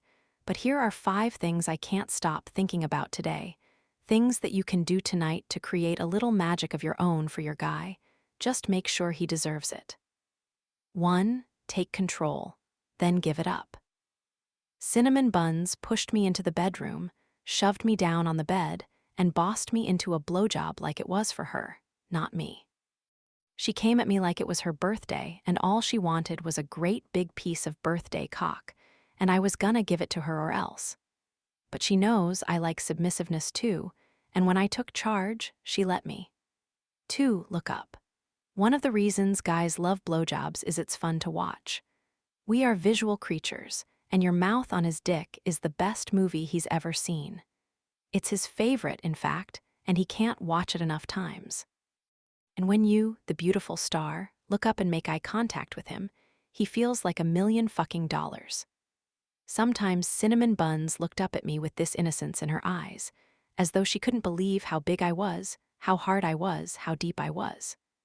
Other times, the look in her eye was pure salacious delight, and she'd moan or laugh or sigh, like the pleasure was all hers. 3. Use your hands on him. Yes, it's mostly about his dick, and no man will complain if that's all you want to focus on. But while you are merrily sucking him into oblivion, don't be shy about touching him other places. Balls, nipples, ass. Cinnamon Buns was not shy. If he doesn't like it, he'll let you know, but I'm gonna venture a guess he does. 4. Use your hands on yourself too. At one point, Cinnamon Buns got so turned on by what she was doing that she touched her body the way I would have if I hadn't been so paralyzed with joy by the sight of her doing it. In fact, I nearly fired the cannon before I could properly warn her, which a gentleman should never do. Are you listening, gentlemen? 5. Swallow. You don't have to pretend it's the nectar of the gods, but it sure makes us feel good when you do. I don't actually recall the expression on Cinnamon Buns's face when she swallowed because I was too blinded by rapture, but when I recovered the use of my eyes, she looked delighted. Sated, pleased with herself and with me. I was pleased as well, and I showed her by returning the favor before she even caught her breath. Sound good? You know what to do. Guys, that goes for you too. Oh my God. I finished the article and read it again 3 more times. My mind whirled, my heart beat crazily, and I couldn't keep the smile off my face.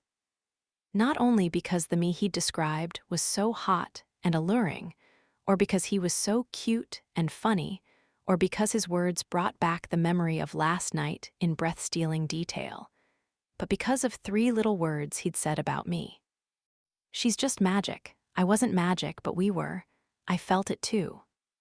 Why was she so quiet? Did she hate it? As she read, I kept trying to get a glimpse of her expression, read her body language, but she was sort of turned toward the window. She gasped once or twice and brought one hand slowly to her mouth, but I couldn't tell if it was because she was shocked, embarrassed, or touched. Fuck, maybe I shouldn't have written about her. Natalie wasn't show-offish like other women, who sometimes begged me to write about them. A lot of them even asked me to use their real names too, which I never did. Not only for their protection, but also because real names suggested a level of intimacy I wasn't comfortable with. "Hey," I said, tapping her head. "What's going on up there? Do you hate it?" "No, I love it," she said, turning toward me with bright eyes. "Are you kidding? Thank you for saying all those things. Really, it was the best blow job you've ever had. The Stanley Cup of blowjobs." "Definitely," I nodded, relieved she wasn't angry. "You're the top. And I've had a lot of blowjobs, I mean seriously a lot, and by some really hot women. I remember this one girl who—" Okay, enough." She held up her hand. "I get it. Thank you, I'm flattered, and you should stop talking now." I grinned at her. God, I was even starting to adore the frowny face. "Sorry. Anyway, she was nothing compared to you. That was my point." "So you really meant all those things you said?" She sounded surprised. "Like I told you, I always mean what I say, Nat, especially where you're concerned." I wondered which things in particular had her curious, but didn't ask. "Now my problem is that you've ruined blowjobs for me forever because nothing will ever compare." "Oh, right?" She shook her head and sighed. "Something tells me you'll be just fine, Miles Hawes. And considering you just explained exactly what you like in a blowjob to any woman who reads your stuff, I'm sure you'll have plenty of qualified applicants to replace me." "Doesn't matter, you'll always be my favorite." I tugged a few strands of her hair, happy at the sweetly surprised expression on her face, for about 5 seconds, because I realized it was true. No matter what happened, no matter how many hot girls lined up to blow me, I'd forever compare them unfavorably to her. And what about sex? Had she ruined that for me too? Quickly, I tried to think of another girl I'd rather go to bed with than Natalie, another pussy I'd rather taste, another body I'd rather be inside. And I couldn't. A sweat broke out on the back of my neck, because I realized I'd never been able to think of another girl I'd choose over Natalie.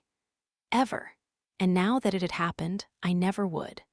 What the fuck was I going to do about that? For one crazy moment, I wished we weren't so good together. I wished the sex was average, the chemistry lackluster. The feeling I got when I came inside her, something less than fucking transcendent. For an even crazier moment, I thought about promising her everything and all of me if only she'd say she wanted it. Then I shook it off. That was fucked up. We stopped once for lunch and once for more coffee and gas, and arrived in Detroit around 4 o'clock that afternoon. Natalie wanted to see my apartment before we did anything, so I parked in the garage adjacent to the building and took her up to the 23rd floor. I unlocked the door and let her in first. "Wow," she breathed, setting her bags down. "This is beautiful." "Thanks." I set my keys on a small table against the wall and kicked the door shut. The guy who rents it to me said it was built in the 20s, but abandoned for years before they renovated. "That's amazing." She walked over to the huge floor-to-ceiling windows and looked out. "I love the view." "Cool, isn't it?" The guy asked me if I wanted shades on those windows, and I said no way. She turned around and took in the furniture, wood floors, and 2-story ceiling before wandering over to the kitchen. "Holy shit," she said, running her hand over the shiny granite counter. "This is gorgeous." "Yeah, he's a chef, so this kitchen is totally decked out.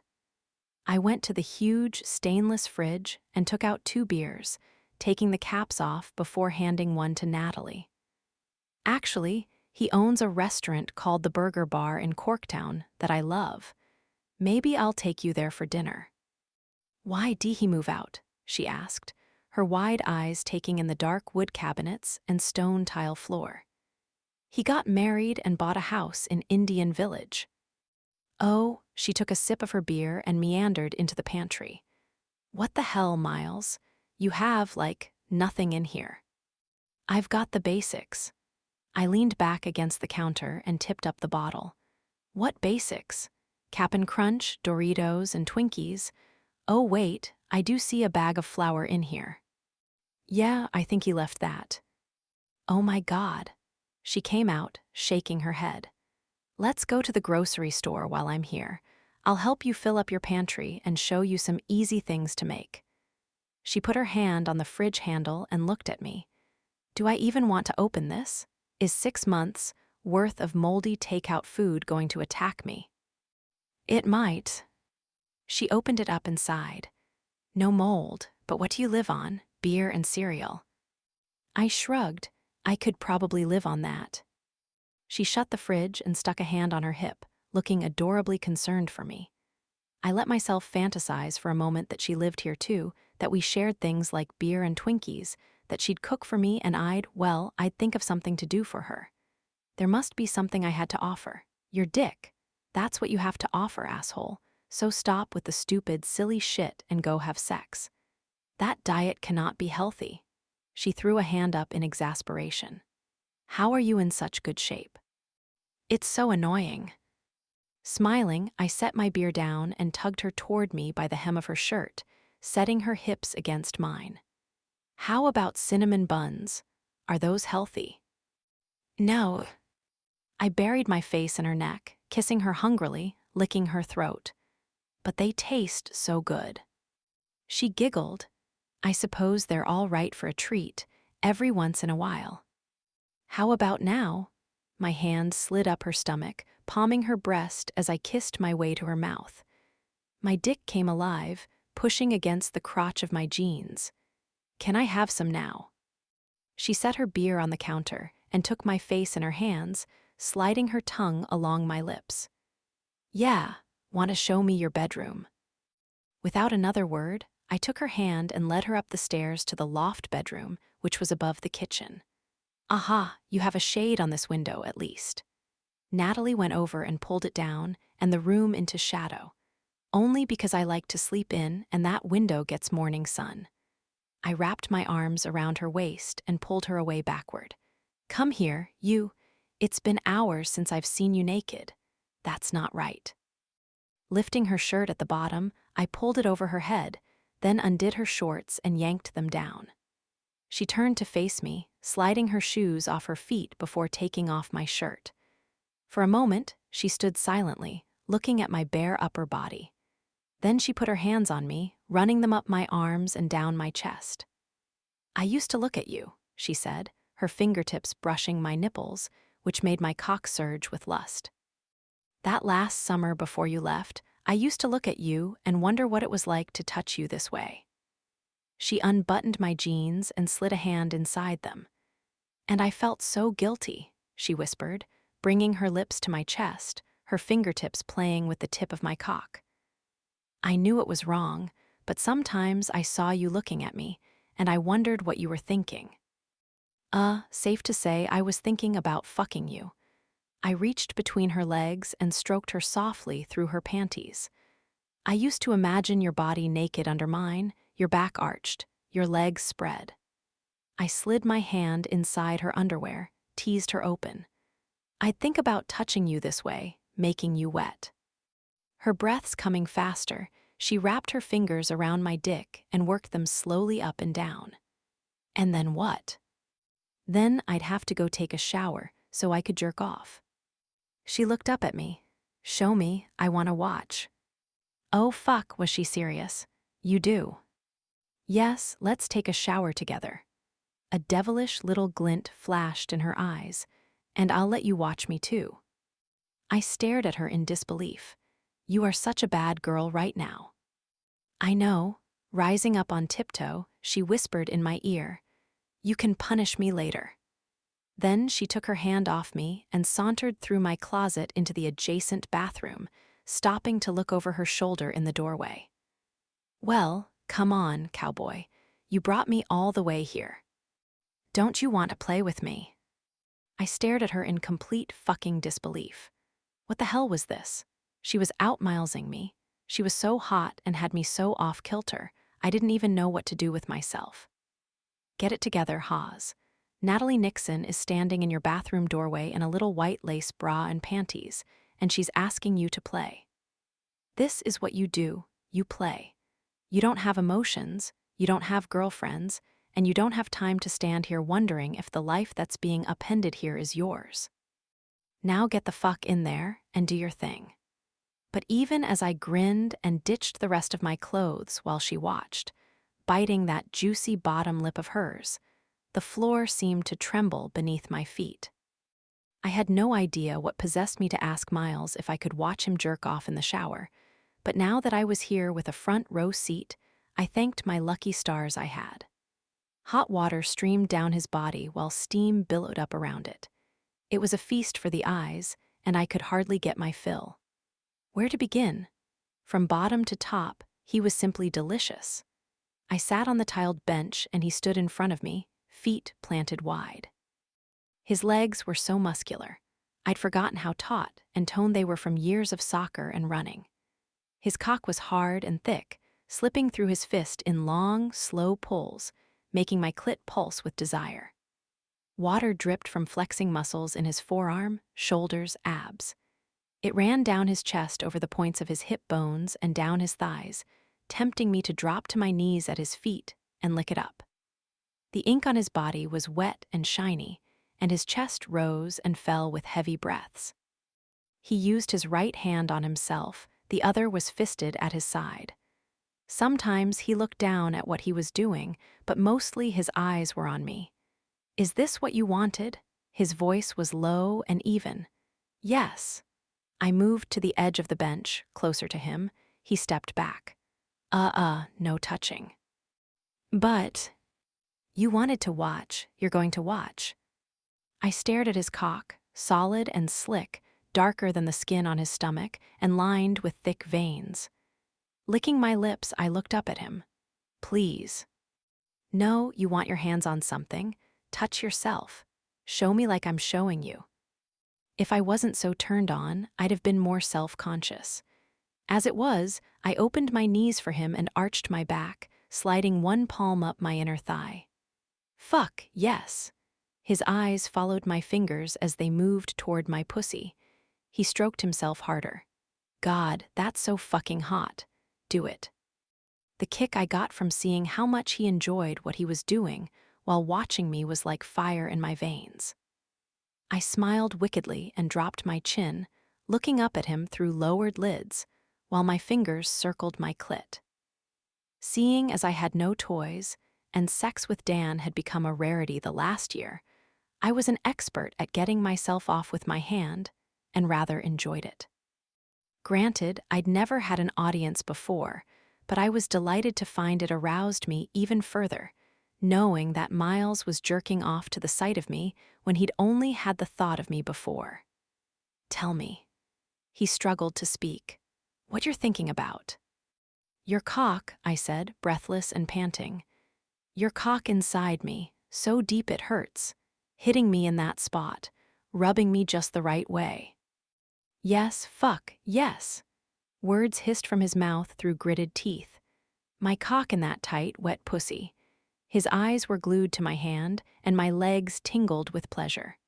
Oh, God, Miles. I watched his hand work hard and fast, his thick, solid flesh slipping through his fist, the muscles in his abs flexing. I'm close. Do it with me. Christ, he rasped, leaning forward and bracing his left hand on the wall behind me. I can't stop. Fuck. Here, I flattened my palm on my chest, slid it over my breasts. Put it here. Thick white spurts shot from his cock onto my chest, and I rubbed it all over my breasts while he watched, wide-eyed and open-mouthed. The sight of him losing control pushed me over the edge, and my cries echoed off the tiles as my orgasm rocketed through me, my entire body clenching up before easing itself with rhythmic spasms beneath my fingers. It took us a minute to calm down. Jesus. Miles breathed hard, still braced on the wall. Who the hell are you? I smiled slyly and brought my knees together, hands clasped on top. The girl next door. You think you know someone? He shook his head, water dripping off his dark locks. You know what? I stood up, rinsed off, and we wrapped our arms around each other's waists. You do know me, Miles. I think you knew me better than I knew myself. I don't exactly know how, since we haven't even seen each other much at all in the last few years, but you did. You do. I don't exactly know how either. Just seems like it's always been that way with us. He rested his forehead against mine. We've always had a connection. A shiver moved through me. Yes. He pulled me closer, tucking my head beneath his chin, and turning me so the shower hit us both on the side. Cold. Just for a second there, I'm fine. But I hadn't been cold at all. I'd been moved by his words, and a little bit frightened. Because he was right, we did have a connection, and we always had. What was left unsaid was that we always would. I felt it. But what would that mean when our 3 days were up and I went back to my real life? Yes, I was enjoying my newfound sexual freedom, but eventually I wanted something more lasting, didn't I? Breaking up with Dan had been the right decision, I had no doubt about that. But I hadn't changed that much. Once my taste of freedom was complete, I saw myself wanting to be part of a couple again. Wanting to belong to someone, wanting to fall in love. Those things made me happy. But Miles didn't want those things, and it would be wrong of me to try to change him. He loved me in his own way, and I loved him, but he loved his freedom more. I didn't want him to resent me for asking him to be something he's not. I sighed. No, this was it. And there was no sense in getting all freaked out and scared about it. If and when I met someone I could truly fall in love with, I had to believe that would overpower my chemistry with Miles. But it would have to be one hell of a love. We cleaned up, got dressed, and headed to Corktown for drinks and dinner, Miles giving me a little tour of the historic neighborhood first. I had my camera with me and took lots of pictures in the beautiful fading light. Century-old row houses, colorful Victorians, the hulking, ghostly abandoned train station. Hey, you check that place out for your ghost sex article. Definitely looks haunted. Miles shook his head, his eyes going wide. There might be some souls lurking about in there, but none of them are souls I'd like to fuck. There's a soul you don't want to fuck, I teased, putting my camera in my purse. He grabbed me from behind, pinning my arms to my side. Yes, smartass, there are plenty. In fact, I only want one soul these days, and that's yours, so behave. I giggled. I'll try. You don't make it easy, though. The burger bar was nice and cool inside, and pretty crowded, but we found 2 seats together at the bar. We ordered beers and burgers, and when I praised the menu, with its locally sourced ingredients, Miles asked me if I thought I'd stick with the coffee shop or wanted to try something else one day. Oh, I think I'd like to try something else someday. Coffee Darling is a great little place, but I wouldn't mind something bigger at some point. Maybe a restaurant at one of the local wineries or farms. I think that would be fun. But definitely up there, huh? I sipped my beer, thinking about it. Yeah, I answered finally. I do like traveling, but that part of Michigan just feels like home to me. I love the seasons up there. I love being close to my family.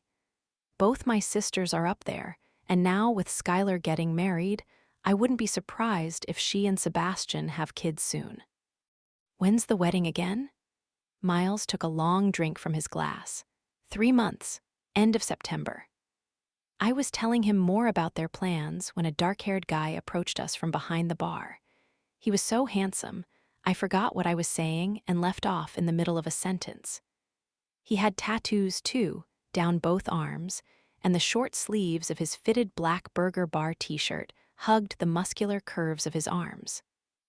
Immediately, I thought of Jillian, since he looked like her type, dark hair, dark eyes, and he was a little older, maybe in his mid-30s, but then I noticed he wore a wedding band. Rats. Was she right? Were all the good ones taken? Maybe she and I were both destined to be single forever. We'd live in my house where we'd get old and crabby together, no one to bitch at but each other and maybe a few sad cats. God, that was depressing. The guy grinned at us and held his hand out to Miles. Sorry, didn't mean to interrupt. Just wanted to say hi and see if you needed anything. Miles shook his hand. Nat, this is Nick Lupo, the owner of this place and my apartment. Nick, this is my friend Natalie from up north. The swimmer with the coffee shop. Nick held his hand out to me. I've heard a lot about you. Warmth rushed my face as I put my hand in his. Wow, I'm flattered. I glanced at Miles, who looked pleased with himself. You have a great apartment and a great restaurant. I love the menu. Nick filled up our glasses and stayed a few minutes to chat about some local farms he worked with and the farm-to-table concept he embraced. Good quality ingredients, organic whenever possible, from responsible farmers he knew personally that were worth the higher price he paid for them. Natalie was saying earlier how she'd like to run a restaurant someday, Miles said. Nick looked at me. Oh yeah, I've been thinking about opening something up in that area. You should definitely partner up. Miles picked up his beer. Natalie is wickedly talented and totally dedicated to what she does, although I do think she works too hard. I slapped his leg. Stop it, I'm here or I.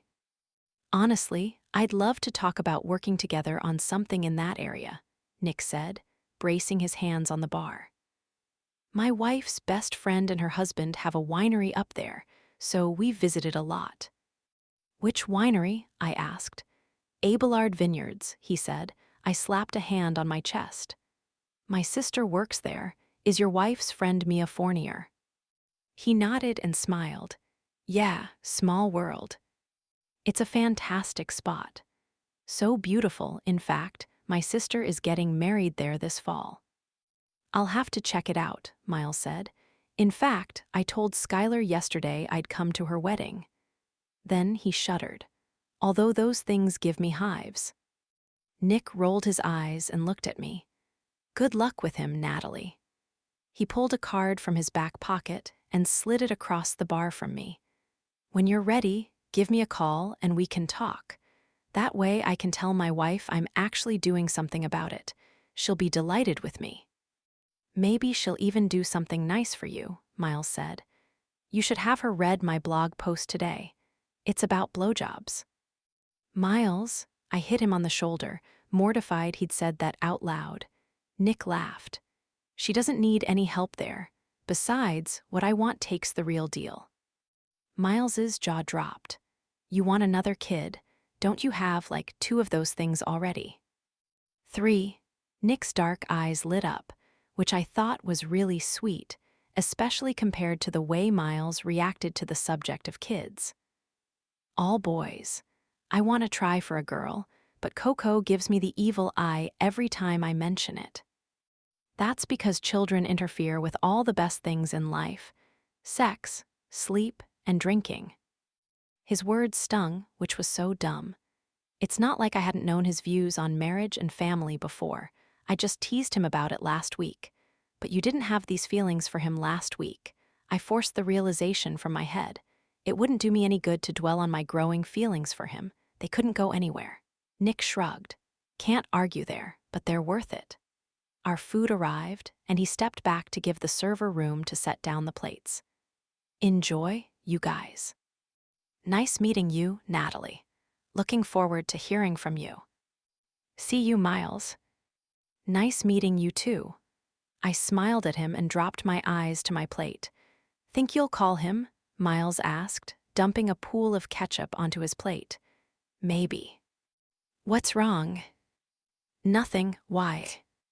Because I know you, Nixon. What is it? I glanced at him, and he was so cute and so concerned, and we were such old friends that I almost figured, fuck it, I'll tell him the truth. Almost. I faked a smile. Nothing, really. I'm just thinking about my shop. Thinking about what I'd do with it if I decided to do something different. That seemed to satisfy Miles, and we spent the rest of dinner chatting about the possibilities. When we were done, Miles wanted to take me to a place called the Sugar House for drinks, which was just across the street and down a few blocks. We said goodbye to Nick and left the restaurant, and Miles grabbed my hand as we hurried across busy Michigan Avenue. He didn't let go when we got to the other side. My heart beat quicker as we strolled hand in the dark. God, I wish things were different. This feels so good with him, so easy. Inside the bar, a narrow old storefront with high ceilings, brick walls, and oddly enough, big game heads mounted opposite the long wooden bar.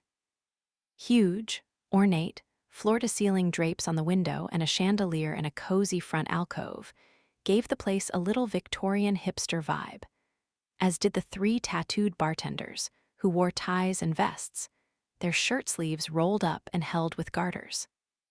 They all had thick facial hair, one wore a top hat, and they took their cocktail making very, very seriously. Miles and I sat at the bar and ordered drinks, and mine was so delicious I ordered another one right away. Maybe it wasn't wise to consume so much so quickly, especially since I'd already had 2 beers at dinner, but the more I drank, the hotter I was for Miles, and that was a much safer feeling than brooding about what could never be. I finished the second drink even faster than the first, and Miles asked if I wanted another. Oh, God, I really shouldn't, I giggled. I'm already goofy. I'll get drunk. Good, you should get drunk. You should get drunk and let me do ridiculous things to your body. I leaned toward him, put my hands on top of his thighs. I don't need to be drunk for that, silly. You can do anything you like to my body. In that case, let me get the check and get you home. He leaned in too and spoke low in my ear. Did you wear that short little skirt just to torture me? Hi. You wicked little slut, he whispered, making all my nerve endings tingle. I'm going to make you pay for that. While I used the bathroom, Miles paid the bill, and by the time I came out, he was waiting for me at the door. Grabbing me by the hand, he ran through the bar, out the door, and down the street toward the parking lot so fast I could hardly keep up. When we reached the Jeep, he backed me up against the passenger door and kissed me hard, one hand fisted in the back of my hair, his erection pressing against my abdomen. Feel that? I've been hard for you all night, ever since I saw your legs in that skirt. He tightened his hand in my hair, and I gasped at the needles of pain prickling across my scalp. I want to do such bad things to you, such bad things. My heart threatened to pound right out of my chest as he crushed his mouth to mine once more. Get in. He unlocked the door and practically threw me into the passenger seat before storming around to the driver's side. On the ride home, I unzipped his jeans and took his cock in my hand, and he slid his hand up my thigh and inside my panties. Already wet for me. I like that.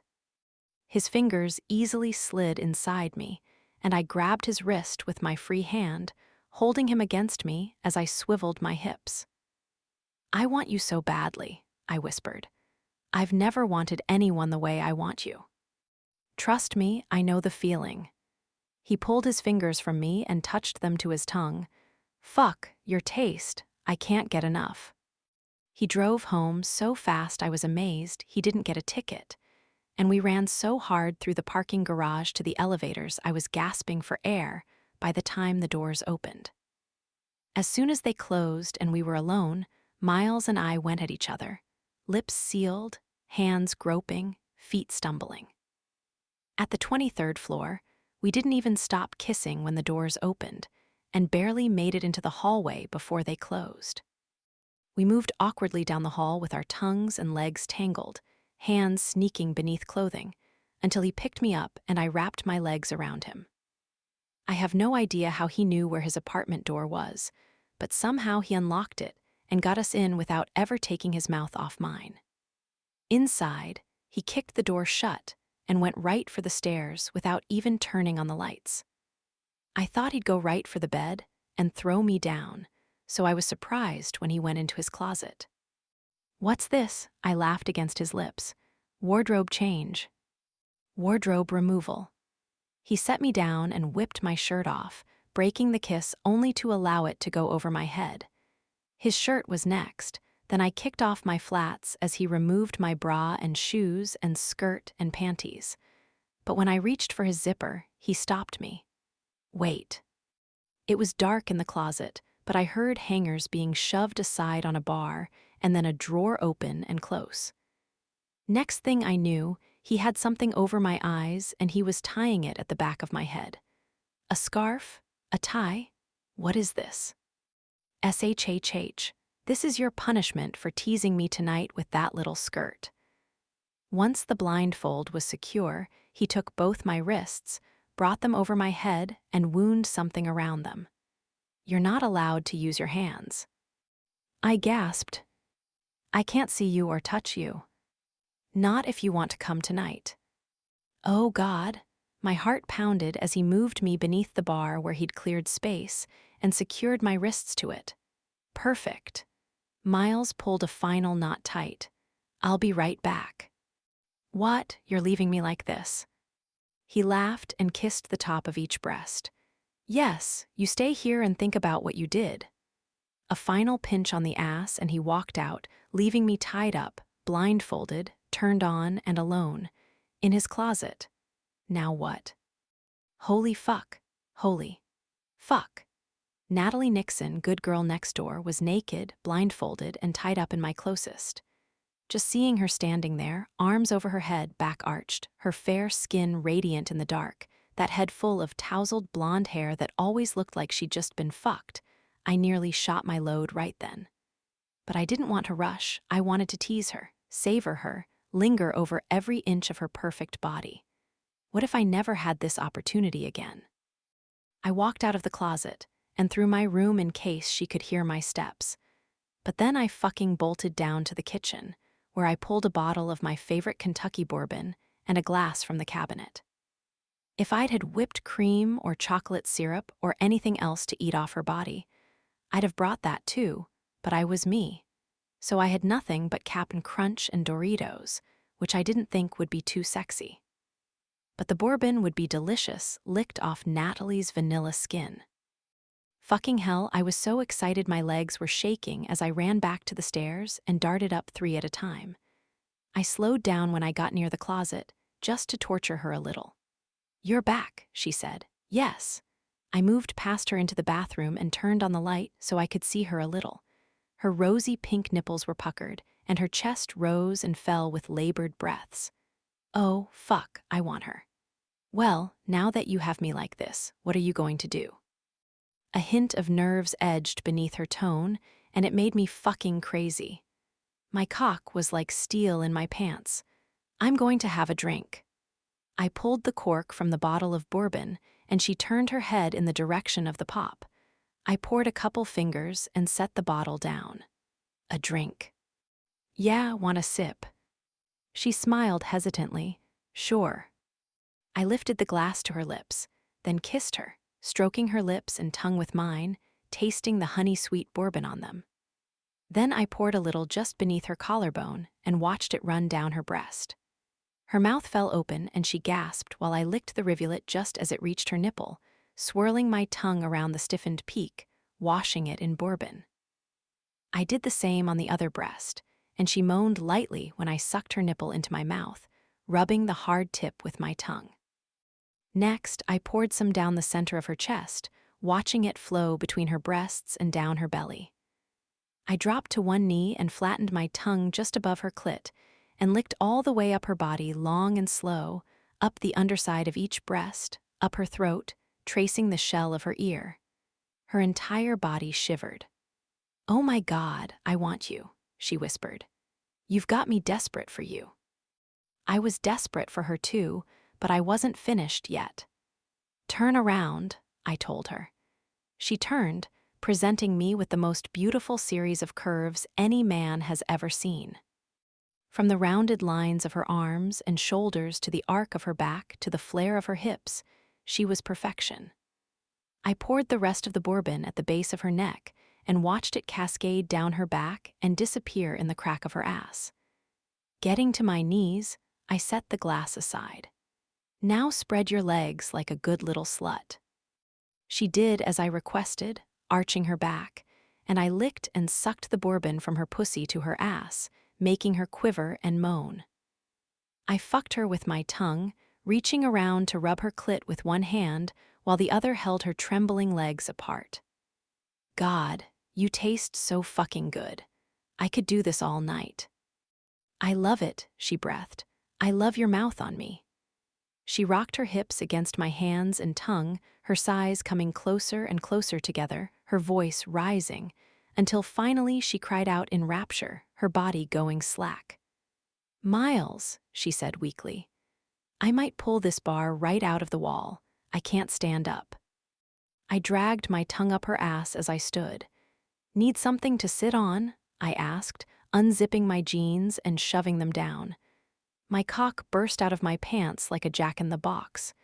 "Yes, please," she panted. "Do it."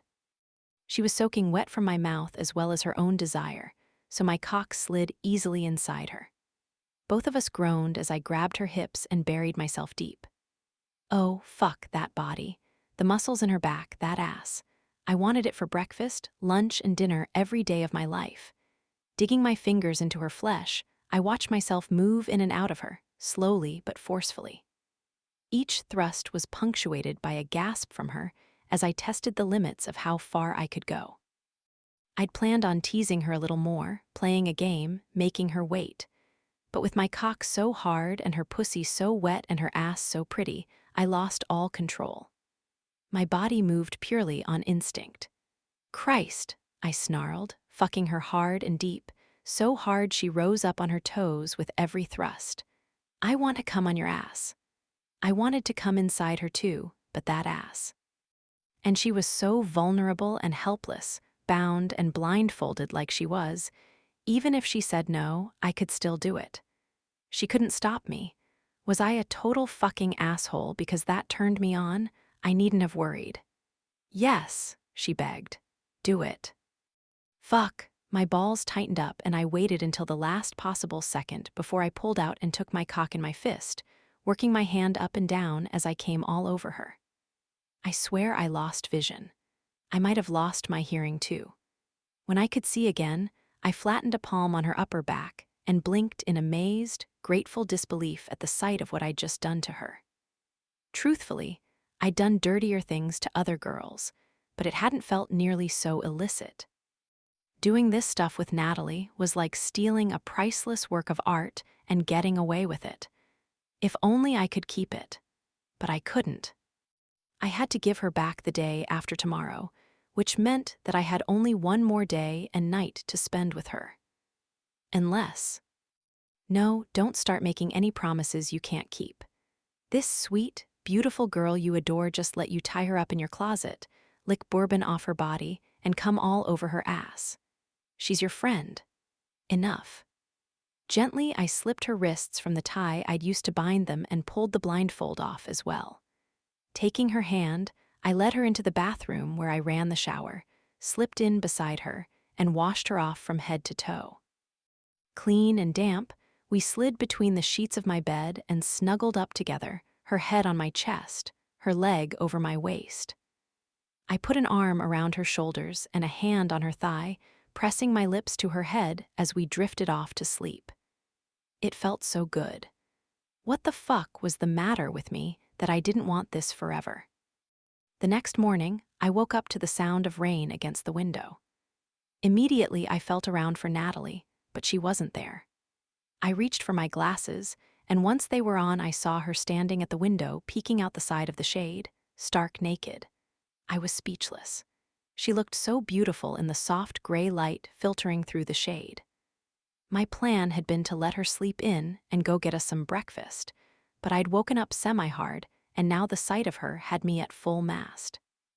She looked over her shoulder and smiled at me. Morning. Morning, my voice cracked, but something inside me was cracking too. It's raining. I hear it. What time is it? A little after 9. I thought I'd sleep more, but I'm so used to getting up early, I can't help it. Hope I didn't wake you. You didn't. Come here. My entire body was aching for her. This was so uncool, but I had to have her near me. With the smile still on her face, she came back to bed, sidling up next to me. So what do you do with your rainy days? I took off my glasses and set them aside. Usually, I write, go to the gym, hang out. I was thinking of going to get us some breakfast just now. I don't have much food here. I know, she said, giggling as she threw that arm and leg over me again. But I don't think you should go out like this. She rubbed her inner thigh over my dick, making me groan. And we can't let it go to waste. Climbing on top of me, she straddled my hips and looked me right in the eye as she licked her fingers and touched herself. Jesus, Natalie, do you want me to shoot my load in my own eye? She laughed, getting up higher on her knees and taking my cock in her hand. No, although it might be funny to watch. It would be pathetic and juvenile, trust me. Oh, God. I had to close my eyes as she placed the tip of my cock between her legs and slid down 1 inch at a time until I was entirely sheathed. It was too much. I twitched inside her. Look at me. I can't. Look at me, Miles. I opened one eye, and she dropped her chin and smiled devilishly, one blue eye peeking out from behind her hair. No, you're too fucking hot. I'll come too fast this early in the morning. No, you won't. Trust me, I will embarrass myself. I know you always make sure the girl comes first. Is that your rule? She put her hands on my chest and began to circle her hips, sighing with pleasure. I try, I said weakly, unable to resist putting my hands on her tits. She closed her eyes as I teased her nipples into stiff little peaks. But you're messing with my rules right now, and I have no control over this situation. She leaned forward, grabbing the headboard and putting her breasts in front of my face. That's because I have it.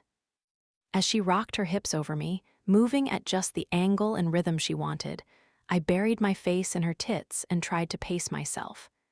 But my usual tricks weren't working.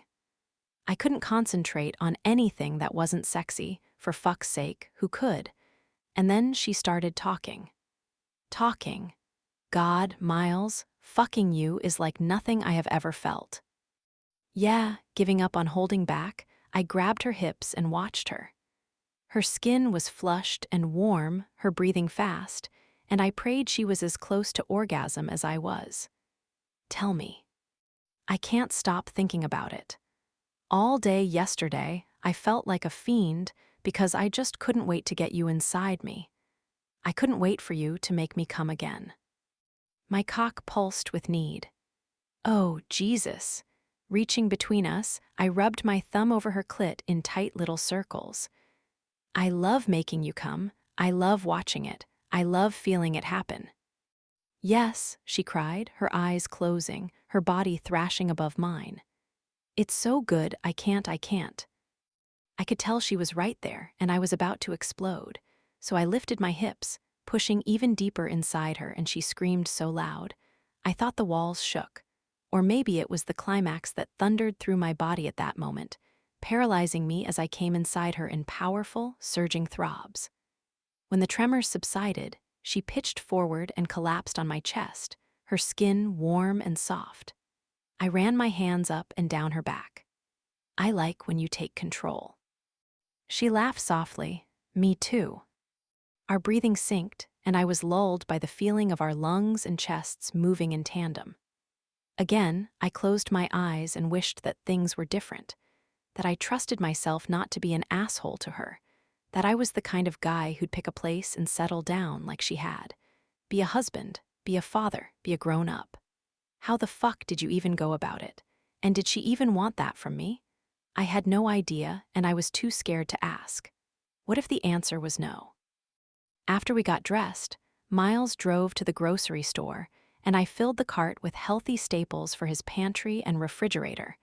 Some chicken breasts and ground beef he could store in the freezer, some deli items, a loaf of bread, and plenty of fruits and vegetables.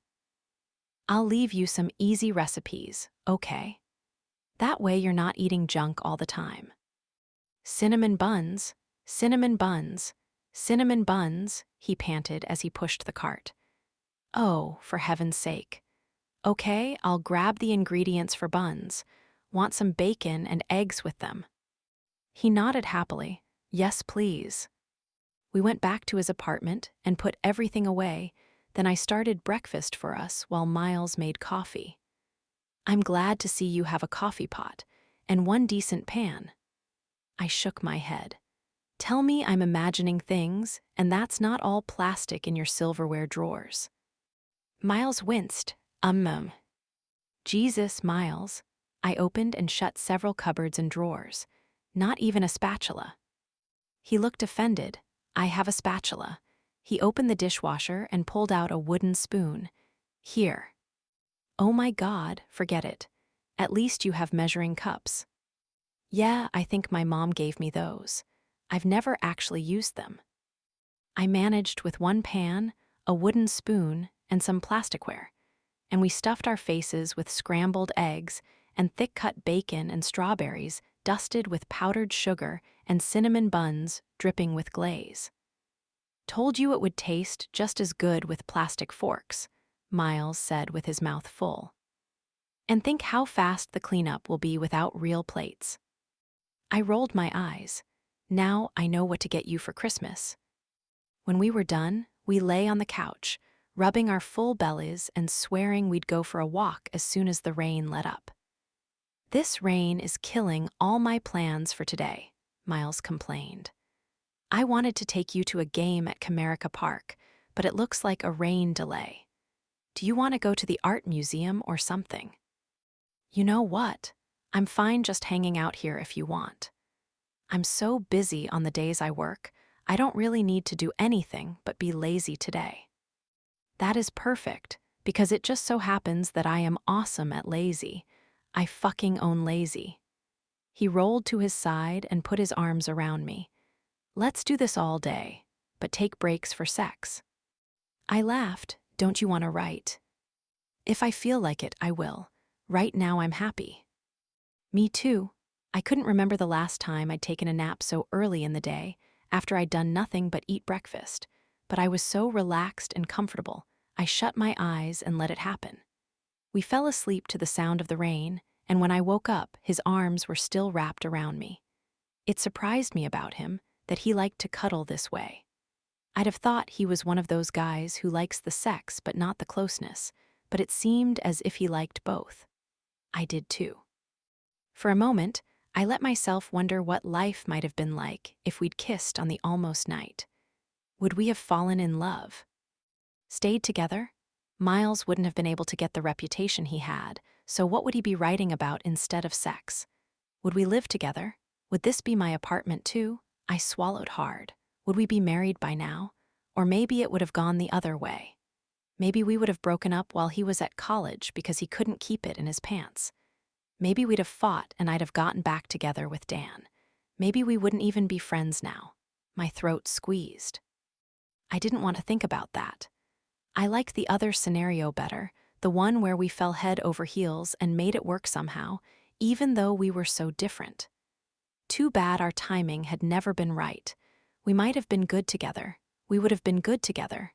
I sighed, and Miles shifted behind me. You awake? Yeah, my voice was weak. Everything okay? I guess so. What is it? He pulled my shoulder back so he could see my face. I don't know, maybe the whole breakup thing is hitting me now. It was a lie, and I felt guilty about it since he was always swearing he told me the truth, but how could I admit that I was sad about us? That we'd never been given a chance? He'd tell me I was nuts, wouldn't he? Well, we can't have that. He tapped a finger on his chin. What should we do? Want to watch cartoons or porn? The internet has such a good selection of both. Sometimes I have a hard time deciding between them." I laughed, "You don't say." He looked out the windows. "Or, you know what? I think the rain let up a little. Want to go out for a walk? Grab a drink?" "Actually, that sounds nice." "That means we have to get off the couch, though, and this is really fucking comfortable." He squeezed me tight, laying his head on my shoulder. "Never leave me." "Stop it, Miles. I'm confused enough." "Okay, now let me up." He sighed dramatically, but he released me from his grip, and I forced myself to get off the couch.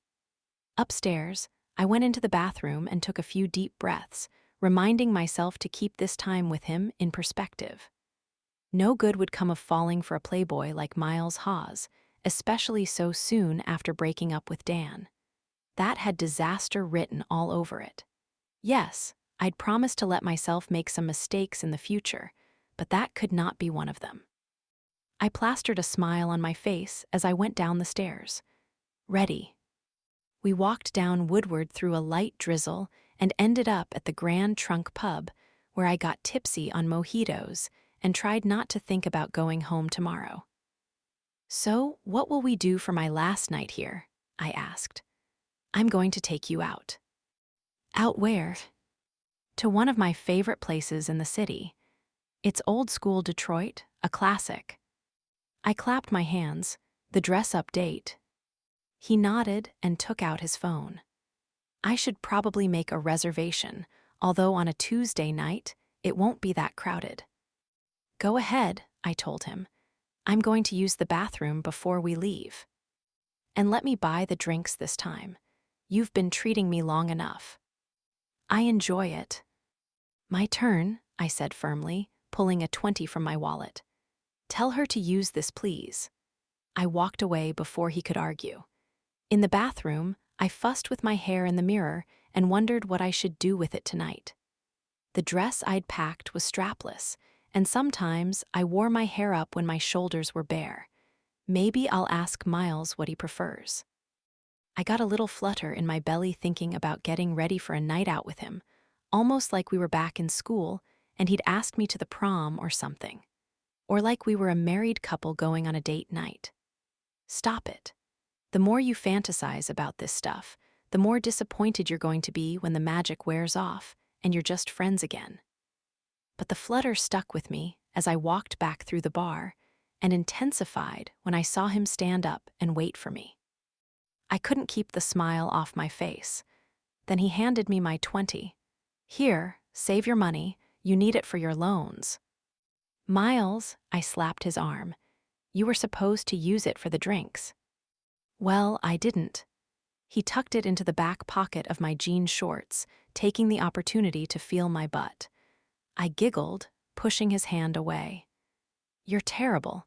There are people in here who don't want to see you grabbing my ass." "Only because they are jealous." He took my hand as we walked to the door. "Oh fuck, look at that rain." While we'd been inside, it had started pouring again. I looked up the street. "How far are we?" He shrugged. "About a 10-minute walk, and you've got your camera. Want me to call a car?" "Nah, it's in the case and I like rain. Let's just run." Suddenly, his face lit up. "Remember the time we camped out in the orchard with your sisters and it started to rain?" "Yes, and they were such babies about it, and went inside, and we stayed out there, until my mom realized it was thundering and made us come in too." He nodded. "You were furious that your mom made me stay on the couch because you wanted me to sleep in your room." I laughed. "Yes, I totally remember that. We were what, like 10 and 11 at the time? I didn't understand why she wouldn't let you." He leaned close. "But you know now." "Yes." My cheeks warmed as I thought about our last few nights together, and a little rush of desire swooshed inside me. "Then, let's do it. Because now I'm thinking about being in bed with you and your mom can't tell us what to do anymore. Want to go get naked?" I didn't even hesitate. "Yeah, I do." Without another word, he grabbed my hand and we ran out into the summer rain, Miles groaning and me squealing as it drenched us in under a minute. We moved quickly, skirting Campus Martius and racing up Woodward hand in hand. When we got to his building, our shoes squeaked across the floor as we hurried for the elevator, both of us anxious to get up to his apartment. Out of breath and soaking wet, we stood at the back as a few more people got on, and Miles brought our hands in front of his dick, pressing them not so subtly against his bulging erection. I gasped. To torture him and myself, a little, I braved rubbing the back of my hand up and down on it, keeping my eyes straight ahead. Next to me, I heard Miles stifle a moan by clearing his throat, and I hid a smile. When the doors opened on the 23rd floor, he yanked me through the crowd and pulled me roughly down the hall. We barely made it inside before we went at each other, our mouths crushed together and tongues lashing inside, our hands tearing wet clothes off and flinging them any which way. Unable to wait, we dropped to the wood floor right there in front of the door. He was inside me in less than 30 seconds, his cock driving hard and deep, his eyes dark and wild with lust. My head knocked against the door and I flattened my palms against it, pulling my knees up alongside his ribs and wrapping my legs around his back. This feeling, Miles panted. Right here. Being inside you after all this time, your legs around my body, your skin against mine, your pussy around my cock. Seeing you look at me that way. It's all I want. Me too. I fought for control of my breath, of my voice, of my heart. It was pounding inside my chest, clamoring like a caged animal trying to escape. But I couldn't let it. I couldn't let it. "What are you doing to me?" he rasped. "Why can't I get enough of you? What is this?" I don't know. I bit my lip to keep from saying more, but I feel the same, and I'm confused and scared, and it's crazy and impossible, and I'm out of control. He brought his mouth to mine, and I greedily sucked his tongue into my mouth. Faster and faster, he drove into me, his cock grinding against my clit, until the world turned silver and started to hum. No longer caring about my head banging the door, I grabbed his ass and pulled him into me, rocking my hips beneath him. He buried his head in my neck as he came, his body going still as his cock pulsed inside me, and my body answered in kind, contracting around him over and over again in blissful harmony. When his body had gone still, I held him close to me, stroking his back, his hair, his neck. "God, I'm going to miss you when you're gone." Still breathing hard, he picked his head up and looked down at me quizzically. "What the fuck is that about?" I smiled, but a pang of longing shot through me. "I'll miss you too." "No, you won't. You'll have some other girl on your couch as soon as you're back." He tipped his head to one side, like he was thinking about it. "Probably, but I'll still miss you." I rolled my eyes to cover up how hurt I was before squirming out from beneath him. "I better go shower. We'll be late for dinner." He let me go. Fuck, I shouldn't have said that to her. After Natalie went upstairs to get in the shower, I pulled on my jeans and sat on the couch with my head in my hands, trying to regain my sense of balance, figure out which way was up. I knew I'd hurt her feelings just now, I'd seen it in her eyes, but fuck. She had me all out of whack. The entire day had been perfect, from the wake-up sex to the breakfast to the nap to the walk in the rain to the floor sex. Too perfect. So perfect I was off my game. She was making me feel things, and I was not okay with that. For example, I felt like I didn't care if I never had another girl on my couch, if only I could have her forever. What the actual fuck? And I felt like I'd never get enough of her body, her face, her brain, her voice, her laugh, her cinnamon buns. Her fucking cinnamon buns. I felt like I was ready to give up anything I had to in order to have a chance with her, and it wouldn't even be a sacrifice. I felt like I wanted her, like I needed her, like I loved her. I was messed the fuck up. As if I'd been caught doing something wrong, I jumped to my feet and paced in front of the couch. Now what was I supposed to do? I had no experience with feelings. What if she didn't feel the same way? And why should she? My timing sucked fucking hairy balls. She was just getting out of a relationship. and I'd told her she was too serious all the time and needed to just relax and have some fun. I fisted my hands in my hair. Why the fuck had I done that? Because you were right. She does need time off from a relationship. She does need to have fun. What she doesn't need is another guy telling her he loves her right away, putting pressure on her. Especially a guy like you who doesn't want any of the same things she does in life. So slow the fuck down. It was true. As much as I cared for Natalie, I wasn't ready to promise that I'd be up for the role of homeowner, husband, and father. And she wanted that. She deserved that. I'd only disappoint her. I heard the water go off upstairs, and I knew I had to go get ready for dinner, or we'd be late. I scooped up the rest of my clothes and headed upstairs, reaching my room just as she opened the bathroom door. Something gripped me hard at the sight of her standing there in a towel, hair dripping, face flushed, skin damp. My stomach knotted, my throat went dry, my hands flexed. Oh, Jesus. I couldn't speak. I felt sort of sick to my stomach, too. And my chest, what the hell was going on in there? Was it love or cardiac arrest? Fucking hell, did people actually like this feeling? It was horrible. I was going to die. The look on his face was one I'd never seen before, somewhere between shocked and nauseated. You okay? I asked, holding the towel tightly around me as I walked toward him. I'd spent the last 10 minutes feeling kind of aggravated with him, but he really did look bad. No, yes, he swallowed hard. Maybe. We don't have to go out if you don't want to. I'm fine, now he just looked frightened. I want to go out. Okay, he didn't look fine at all. Had I done something wrong? He went into the bathroom without another word, shutting the door behind him. What the hell? I threw my hands up. I get that you don't do relationships, but could you please do civilized, if not friendly? Men. Seriously, why did women even bother? Grumpy, I towel-dried my hair and pulled on my panties and dress, zipping it up as far as I could. I took my blow dryer and makeup bag to the downstairs bathroom, and while I blew out my hair, I let my resentment stew and gave myself a good 10 minutes of envious grumbling that Skylar had managed to find someone like Sebastian, gorgeous, sweet, smart, kind, and totally devoted to making her happy. I knew it hadn't been easy for them, but they sure made it look that way now. When my hair was dry, I pinned it up in a twist, brushed my teeth, and put on my makeup.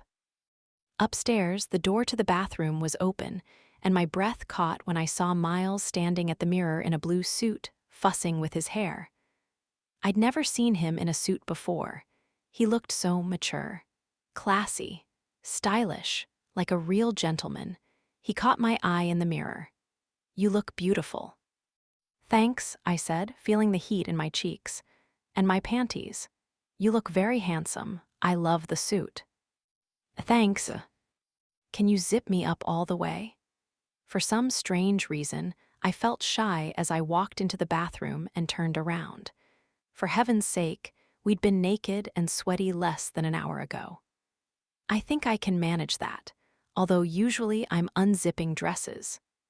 Ha ha, I didn't exactly like the reminder of how many dresses he'd unzipped, but I was glad he'd made a joke. He seemed so on edge. And was it my imagination, or did he touch me as little as possible while zipping the dress? Now you're just making shit up. Relax. Ready to go? He asked. Yes.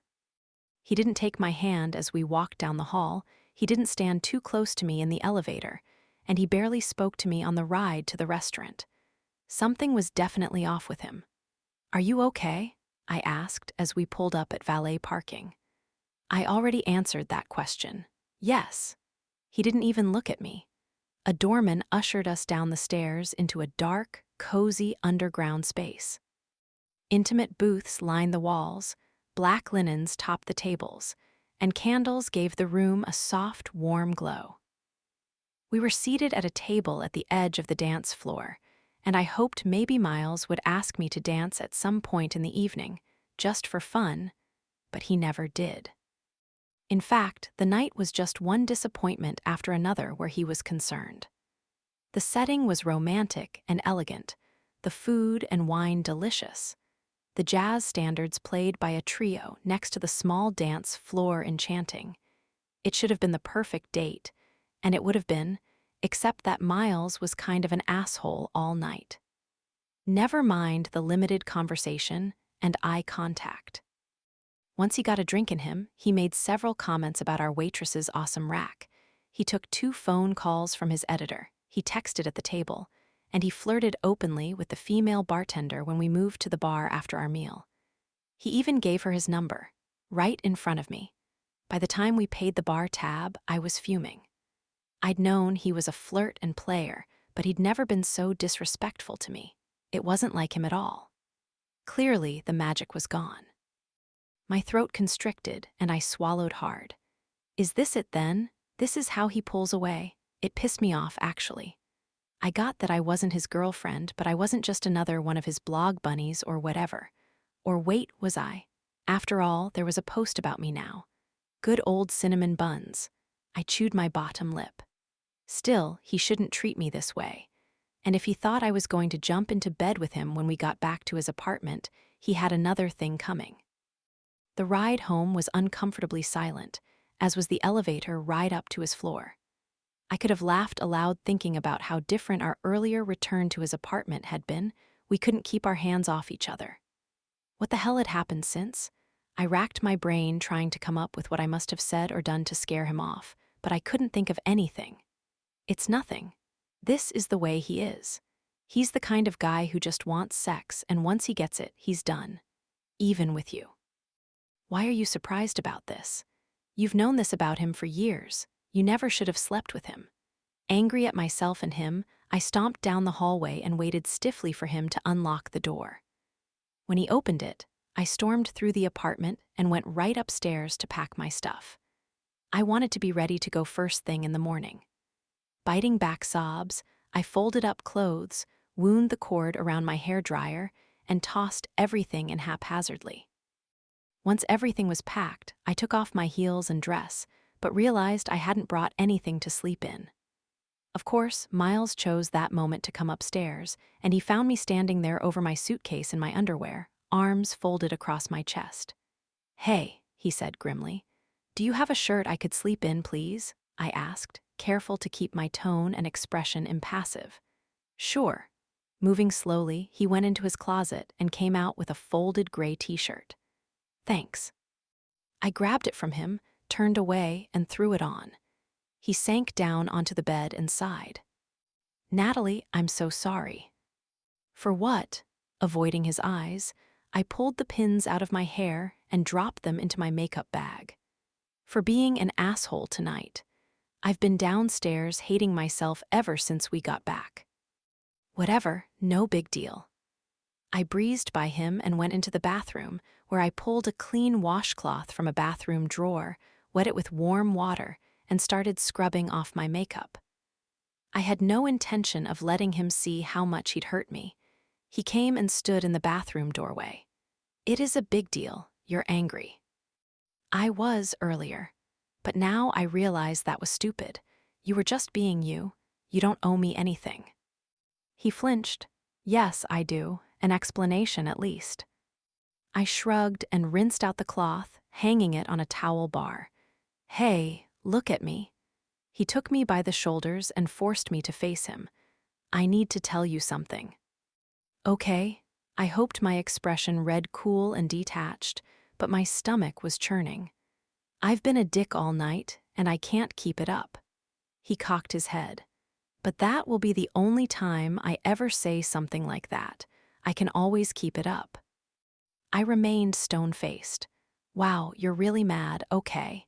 He cleared his throat. "Here's the thing, His eyes searched mine for what I don't know. It almost seemed like he was going to make a big announcement, but couldn't find the words. "You're what, Miles?" "I'm moving to San Francisco," he blurted. "Huh." He dropped his hands from my shoulders. "Yeah, I'm moving to San Francisco. I've always wanted to check out that area, and I'm kinda done with Detroit, so I figure now's the time. I crossed my arms over my chest. Good for you. I hope you're happy there. That still doesn't explain your behavior tonight. Oh, right, that. UMI was concerned. I raised my eyebrows. About your feelings.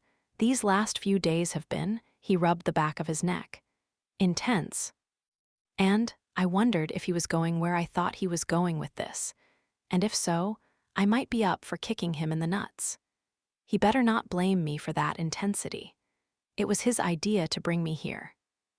And you're in a really weak and vulnerable state right now, having just broken up with Dan, and things with us just sort of got serious quickly. Serious? I rolled my eyes. We fucked in your closet last night, Miles. That isn't serious.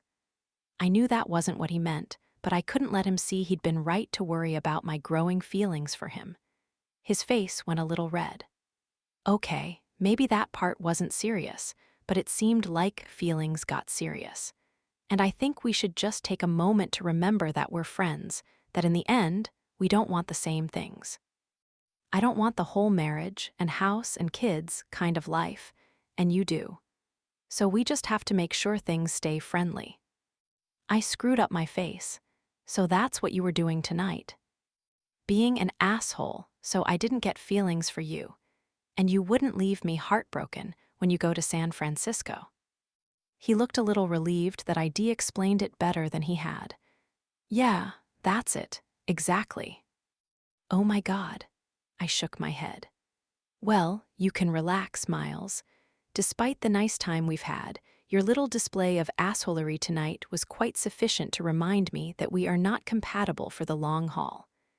And yes, I did just break up with Dan, but I have to say, I'm not feeling all that weak and vulnerable right now. In fact, I feel stronger than I have in a long time. Good, I'm really glad to hear that. He gave me a hopeful smile. Does that mean we can still have sex tonight? No, we will not be having any more sex. Not because your dick is some kind of mystical love wand that will put me under your spell, but because you're right, we are friends and need to remember that. This last week has been totally insane, but it's time to go back to reality. I put a hand on my chest. I'm going back up north, where I own a home and a business and have roots and family. Those are the things that are important to me. I poked his chest. You can go flying off to anywhere you please and fuck all the girls you like. Watch cartoons and porn, eat cereal, drink beer, and never have to worry about me again. His face fell, and I swear to God his eyes teared up. I'll always worry about you, Natalie. I just can't be what you want. Stop it, Miles, just stop it. I was doing my best to control my emotions, but he wasn't making it easy.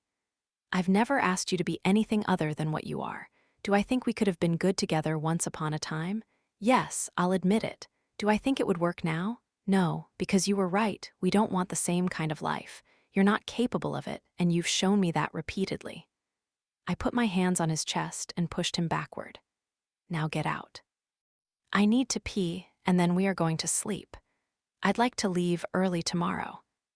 I shoved him out, shut the door, and locked it. Then I stared at myself in the mirror, hands gripping the edge of the sink, legs trembling. Don't cry. He will hear you, and you have nothing to cry about.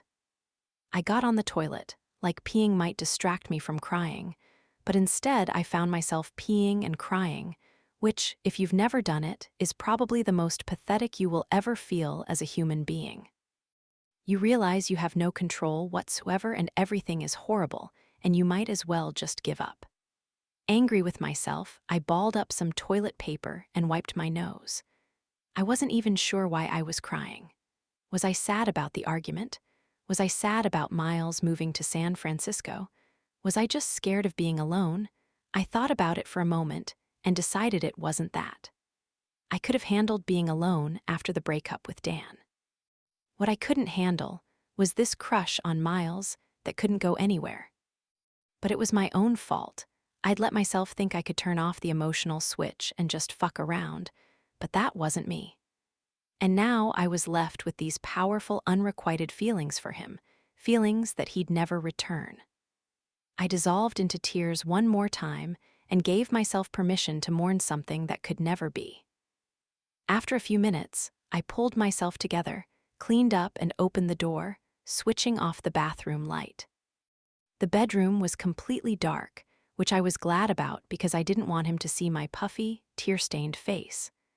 I felt my way along the foot of the bed to the side I'd slept on last night, crawled in and pulled the covers up to my shoulders, totally focused on not touching him. Except that once I was there, I missed him. I wanted to touch him, but I couldn't let him know I missed him. The touch had to be accidental. I let one foot stray toward him. It strayed and it strayed and it strayed, nothing.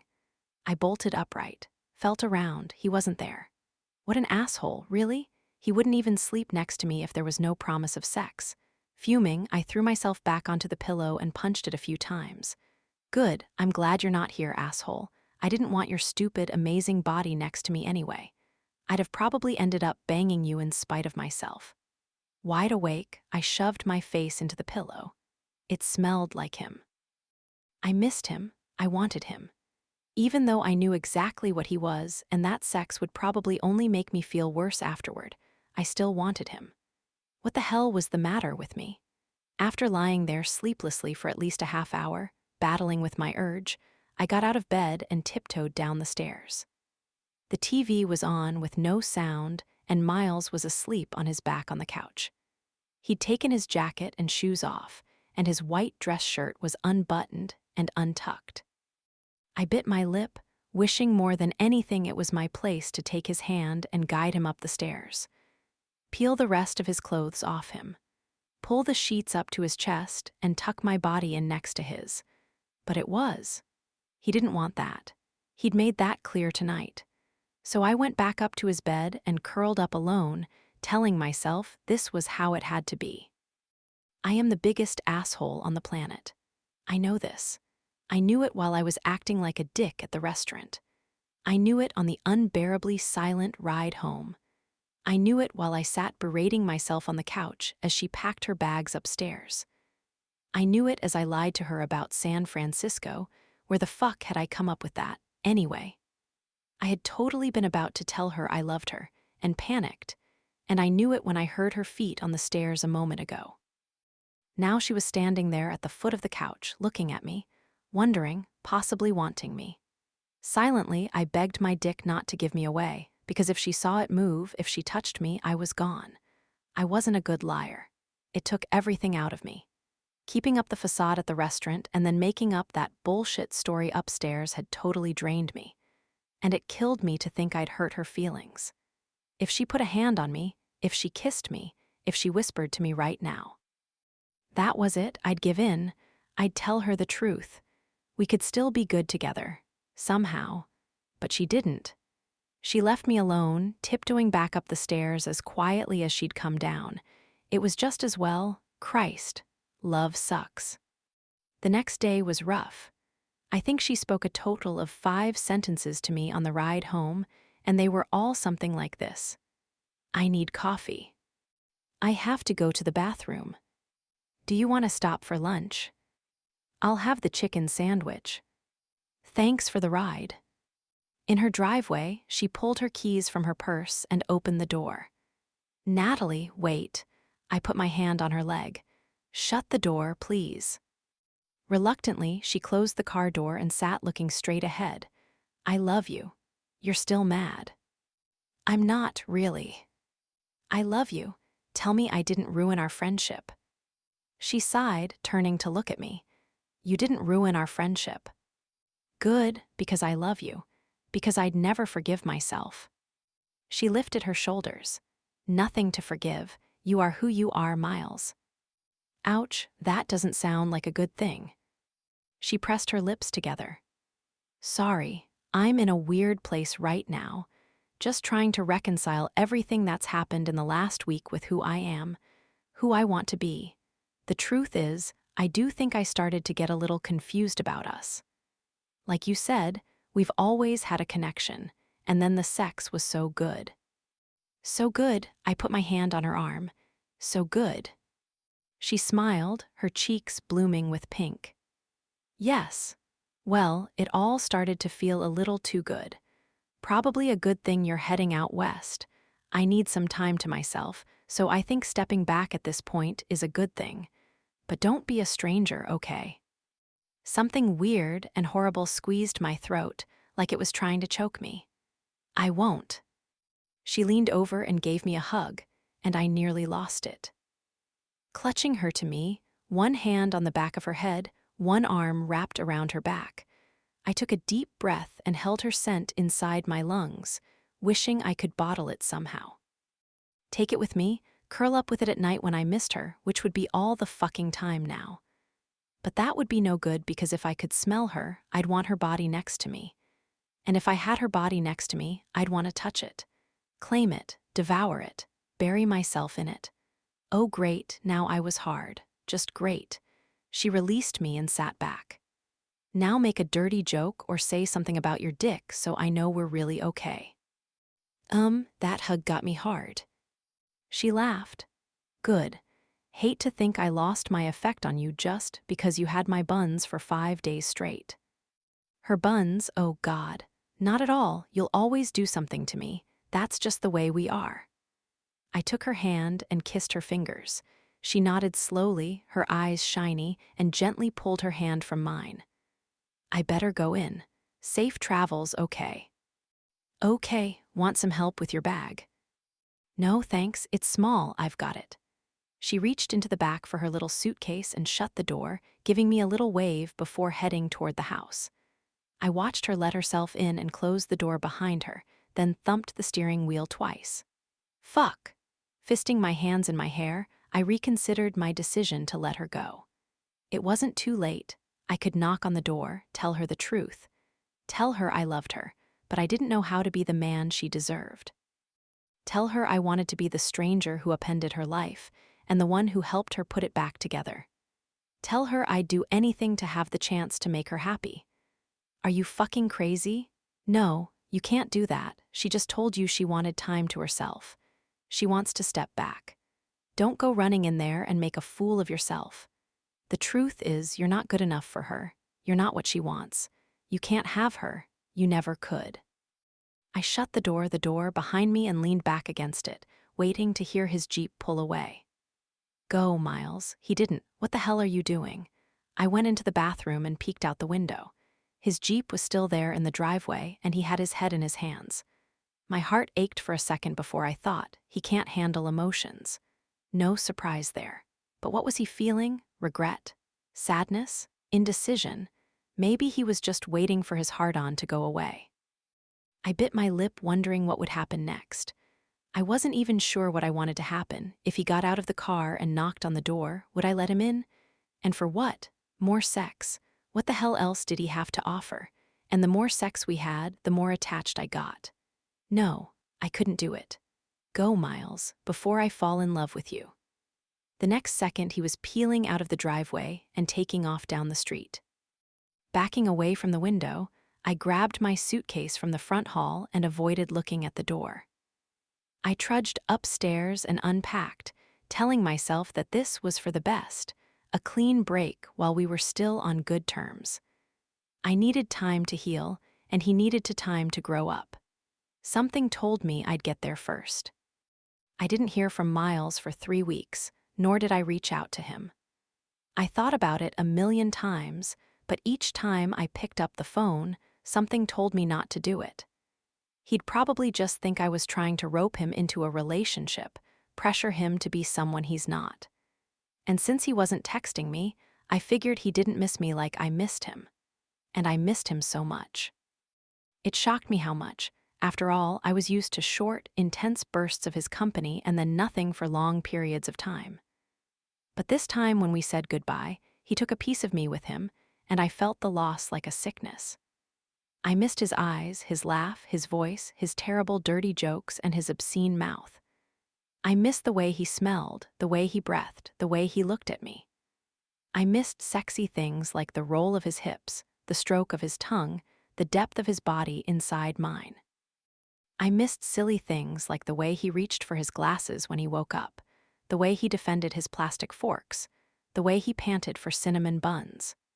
Didn't he miss them? Maybe he was really just a love the one you're with kind of guy, and he was on to the next breakfast pastry. Then he called me. It was a Saturday night in mid-July, and Skylar and Jillian were over helping me paint the kitchen a soft gray color that reminded me of the t-shirt Miles had given me to sleep in. I'd left that t-shirt on his bed after giving it a little spritz of my perfume just to torture him. Wonder if he washed it yet. Nat, your phone's ringing. Skylar glanced at me over her shoulder. She was standing on a ladder near the sink, and my phone was on the counter. It's Miles. It is. My heart immediately started beating faster, but I took a deep breath and kept concentrating on my brush strokes where I was cutting in around the base molding. Yes. Don't you want to answer it? Not really. I'll call him later. Not only did I not want to talk to him in front of my sisters, but I didn't want to seem too available. Better to let him think I was busy on a Saturday night. Jillian, who was taping off the wall behind the kitchen table, poked her head up. So, what happened with you guys anyway? I've been so busy, I haven't had a chance to ask you about the trip to Detroit. I shrugged and tried to play it cool. It was fun. How fun? She wanted to know. Very fun, Skylar put in. She told me she was sore for days afterward. Jillian gasped. Is that true? You slept with Miles? Oh, they did more than sleep. Skylar set her roller in the pan and came down the ladder. Anyone want some wine? It's about that time. Me, Jillian, and I said together. Skylar pulled a bottle of white out of my fridge and unscrewed the cap. Tell Jilly about the closet. My face went hot as my phone pinged with a voicemail. What had he said? Closet? Jillian went to the cupboard and pulled 3 wine glasses down. What happened in the closet? He tied her up, Skylar squealed before I could even get a word out. Eep, is that true? True, I admitted, painting over the same spot for the 10th time. The memory of being tied up and blindfolded in the closet rendered me breathless for a moment. Miles's tongue running up my body, his hard cock lifting me up from behind, the way he'd come all over my ass, oh, God. I'd probably never experience anything that hot ever again. And blindfolded me, and talked dirty, and did amazing things with his tongue. Wow, Jillian's voice was wistful. I'm impressed and jealous. Nat was due some hot sex. Skylar handed me a glass where I was sitting on the floor, but I got up and joined them at the table. It had been months or something since she'd been with Dan. Jillian blinked at me in surprise. Seriously? Yeah, I took a sip of wine, but it tasted off to me. Skylar, was this already open or something in my fridge? It doesn't taste right to me. Really? She drank from her glass and then from mine. Tastes fine to me. Jillian sipped hers. It's fine. Now let's get back to the sex thing. Why hadn't you been sleeping with Dan for that long? Frowning, I set my glass down. Because things weren't good with us and they hadn't been for a while, I was just too stubborn to admit it. I told Jillian what I'd told Skylar about the breakup, what I'd learned about his cheating, how he'd apologized, but I'd decided breaking it off was the right thing. Have you guys talked? She asked. Yeah, it was hard, I admitted. We met for coffee last week and talked some things out. He was up for trying to make it work, but I think that's more laziness than anything else. He's not crazy in love with me, and I'm not with him. He went about it the wrong way, but he was right in seeing that we weren't happy. And Miles, she pressed, what about him? I shrugged, but my stomach clenched. Miles just came around at the right time. He was there when I needed a friend, someone to talk to, someone to tell me I was doing the right thing. Someone to fuck you in the closet, Skylar finished, smiling from behind her wine. Exactly. I toyed with the stem of my glass. But really, it was too soon for me to start up with anyone. Why, are you in some kind of Victorian mourning period? Jillian asked. No, Thinking about Miles had me warm all over. God, I missed him. But Miles isn't into me that way anyhow. What? Jillian rolled her eyes. Yes, he is. He's just too stupid to know it. Or he's too scared to admit it. Skylar shrugged. But I agree with Jilly. I think he's way into you and always has been, and I think he was the handsome stranger Madame Suka was talking about. Please, not that again. I tried another sip of wine, but it still didn't taste right to me. It's not Miles. Besides, he's moving to San Francisco anyway, ending any chance for us before it even began. Why did he have to be such an ass when he was so hot and sweet and funny too? It was so unfair, the feelings I had for him, the chemistry we had. It would never amount to anything more than one hot weekend when we could have been so much more. He is. Skylar looked surprised. When? He told me he wanted to come to my wedding. He can't move to California. The world doesn't revolve around your wedding, Skylar, I snapped harshly. She looked annoyed. I never said it did, Judy Moody. Sheesh. What's with you lately? I'm going through shit, okay? I stood up and carried my glass to the sink, tossing the wine down the drain. And you're constantly talking about the wedding and honeymoon and gifts and seating arrangements and flowers, and I'm just tired of it. I stared into the sink, ashamed of myself. What the hell, Natalie? I heard the plunk of a glass being set on the table. Okay, hold on. Jillian came over and put a hand on my back. You're definitely going through shit, Nat, and it sucks, but don't be an asshole to Skylar. She hasn't been that bad about the wedding. I closed my eyes. I'm sorry, Sky. It's okay, she said quietly. I should be more sensitive to the breakup. No, really, I'm fine about the breakup. I'm just... Tears welled, and a few spilled over before I even knew what was happening. I'm just emotional lately, and tired. So tired. Every morning this week it felt like my alarm went off earlier and earlier, and even naps didn't take the edge off my fatigue. You know what, you guys? Let's be done with this for tonight. I'll clean up and you guys can go do something fun with your Saturday night. Are you sure you're okay? Jillian rubbed her hand along my spine. Yes, I wiped my nose with the back of my hand. I'm fine. And I kind of just want to be alone. They helped me clean up, hugged me tight, and left. The minute I shut the door, I grabbed my phone and ran up to my room, where I curled up in bed and listened to Miles's voicemail. At the sound of his voice, my entire body shivered. Hey you, haven't talked to you in a while. It rained here today and it reminded me of you. Then I had to jerk off in the shower because I couldn't stop thinking about that morning. I smiled as my belly fluttered. Some things would never change. I thought of you in the shower too, in case you were wondering, and on the couch, and in the kitchen, and in my bed. The smile faded as I thought about his bed and wondered if he'd had anyone in it since I left. The thought made me sick to my stomach. Anyway, I miss you and want to hear your voice. Give me a call if you want.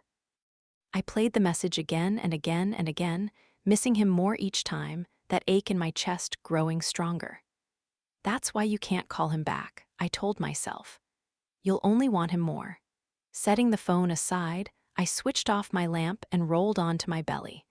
But my breasts were sore because I was about to get my period, so I flipped over onto my back. That must be why I've been so moody this week. I didn't even think about that. Maybe that's why I've been tired too, although I've never had PMS this bad before. I bet it's the new pill. I'd switched brands last month because I'd had too much spotting, but this one was going to make me feel awful every month? I couldn't win. Maybe I'd go off it altogether. Not like I had a lot of sex on the horizon anyway. Cranky at the thought, and suddenly hot under the covers, I kicked them off and lay like a starfish, making a mental note to call the doctor next week after my period was over. Except that it never arrived. 10 days after Miles's voicemail, I sat on the edge of the tub and stared at the plus signs. There were 4 of them because I hadn't believed the first test could be right, nor the second or third. But the fourth was the kicker. I was pregnant. by Miles Hawes. A huge wave of dizziness and nausea rushed through me, and I quickly knelt in front of the toilet until it passed. Then I sat on the cold white tiles with my hands cradling my stomach, sweaty, hot, and shaking. Okay, think, just think. One step at a time.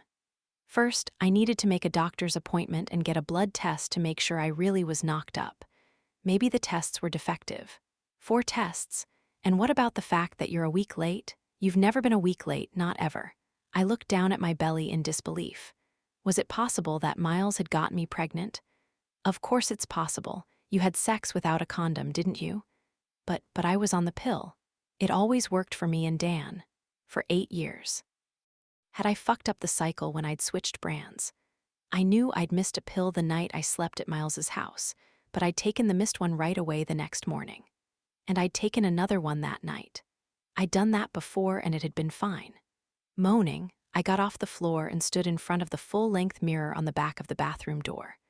Flattened my hands over my belly. It didn't feel any rounder than usual, but then again, even if I was pregnant, I wouldn't show for a while yet. If I kept it, don't think about that yet, you don't even know for sure. But I felt like I did. Trembling, I went down to the kitchen and dug my phone from my purse to call the doctor. The next day, I left my OBS office and drove straight to Skylar and Sebastian's cabin. Beside me on the seat was a stack of pamphlets about prenatal vitamins, breastfeeding, and my options. My stomach churned as I thought them over. I could terminate the pregnancy. I could proceed with the pregnancy and give the baby up for adoption. I could have the baby and have a baby. I'd already cried buckets in the exam room, but the tears flowed again as I drove up the highway, and I reached into my purse for the wad of tissues I'd stuck there. After blowing my nose, I called Jillian. As expected, I got her voicemail.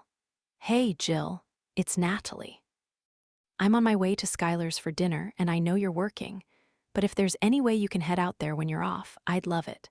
I need you guys. The blood test was positive. My voice was shaky, and the entire message was punctuated by sobs, but I got it out. Last night, I'd called my sisters and told them about the home test results. They both agreed I shouldn't panic until I saw my doctor, although I could tell by what Jillian said, she thought those home tests were accurate. Skylar had gone dead silent, and I imagined she was picturing me fat as a rhinoceros coming up the aisle in my lavender bridesmaid dress. But maybe that was unfair. Right away, she'd offered to take this afternoon off and go with me to the doctor's, but I said it was okay, I could handle going alone. I'd probably have to go to a lot of things alone in the near future. The thought brought on a fresh round of tears, and I blubbered into my sopping tissues. 10 minutes later, I parked in front of the cabin and got out. Skylar ran out onto the porch before I even shut the car door. Well, I was crying too hard to speak. Oh, honey. Skylar opened her arms and I ran into them, feeling every bit the baby sister I was. I sobbed on her shoulder, keening so loud Sebastian came out to see what he could do. I took one look at his big, broad chest and threw myself at him, needing to feel a pair of strong, masculine arms around me, even if they were my future brother-in-law's. He was a good sport about it and held me loosely in his arms while I slobbered all over his shirt, patting my back while Skylar stroked my hair. I was glad they didn't say anything like it's okay or don't worry or everything will be fine. I needed to wallow in my stupidity and misery for a moment before I faced the facts and made a plan, and they understood.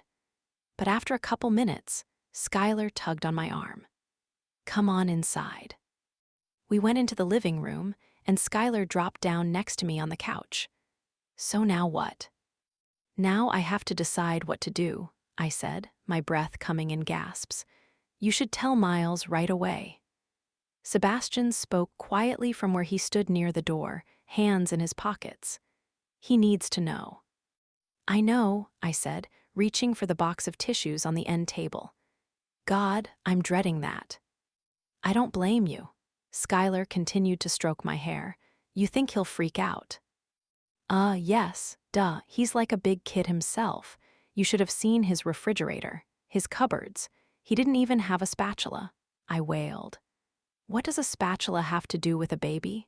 Sebastian sounded confused. I threw a hand in the air. It's another sign that he doesn't have his shit together. Well, maybe he could get it together by the time the baby is born, Skylar said hopefully. I mean, if you end up having it, when's it due? Oh God, a due date. This was so real. It's real. Get used to saying it. March. March what? Sebastian asked. 17th. He winced. Ooh, that's a bad number. Sebastian, Skylar glared at him. This isn't the time. Sorry, he held up his hands. Sorry, Natalie. It's okay, I sniffed. Everything about this is bad, so it doesn't matter. Maybe it won't be that bad. Sebastian perched on the edge of the couch and touched my shoulder. Sometimes guys are ready for these big things in life, and they don't even realize it. Maybe, but Miles Hawes isn't one of those guys. He flat out told me he never wanted a family. That kids wreck everything fun in life, that he'd never be able to love someone completely and forever. Miserable, I dropped my face into my hands. But he doesn't know you're pregnant with his child, Sebastian said. That makes a big difference. And I saw the way he looked at you that day at your parents' house. I think he might surprise you. I shook my head. I doubt it, but I have to tell him anyway. And then he'll tell me I ruined his life and I'll feel horrible. He would never say that to you, Skylar said firmly. Never. How do you feel, Natalie? Sebastian asked quietly. You're talking a lot about his feelings, but what are yours? I don't know how I feel. It's just such a shock. I put my hand over my belly and tried to explain all the tears. I'm sad, mostly. I'm sad because I've always wanted kids, but this isn't how it was supposed to happen. By accident, with someone who won't want it. And it's going to hurt when he says that to me. Because you want to keep it, Skylar asked, because I love him. I don't know yet. Hey, Jillian knocked on the screen door and then opened it. I heard your message. You okay? One look at my oldest sister, and I burst into fresh tears, getting up from the couch to weep into a third pair of arms for the day, a fourth if you count the poor nurse at my OB's office. But I couldn't help it. Everything about this situation was miserable. If I ended the pregnancy, I'd feel terrible and possibly regret it every day for the rest of my life. That kind of decision was irreversible and terrifying. If I continued the pregnancy and gave it up for adoption, I'd be judged by everyone in town as I waddled around, pregnant and single. Dan would despise me, and I'd always wonder if I'd made the right decision. If I kept the baby, my life as I knew it was over. I'd be a single mother, and that child would be my days and nights for the next 18 years, probably more. Would I be able to support us? Would I ever meet someone willing to marry me and complete a family? What kind of role, if any, would Miles want in the child's life? What kind of father was he capable of being? Maybe they can watch cartoons together, ride bikes, build sand castles, because that's about all Miles Hawes is qualified to do as a parent beyond donate the sperm. It was an angry thought, but it made me sad too, the image of Miles playing with our child, because he'd probably never do it. Even if I had the baby, I didn't see him moving up here to take an active role in a baby's life. More likely, he'd fly in from San Francisco or New York or Amsterdam, or wherever he was living, and awkwardly pet the baby once or twice a year. And then he'd fly out again and go back to his free, fun, sexy life. And it would hurt. God, it would hurt. I once fell off a roof, losing my footing on some slippery shingles and bouncing off a prickly shrub before hitting the ground hard. I broke my arm, cracked a few ribs, and had scratches from that fucking bush all over my body. It was growing needles, I swear to God. I was drunk at the time, of course, and didn't feel too much when I landed, but the next day, the next month, I was in a lot of fucking pain. That was nothing compared to what I felt after leaving Natalie. Nothing. I would jump off 1,000 roofs, bounce naked off 1,000 prickly bushes, break every bone in my body willingly if I thought it would ease the pain of pushing her away. I couldn't write. I didn't feel like eating. I had trouble sleeping. Sleeping? How can you fuck that up? But every time I got in bed or lay on the couch, I thought of her. Didn't matter if my eyes were open or closed, I saw her in front of me. Didn't matter if I was alone or in a crowd, I could smell her. Didn't matter what I ate or drank, nothing came close to the sweet taste of her, and nothing could erase it from my memory. I spent long hours holed up in my apartment, watching cartoons or porn, not wearing pants, eating cereal with a plastic spoon and drinking beer, trying to convince myself that this was the good life. I jerked off to her constantly, but since I'd had the real thing, even that wasn't as satisfying as it used to be. It made me even madder at myself that I'd fucked things up, although I still did it, the self-service equivalent of an angry hand job. I called my friends to go out, but the ones with girlfriends seemed content to spend their nights in, and the ones without just wanted to troll for an easy fuck. I was over it. I only wanted Natalie. Finally, I broke down and called her. Got her voicemail. I tried to be casual and make jokes, but maybe I came off as pathetic or desperate because she didn't call me back right away. 10 days went by. The 10 slowest, saddest, most agonizing days of my life. I had to face it, she didn't want me. And why should she? Nothing had changed in her eyes. I hadn't changed, although I wanted to. I just didn't know where to start. Should I show up on her doorstep? Admit I'd lied about California? Tell her I was in love with her and wanted to try one of those relationship things? I had no fucking clue. But every day without her was more miserable than the last, with no end in sight. And then she called. At the sight of her name on my screen, my body reacted like I'd just sniffed 2 lines of cocaine. I came alive instantly, my heart beating hard and fast. For a second, I debated making her leave a message and calling her back later, but then I thought, fuck it, I'm through playing games. I was unhappy, and she could make it better. Hello. Hi, Miles, it's me. Hey, you. I smiled and leaned back on the couch. Took you long enough to call me back. Sorry, I've been busy. Yeah, I've missed you. What have you been doing? Working. Painting the house. Helping Skylar with some wedding stuff. Cool, when's the wedding again? September 24th. That's right, I'm supposed to go to it, I think. That's okay, you don't have to. I know those things give you hives. Had I said that? I couldn't remember. Sounded like me, though. I might brave one if you want me there, I said, feeling like the biggest person ever. Silence. What the hell? Was she still upset with me? Natalie, do you want me to come to the wedding? Before we talk about that, there's something I have to tell you. Oh fuck, she got back together with the douchebag. I braced myself. You're back with Dan, huh? No, she paused and took a shaky breath. I'm pregnant, Miles. I had to have heard that wrong. I'm sorry, what did you say? I'm pregnant. Like with a baby. Yes, like with a baby. Your baby. I held the phone away from me and stared at it in shock. I had a baby. What the hell was this? Miles. Slowly, I put the phone to my ear again. I'd never had an out-of-body experience before, but this is what I imagined it would be like, where everything around me, even the air I breathed, felt foreign and wrong. Was this real? Miles, did you hear me? I cleared my throat. Yeah, but I don't understand. Not much confusion about it. We had sex. I got pregnant. Silence. I had no fucking clue what to say.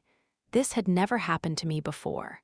What did she want to hear? Sorry? Congratulations? There were any number of possibilities, but none of them seemed right. I finally found my voice, and of course I said the wrong thing. Are you sure? Yes, I'm sure, she snapped. I wouldn't have called you otherwise. I closed my eyes. A sweat broke out on the back of my neck. Natalie, don't be mad. I need a minute to take this in. Actually, I needed more than a minute. I needed the world to stop turning right now. I needed a pause button. No, I needed a stop, rewind, and do-over button. Why the fuck had we had unprotected sex? I never had unprotected sex. Didn't we? I mean, aren't you on the pill? Yes, I'm on the pill. What do you think? I lied to you about that. I don't know what happened, okay? I thought I followed the directions just like always, but it didn't work. Your super sperm broke through the barrier. Absurdly, I felt proud of my super sperm for exactly 2 seconds before reality sank in again. And fuck, I kept saying the wrong things. Sorry, I sat forward and tipped my head into one hand. I don't know what to say, Nat. What are you going to do? God, now I just made it sound like it was her problem. I didn't mean that, fuck, this was hard. I needed a script. I don't know. Her tone was cold. What do you want me to do? Tell me and I'll do it. Silence. Nothing, Miles. I don't want you to do anything. The whole thing was a mistake. We were a mistake. But, look, neither of us planned this, Miles. This is the worst possible timing for a pregnancy and the worst possible combination of factors. We're young. We're not married. We're not even a couple. You don't want kids. You're moving across the country. I own a business. And I will have to answer everyone's questions for the next 9 months if I go through with this pregnancy, not to mention the next 18 years. Oh my God, 9 months, 18 years. The world was spinning too fast. Days and nights were flying by. I closed my eyes and tried to breathe. Jesus, I can't handle this. You think I don't know that. What's that mean? It means I know exactly how you're feeling right now. You're hoping I'll just get rid of it so it won't be your problem and you can go on with your life. I jumped off the couch, enraged. Natalie, I never said that. You didn't have to, she yelled. I know how you feel about kids, Miles. They get in the way of everything. They're expensive and they disrupt your sleep and your drinking habits and your sex life. Fuck, I had said that, hadn't I? Fuck. Well, how was I supposed to know this would happen? You were. Forget it, it doesn't matter anyway. Oh God, now she hated me. Natalie, wait, I'm sorry. I'm sorry too, Miles. I'll let you know what I decide, but don't worry. I won't ask you for anything. You can go ahead and move to California. Don't say that, please. I love you. I'm just terrified right now. Give me time to think. Goodbye. She ended the call and I stood there, frozen, the phone still at my ear. I was sweating buckets but started to shiver. Fuck. I threw my phone on the couch and fisted my hands in my hair. Natalie was pregnant. With a baby, an actual baby. I fell back onto the couch and lay there with my hands over my face. Foo-wook, I groaned. This was so far beyond my adult zone I couldn't even form a sentence. A relationship was one thing, but a child, I was the least qualified person I knew to be a dad. My own hadn't been around that much. I had no uncles I was close to. The truth was Mr. Nixon was probably the best example of a good father I'd seen in my life. And he'd always been so nice to me. What would he say when he learned I'd gotten his daughter pregnant? Oh God, I was such an asshole. And she knew it. She dethroned all my stupid remarks about being a husband and father right back in my face. But a guy could change his mind, couldn't he? If he met someone who made him feel something he'd never felt before, if he learned something about himself, like that he was capable of falling in love, he should be allowed to take back what he said. Suddenly, I was angry. She wasn't even giving me a chance to do the right thing. She was just assuming I was the same old Miles I'd always been. Because she doesn't know you love her. You never told her.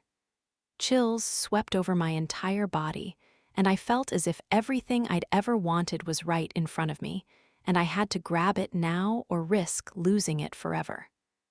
Was I scared? Fuck, yes, but what if this was my chance? If I blew this, Natalie would never forgive me, and some other guy would come along and fall in love with her and do things right. She'd always be the one that got away. But what if this baby happened for a reason? What if this was the universe banging me over the head with the best thing that had ever happened to me? This wasn't a mistake. I grabbed the phone off the couch and called her back, but she didn't answer. Her voicemail picked up as I was running up the stairs to pack a bag. "Hey," I said, "I need to see you. I'm driving up."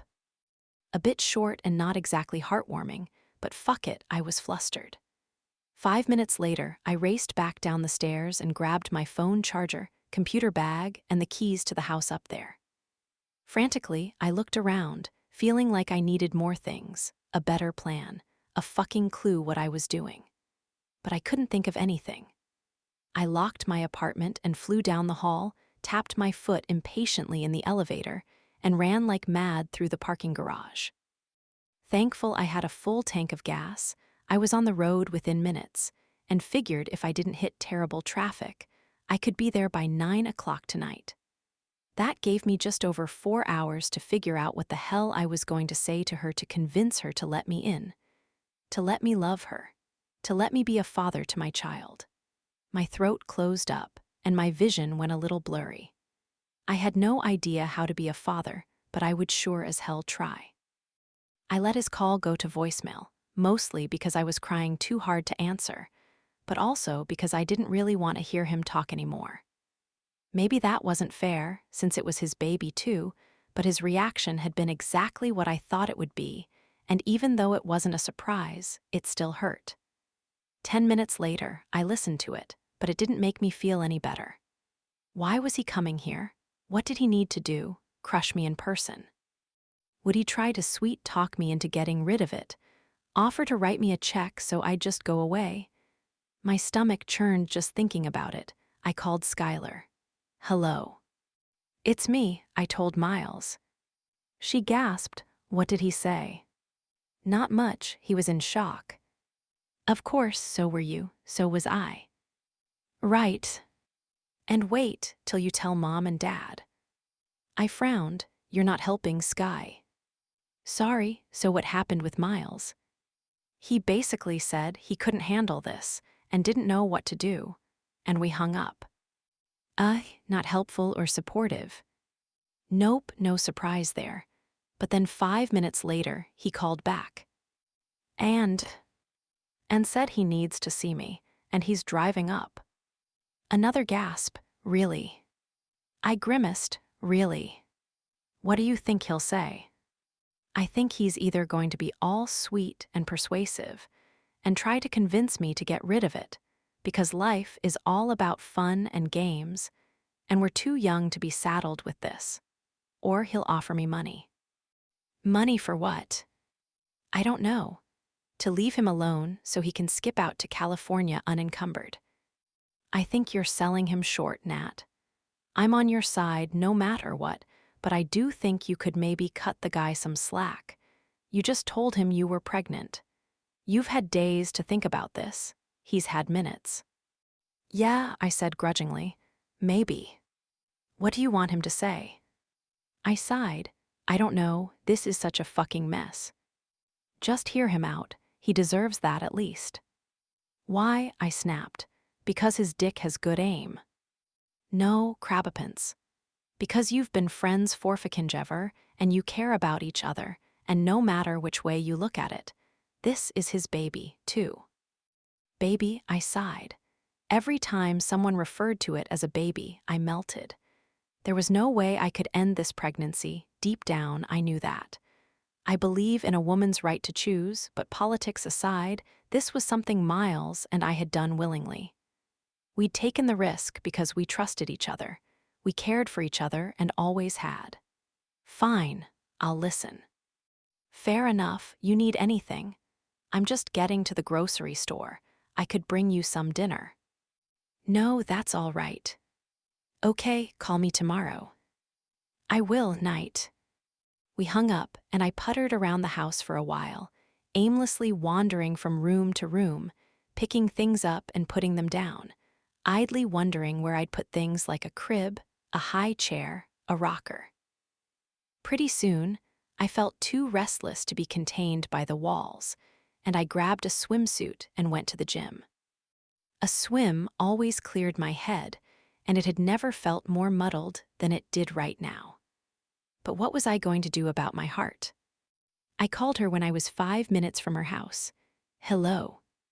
It's me. I'm just getting here. Can I come over?" She sighed, "I guess so." "Are you feeling okay?" Fear gutted me, and I realized I'd better get used to that feeling. I'd be worried about her all the time now. "I'm fine, just tired." "Can I bring you anything? Are you hungry, thirsty?" "No, thank you." "Okay, I'll be there in 5. We hung up, and I pressed my lips together, going over in my mind what I wanted to say. You'd think as a writer I'd have a good enough command of my vocabulary to string something solid and convincing together. But every time I thought about Natalie being pregnant with my baby, my brain went to mush. What did she want to hear? Would she believe me if I told her I loved her? Would she take me seriously when I told her I wanted her to have this child? That I'd do anything to help her? That I'd never let her be alone? When I pulled up in her driveway, I still had no clear strategy. My heart thumped hard as I knocked on her door. Fuck, I'd showered today, right? But had I put real pants on? Was my shirt clean? I looked down at myself. Okay, the jeans were fine, and the light blue t-shirt appeared to be in decent shape, although I wished I'd have put a nicer one on. She opened the door, and I couldn't breathe. That feeling struck me again, that surge of longing to do everything at once. Hold her, kiss her, touch her, tell her everything, wrap her up in my arms and keep her there until she believed how much I loved her, how much I needed her, how hard I'd work to deserve her. "Hi," she said, her expression neutral. "Come on in." I followed her through the kitchen to her family room, noting not only the nice furniture but the books on the coffee table, the pictures on the walls, the healthy-looking plants in the corner. Damn, a white couch. Grown-ups had things like white couches and managed not to ruin them, didn't they? I'd have already spilled salsa, dripped pizza sauce, and dumped beer on it. I sat down on it cautiously. Natalie stared at me like I was nuts. "It's a couch. It's not going to bite you." "I know, it's just so nice." She flopped down on the other end, not touching me, her legs tucked beneath her. "Thanks. How are you feeling?" I sat forward and focused intently on her, eager to show her I could be less selfish than I'd been in the past. "Fine, thanks." I stared at her, unnerved by her cool demeanor but also by her beauty. She wore no makeup and her hair drifted around her face in its usual unfussy waves, but her skin was smooth and radiant, her blue eyes wide and clear, her mouth full and soft. She was so alluring, I had to move closer and put a hand on her knee. I felt my dick jump in my pants and begged it not to bother me right now. "Natalie, I'm sorry about earlier. I should have reacted better." "It's okay," she shrugged. "I know you were stunned, I certainly was." "Have you told your parents yet?" She shook her head. "Just my sisters." "I'll tell them soon, after I decide what to do." "But Miles," she hesitated, playing with the hem of her loose black top. "I'm going to have the baby. I don't know if I'll give it up for adoption yet or not, but I've decided against the other alternative." I nodded, totally relieved. "I fully support you, and I'll go with you when you tell your parents. You are not alone, Natalie. I'm going to do the right thing." Silence, the right thing. I knew right away it wasn't what she'd wanted to hear. But why not? Didn't that prove I was a good guy? Someone worthy of her and the baby? I tried again. "Yes, I want to be here for you." She shook her head. "You can't, Miles. You're moving, remember." About that." I rubbed a hand over my jaw. Crap, I should have shaved too. This was all so rushed. "I made that up, Natalie. I'm not really moving to San Francisco." "What? Why would you make that up?" Her eyes clouded with confusion. "Because I was scared. I realized I had feelings for you that I'd never had for anyone before, and I panicked. I couldn't tell you because you'd just broken up with Dan, and I knew you were just hanging out with me for fun." "Because that's all you do," she snapped. "You've told me repeatedly. Your life is about fun, not feelings." I held up my hands. Fair enough, I know I have said that in the past, but Natalie, things are different now. I could feel the sweat under my clothes and my pulse was racing. I love you. Her eyes went wide. What? I love you. Goosebumps were breaking out all over my body. No, you don't. You love yourself. You love cartoons and porn. You love your life. You love women. I love you, Natalie. I've always loved you. Deep down, you know that. This was not the way I imagined things went when a guy told a girl he loved her for the first time. Wasn't she supposed to be happy about this? Wasn't there kissing involved? But Natalie was shaking her head. That night at the restaurant, you were such a jerk to me. And later you told me it was because you were scared that I had feelings for you, and you wanted to protect me. The back of my neck got even hotter. I know, that was bullshit. I was only protecting myself. Her lips made a straight line. And the next day, when you drove me home and we said goodbye, that was another chance to tell me the truth. But you didn't, you stuck with the lie. It was a mistake. I put both hands on her knees. I was scared, okay. Her eyes teared up. Too many games, Miles, and what were you afraid of? Did you think I didn't feel the same? I knew you didn't. You told me you wanted space. Time to yourself. Time to process the end of your relationship. For all I knew, you were still in love with Dan. I hadn't been in love with Dan for a long time. I wouldn't have slept with you if I had been. It wasn't only that. I was also scared I wouldn't be able to make you happy even if you did feel the same way. Because you don't want a monogamous relationship. You don't ever want to get married or have a family. But that was before I knew you were pregnant. Now I want to do the right thing. I want you. I want the baby. We could get married. She shook her head, her eyes tearing up. You're a good guy, Miles, and I appreciate that you came all the way up here tonight. But I don't think you know what you're saying, and I don't want you to make promises you can't keep. Natalie, I got to my knees in front of her. Maybe I'm saying this all wrong. I'm not good at this stuff, but please give me a chance. A chance at what? Being a family? How? You making a living writing about sex and the single guy. How does a family figure into that? I don't know, I admitted, and you hate being tied to one spot. But I'd try it for you, for the baby. You'd try it, oh God. She put her face in her hands, and when she picked up her head, tears were dripping from her eyes. Look, Miles, a family is not something you can sample and send back like a bottle of wine. It's a permanent commitment. You don't do those. I haven't in the past, I admitted, but I want to start. I can change Natalie. She hesitated. I want to believe you. I want to think that we could be happy together. My chest felt strapped tight, but you don't love me. She took my face in her hands. Of course I love you. You know I do. Relief coursed through me, but it was tempered with fear too. She was still holding back, or else she didn't feel what I felt, which was even worse. But you're not in love with me, not the way I am with you. I'm scared to love you like that, Miles. I'm scared because you've always been there, always been this amazing what if in the back of my mind, ever since that night we almost kissed. But you told me yourself you weren't capable of loving someone completely and forever. You weren't capable of the sacrifices it would entail, and I want that. You deserve it. I kissed the palm of her hand. Tell me what to do to prove to you I can be the man you want. She pulled her hand away and wiped her eyes. I can't tell you that. I don't know. I just know that it's not enough to hear you say you want to do the right thing. I'm sorry. She let me hug her goodbye, and I held her for a long time. I'd stopped talking because clearly I wasn't saying the right things. And why would I? I'd never talked this way to anyone in my entire life.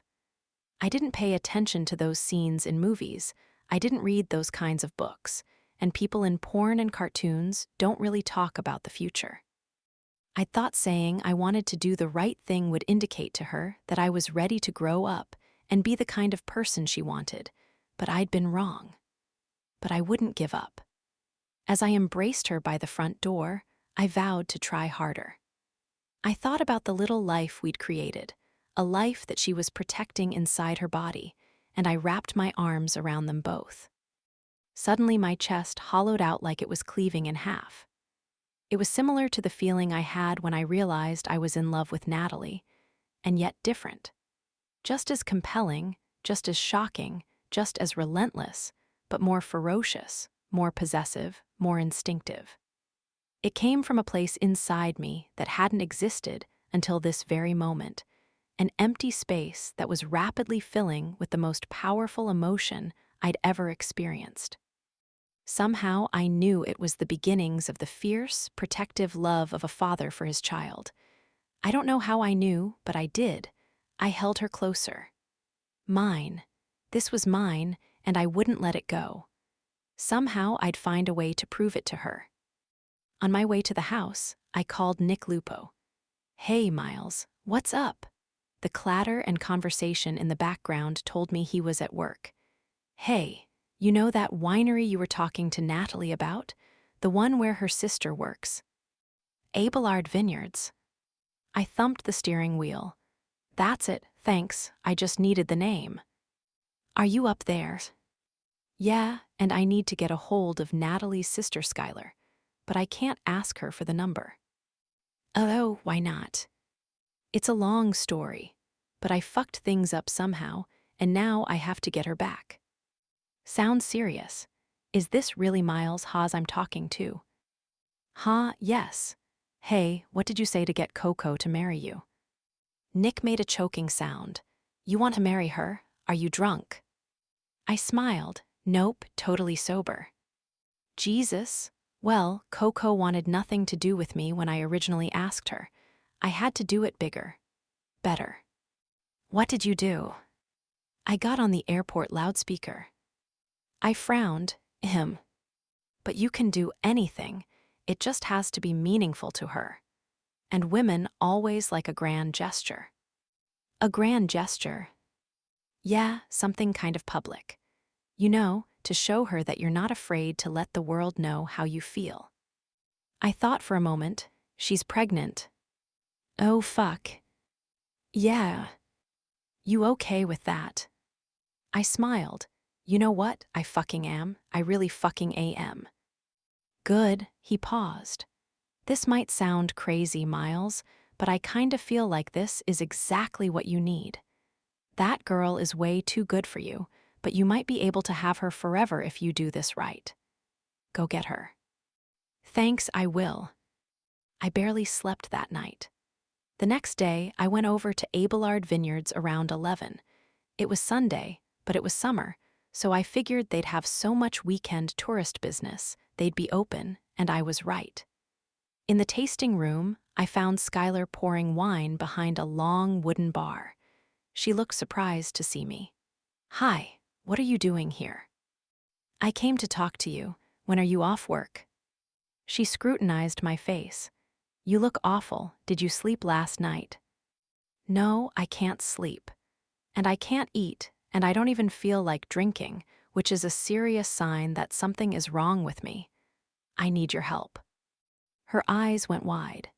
"Damn, why don't you come over tonight? We can talk."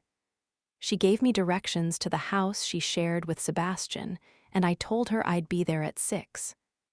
I spent the rest of the day moping, fretting, and trying to come up with ideas to get Natalie to see me in a new light. But mostly, I just walked around in dazed circles, opening the fridge when I meant to open the pantry, going into the library, and then forgetting why I was in there, losing entire chunks of time staring aimlessly into space. For fuck's sake, someone please tell me love gets easier. At 5 o'clock, I took a shower and got dressed, then hit the wine store on the way to Skylar's, so I wasn't empty-handed. Sebastian let me into their house, which turned out to be a sort of pimped-out one-room cabin with a loft, set in some secluded woods on the water. He gave me a tour while Skylar was changing out of her work clothes. This is amazing, I said, standing on the stone patio and taking it all in. So quiet and private. In the past, that wouldn't have appealed to me so much, but now that I was looking ahead, I could see how living in a place like this with Natalie would be heaven. Thanks. Can I get you a beer or a glass of wine? I'll take a beer, thanks. Sebastian went in the house and came out a minute later with 2 beers, Skylar at his heels with a glass of wine in her hands. Let's sit, she said, dropping down in a patio chair and tucking her legs underneath her, just like Natalie had sat last night. Tell me how it went. I haven't talked to Nat yet.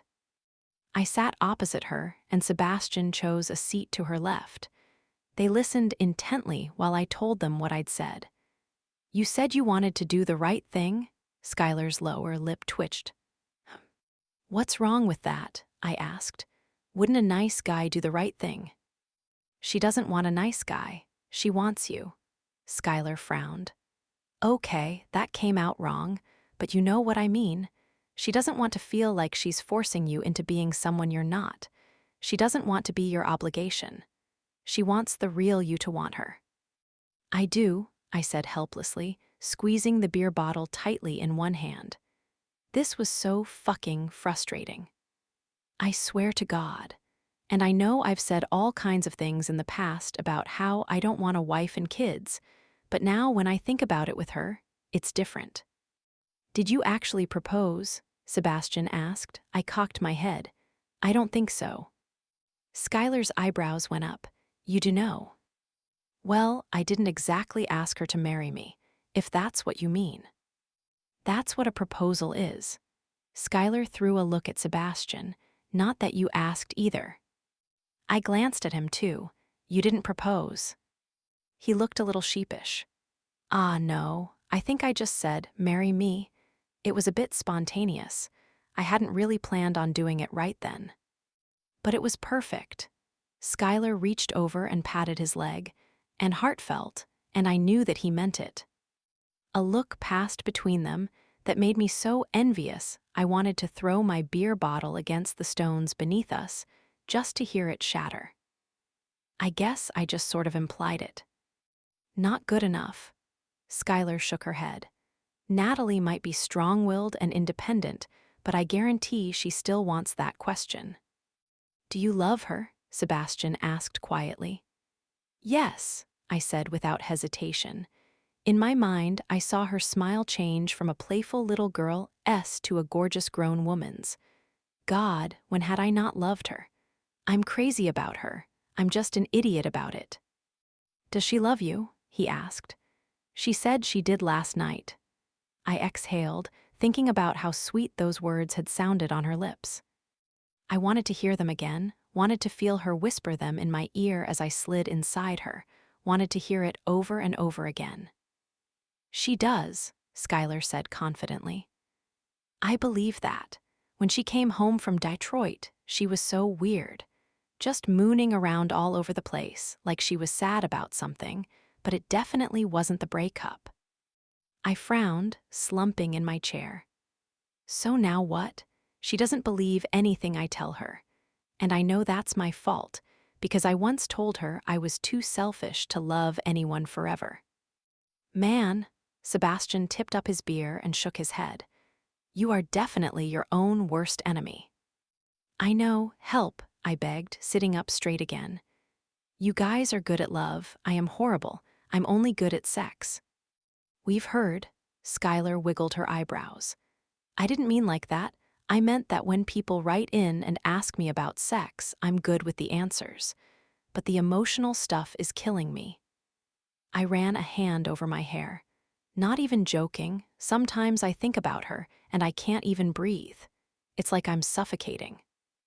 Yeah, that's the feeling all right. Sebastian nodded. What do you say when people ask about sex? Slow down, pay attention, give a fuck.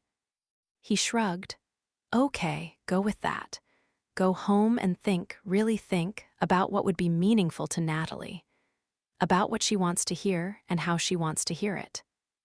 Okay, yeah, maybe rushing right over to her house without a plan was a mistake. Skylar tapped her chin. But you have to do something big. I sat up straight. That's what my friend Nick said, a grand gesture. I looked at Sebastian. He seemed to have all this figured out. What did you do? He got on a plane, answered Skylar, which I knew he did not want to do. More airplanes, I grumbled. Should I book a flight somewhere? Not necessarily. Sebastian leaned forward on his knees. That was my issue, because I'm anxious about flying. I'm anxious about a lot of things, and to show her that I was willing to try to be better for her, I had to get on that plane. Skylar patted his leg again. I had to drag you on that plane, honey, but you let me. She turned to me. You have to think of something that's unique to you, something that would show her you mean what you say. Something that would show her you're still the Miles she loves, but you're also the one who loves her back enough to change. It hit me. I could write about her. Write about her. Yes, I could use her real name, I said, warming to the idea even more. That's something I've never done before. There you go, Skylar nodded. But I'm not going to propose online. I need something better. Think about it, think about her and what's important to her. It'll come to you. She clapped her hands together. And then I'll plan your wedding. Oh, Jesus, Sebastian put up a hand. Let's get through ours first, please. She nudged him with one bare foot. Party pooper. They invited me to stay for pizza, but I said no, thanks, I had some work to do. My brain was whirling with possible things to write about, and I wanted to get the ideas down on paper before I forgot them. I also had to think of a way to propose to her that wasn't forced or cliched or impersonal. Propose. Marriage. Me. I grinned as I started the Jeep. That was fucked up, but I loved it. Later that night, I called Skylar, who had given me her cell phone number and told me to reach out if I needed help. Hey, it's Miles. I have an idea. She squealed, what can I do? Do you have a decent camera? Yes. Great, are you working tomorrow? Nope, I'm off Mondays. Can you come to my house in the morning? Yes, but I'm dying. What are we going to do? I smiled. I'll tell you tomorrow. Bring the camera, please. Hey, do you by any chance have another day off this week? No, but I could take one. What about going in late? Could you go in a little later on Tuesday morning? Sure, my God, Miles, you're killing me. What are you planning? To upend her life, I said, in the best possible way. All day Sunday, I expected him to get in touch, but he didn't. I worked that morning, and every time the door opened, I thought it might be him, but it never was.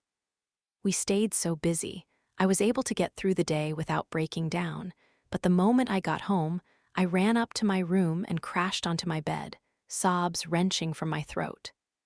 Had I been wrong last night to turn him away? Was I just being stubborn? Refusing to give him a chance to prove he could change because I was scared of being hurt? Had I made him feel like he'd never be enough? Maybe it was my fault, and this would be just another another missed opportunity to be happy. Maybe I was too stuck on what I thought my life would look like, but how could I know for sure? Needing to clear my head, I went to the gym. I felt a little better after my swim, but my stomach was growling.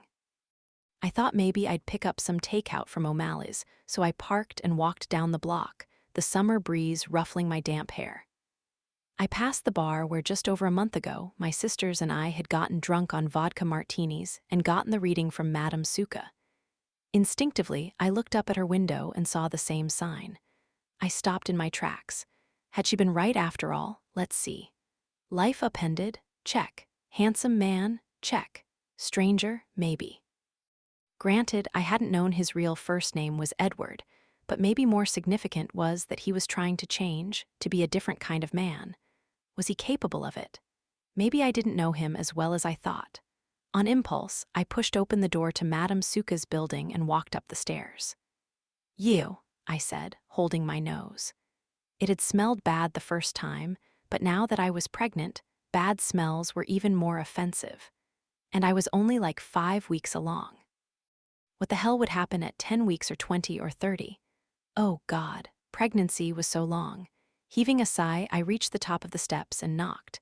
The door opened a moment later, and the acrid, herbal smell wafted out. It was pungent, but better than the cat pee scent in the hall. Madame Suka appeared, looking much the same as she had last month, only wearing soft, flowing black pants and a loose-fitting top slipping off one shoulder. "You are back." She nodded, her eyes narrowing. "I knew you would be." I fought the urge to roll my eyes. "May I come in?" "Yes, please." She stepped back, and I entered the colorful room, which was, again, lit only by candles. "Sit down." I lowered myself onto the rug, and she sat opposite me, legs criss-crossed, feet bare. "So," I began, "you are Vith Child." I blinked at her, then touched my stomach. "Is it that obvious?" She shrugged and gave me a smug little smile. "Maybe only to me." "Wow. The handsome stranger." I swallowed hard. "Yeah. Interesting, you vant reading." Yes, I'll pay you this time. How much?" "For you, $20. "Okay, should I pay you now?" She flipped her wrist. "You can pay after." "Give me your hands." I held them both out, and she took them in hers, closing her eyes. Again, I felt the hum of energy between us, as unbelievable as it sounds. My hands and forearms grew warm with it. "Things are uncertain," she said.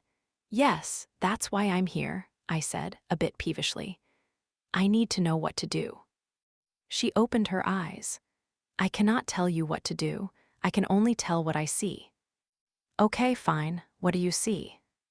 "You have important decision to make." I clenched my teeth. $20 for this, and the stranger is involved. "But he's not really a stranger. I know him. I've always known him." She cracked one eye open. "You don't know everything." I huffed out a breath. "Okay, fine. I don't know everything, but I know enough. He's totally immature. He's never even had a girlfriend. He doesn't understand commitment." She shrugged. "Maybe is possible." Frustrated, I shook my hands. "What else is there?" "Love." "What loves?" "Love between you and the stranger. Love between you and the baby. Love between the baby and the stranger." "That's crazy," I said, but my heart was beating hard. "Tell me, have you had any odd dreams lately?" "Have I? No, not really." Then I remembered something. "But Miles, the stranger, the baby's father, Miles did, a while back." "Tell me." I thought hard about the details. He was in my coffee shop eating a bagel." She nodded. "The bagel was something missing from his life. Key element. He vast not complete and whole. Also," she opened one eye again and gave me a sly look, "it can mean sexual urges." My face burned. She closed her eyes again. "Go on." "Okay, UMHE was eating a bagel and I was taking his picture." "No, I was looking for my camera and I couldn't find it." She nodded. "He wanted you to focus on him, see a big picture, possibly a memory." And then I turned into a bear. She opened her eyes. "A bear?" "Yes, what does that mean?" "A bear is a symbol in the cycle of life. Perhaps it was his cosmic energy recognizing he would create new life with you." She glanced down at my stomach. "Or perhaps he just vanted to see you bear. There is that." I grimaced. There was that. One eyebrow peaked. "Obviously." "Look, I need to know what to do. Is there some sort of sign there? Something to indicate what direction to take? This is serious." "As I say, I cannot tell you what to do. I can only intuit, but..." She closed her eyes and concentrated hard, breathing deeply. "You must be willing to bend. You must be willing to change." "But it's not me that has to change." "Yes, you must be willing to see things not as they have been or as they are, but as they could be." She leveled me with her gaze. All that is real is not visible, and all that is visible is not real. I sighed. I was getting nowhere, and frustration was making me sweat. Taking my hands from hers, I pulled a 20 from my purse and gave it to her. She walked me to the door, and I thanked her for her time. As I was leaving, she put a hand on my shoulder. You have come a long way since last you were here. I sense it. I see it. I nodded as tears filled my eyes. I just don't know where to go next. She tilted her head. You will figure it out. Be strong, be brave, be open to all possibilities. Everything you want is there for you to find. Everything I want, right. On my way home, I picked up the phone and called Jillian. Skylar was too happy in love to appreciate my misery. I needed someone who would abet it. Someone who would agree with me that love was hopeless and no one knew what they were doing. Someone to tell me men were clueless apes who didn't understand anything. Someone who would commiserate with me on my desolate future and let me wallow. Natalie. Hi. Everything okay? No, everything is terrible. Are you home? I'm coming over. I'll meet you there in 15. Half an hour later, she walked in and found me curled up on the couch. Hey, how are you feeling? Shitty. I sat up and put both hands on my stomach, but I decided to have the baby. You did. She sat down and threw her arms around me. That's so exciting, to keep. I don't know, I sighed. Probably. Once I start a project, I don't like to give up on it. She laughed ruefully. True. I just went and had a psychic reading from Madame Suka. Shut up, did you really? Why? I threw my hands up. Because I'm confused. My life is a wreck. It's turning out to be nothing like what I thought it would be, and I'm totally lost. I was hoping she'd tell me what I'm supposed to do. And did she? No, I said angrily. She just gave me a bunch of nonsense about being more flexible and brave and seeing things that aren't there. Jillian sighed. Sorry, kiddo, I wish I could help. Hey, are you hungry? I was before, but then I was. She stood up. You need nourishment. Let me get you something to eat. I just said I wasn't hungry. Doesn't matter, your body needs sustenance. She gave me the look. Now come in the kitchen and talk to me. I followed her into the kitchen, and while she rummaged in the fridge and fiddled with the microwave, I sat at the table and ranted about men and apes and cluelessness and misery. She let me go on for about 10 minutes, nodding and clucking her tongue in sympathy. I hear you. She set a bowl of chicken noodle soup down in front of me, along with an orange and a glass of milk. So I take it Miles was a jerk about the baby. No, not a jerk exactly. I picked up the spoon and poked at some noodles. Not a jerk at all, I guess.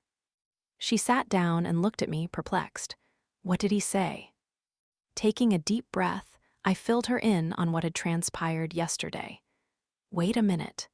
She sat back and held up her hands. He drove here right away and told you that he loves you. Yes, but that he wants to be with you and raise this child.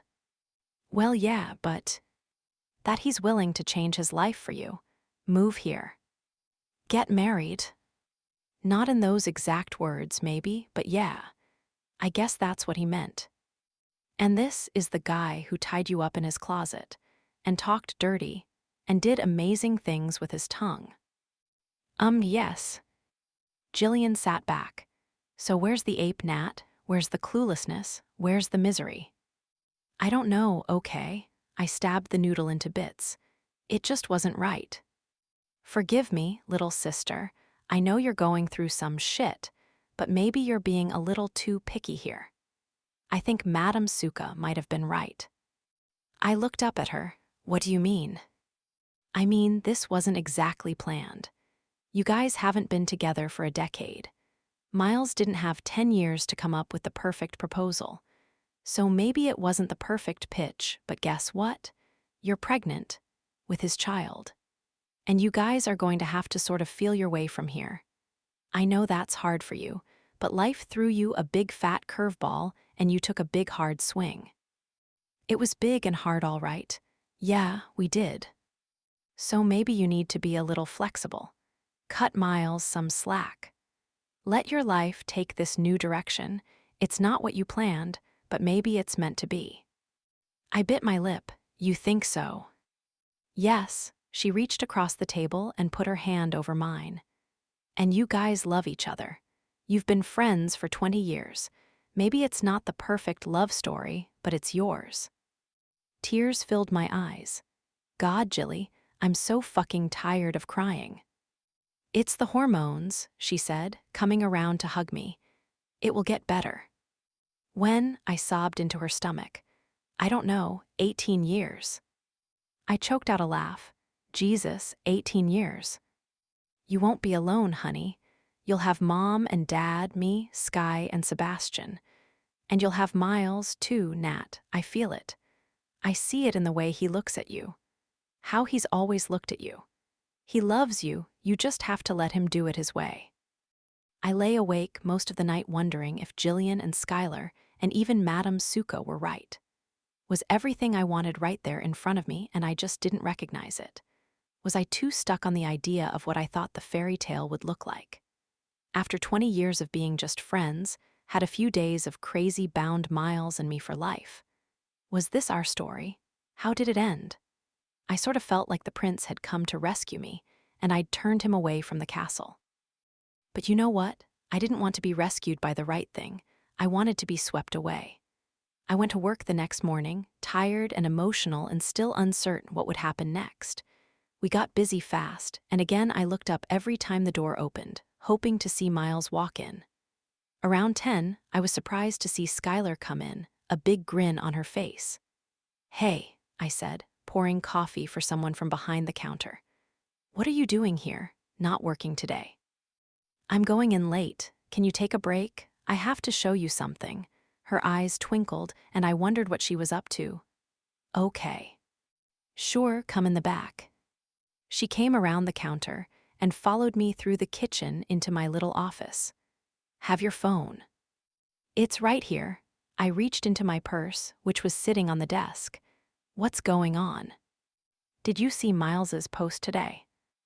At the mention of his name, my heart quickened. No, why? Look at it. Why? I asked again, but I was already searching for it. Just look. I searched his name with trembling fingers and fidgeted impatiently while the results loaded. Scanning the top hits, I clicked on the right one and gasped when I saw the title. It happened. I'm in love. I know what you're thinking. It's impossible. The only thing that guy loves more than his dick is, well, nothing. And a couple months ago, you'd have been right. But there's this girl, see? Remember Cinnamon Buns? It's her. Her name is Natalie. I don't remember not knowing her. We've been friends forever. But I've always wanted to be more. I'm glad I had to wait, though.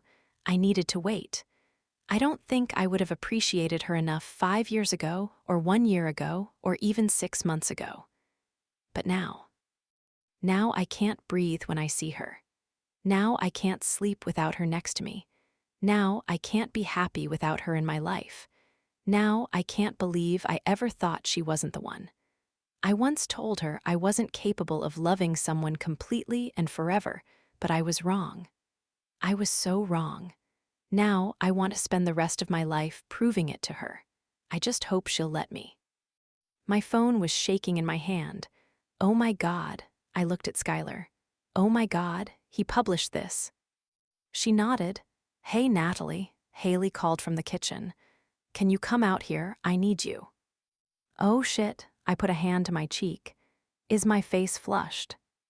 Yes, she giggled and fanned it. But you better get out there. I moved past her and went through the kitchen into the shop, my pulse skittering out of control. Then I gasped. The entire place was silent, all eyes on me. On the wall opposite the counter, where the pictures of Skylar usually hung, were 4 huge new photos of Miles. He wore the same jeans and t-shirt in each one, as if they'd all been taken the same day, and in every photo, he held up a different hand-painted sign. I moved closer, my hands covering my mouth, as I read each sign. The one on the left said Will. The next said you. The third said Mary. The last one M.E., heart pounding, I looked around the room. Was he here somewhere? PSSSD. Seated at a table near the door, a little old lady pointed outside. I think that's what you want. I turned, and sure enough, out on the sidewalk and framed in the window was Miles. Down on one knee, holding a ring box. Oh my God. On wobbly legs, I walked to the door and pushed it open. What are you doing? He smiled and took my hand. Isn't it obvious? I'm upending your life. I laughed as a few tears splashed down my cheeks. Did Skylar show you the post? I nodded, swallowing hard. Did you mean it, what you said? Of course I did. I love you, Natalie. Let me show you how much. But, just listen. I know I'm not what you planned on, he said, his expression turning serious. And believe me, I never thought I'd be down here on one knee, begging to love someone forever. But this is not a mistake. He squeezed my hand, his eyes filling.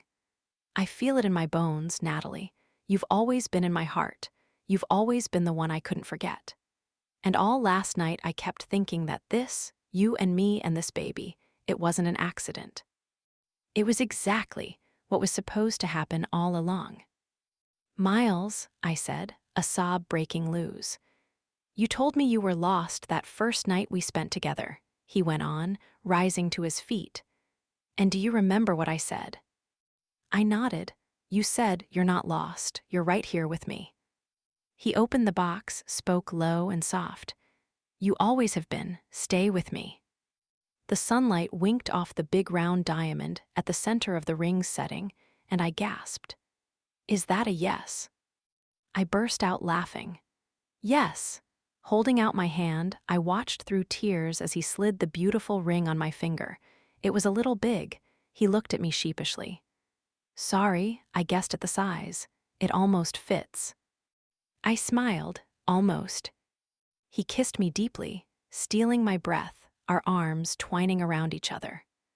From inside the coffee shop and on the street, cheers and applause erupted. Miles lifted me right off my feet and swung me around, and I squealed in dizzy delight. This is crazy, I said in his ear. Are we really engaged? He set me down. Well, I'm not too familiar with the concept, but I believe when you give a girl a ring and ask the question, will you marry me? And then she says, yes, that means you're engaged. I lay my head on his shoulder. I can't believe it. Told you your buns were worth matrimony. I picked up my head. This was all a ploy for my buns, wasn't it? It was, and you said yes. So now I get to glaze those buns as much as I like. And also butter your muffin and polish your fine china. Skylar opened the door, poked her head out. We're dying in here. You guys coming in or what? I turned to her, arms flailing. Sorry, yes, we're coming. Hard and often, murmured Miles from behind me as he steered me through the door. Giggling, I looked at him over my shoulder. Promise me you'll always make dirty jokes in my ear. He spanked me lightly. With pleasure, easiest promise I've ever made. The entire day, I floated around on a cloud, happier than I'd ever been, giddy every time I looked down at my hand. The feeling actually reminded me of being a kid and seeing a car in the Haas's driveway for the first time each June. I'd know that my summer fun was about to start, and I'd go running across the orchard to play. We weren't playing anymore, and we had a lot of important decisions to make, but for once it didn't drive me nuts not knowing exactly what the next step was. Or the next 10 steps. I had Miles, he had me. That's all I needed to know. I knocked on the door, and when he pulled it open, I prayed those butterflies at seeing his face would never go away. Honey, I'm home. He grinned, took you long enough. Before I could say another word, he pulled me inside, shut the door, and pushed me back against it, crushing his mouth to mine. Dropping my bag at my feet, I threw my arms around his neck and held him tight, reveling in the feel of our bodies pressed together, our hearts beating closely, our uncertainty gone. God, Natalie, he murmured, taking my face in his hands. I missed you so much. I missed you every fucking minute we were apart, and I hated myself for it. It wasn't all your fault. I kissed his chin and his cheek and his lips, just mostly. Hey, he caught my bottom lip between his teeth, biting down gently. Be careful, little girl. Just because I asked you to marry me doesn't mean you're off the naughty list. What's this? An overly amorous husband already? Yeah, what's your advice book say to do about that? I smiled. Run. Ducking beneath his arm, I took off running through the living room, squealing as I raced through the dining room and kitchen, miles hot on my heels. Breathless with laughter, I looped back through the front hall and bolted up the stairs. Miles took them at least 2 at a time, grabbing me just as we reached the top. That's it, little girl. You're in trouble with me. He threw me over his shoulder and I pounded my fists against his butt. Let me go, I howled, kicking my legs. Never. He went into his room and tossed me onto the bed, set his glasses on the table, then crawled on top of me, kissing my chest and throat and lips. Do you hear me? I will never let you go. I dug my heels into his ass, pinning his erection between my legs. Desire swept through me. But will you let me come? He gave me a wicked smile, first and often. Oh God, Miles, I murmured as he kissed his way down my body. I missed you. I missed this. I missed everything. Then let me take care of you. Getting to his knees at my side, he pulled off my shorts and panties and pushed up my shirt. Poor baby, he said, low and sweet, moving aside the white lace cups of my bra to expose my breasts. He kissed each hard, tingling nipple as his hand moved up the inside of one leg, hitching up my knee. All this time and no attention. Let me make you feel good. I arched my back and closed my eyes, bringing one arm over my head. His fingers trailed up my inner thigh, making my core muscles clench. Did you wait for me to make you come? Or were you a bad girl? Did you do it yourself? I waited for you. I reached down with my other hand and rubbed his cock through his jeans. And I wanted you so badly. He teased me open and rubbed my clit with one fingertip, making my whole body twitch. Does that feel better? Yes, I panted as all the angst and tension and misery I'd felt over the last few weeks centered beneath his nimble fingers. Yes. Dipping one fingertip inside me, he spread my wetness over my clit in tight little circles that made my stomach quiver with desire. His other hand whispered across my chest, barely brushing my nipples, trailing between my breasts. I kept my palm over the bulge in his jeans, torn between begging him to fuck me right now and letting him get me off with his hand. He was just so fucking good at this. The thought that I got him to myself for the rest of my life was nearly enough to push me right over the edge. My breaths came faster and louder, turning to moans and sighs as he took one nipple between his fingers and gave it a series of little pinches before holding it firmly. Yes, he whispered as I began to writhe under his hands. That's it. Let me watch you lose control.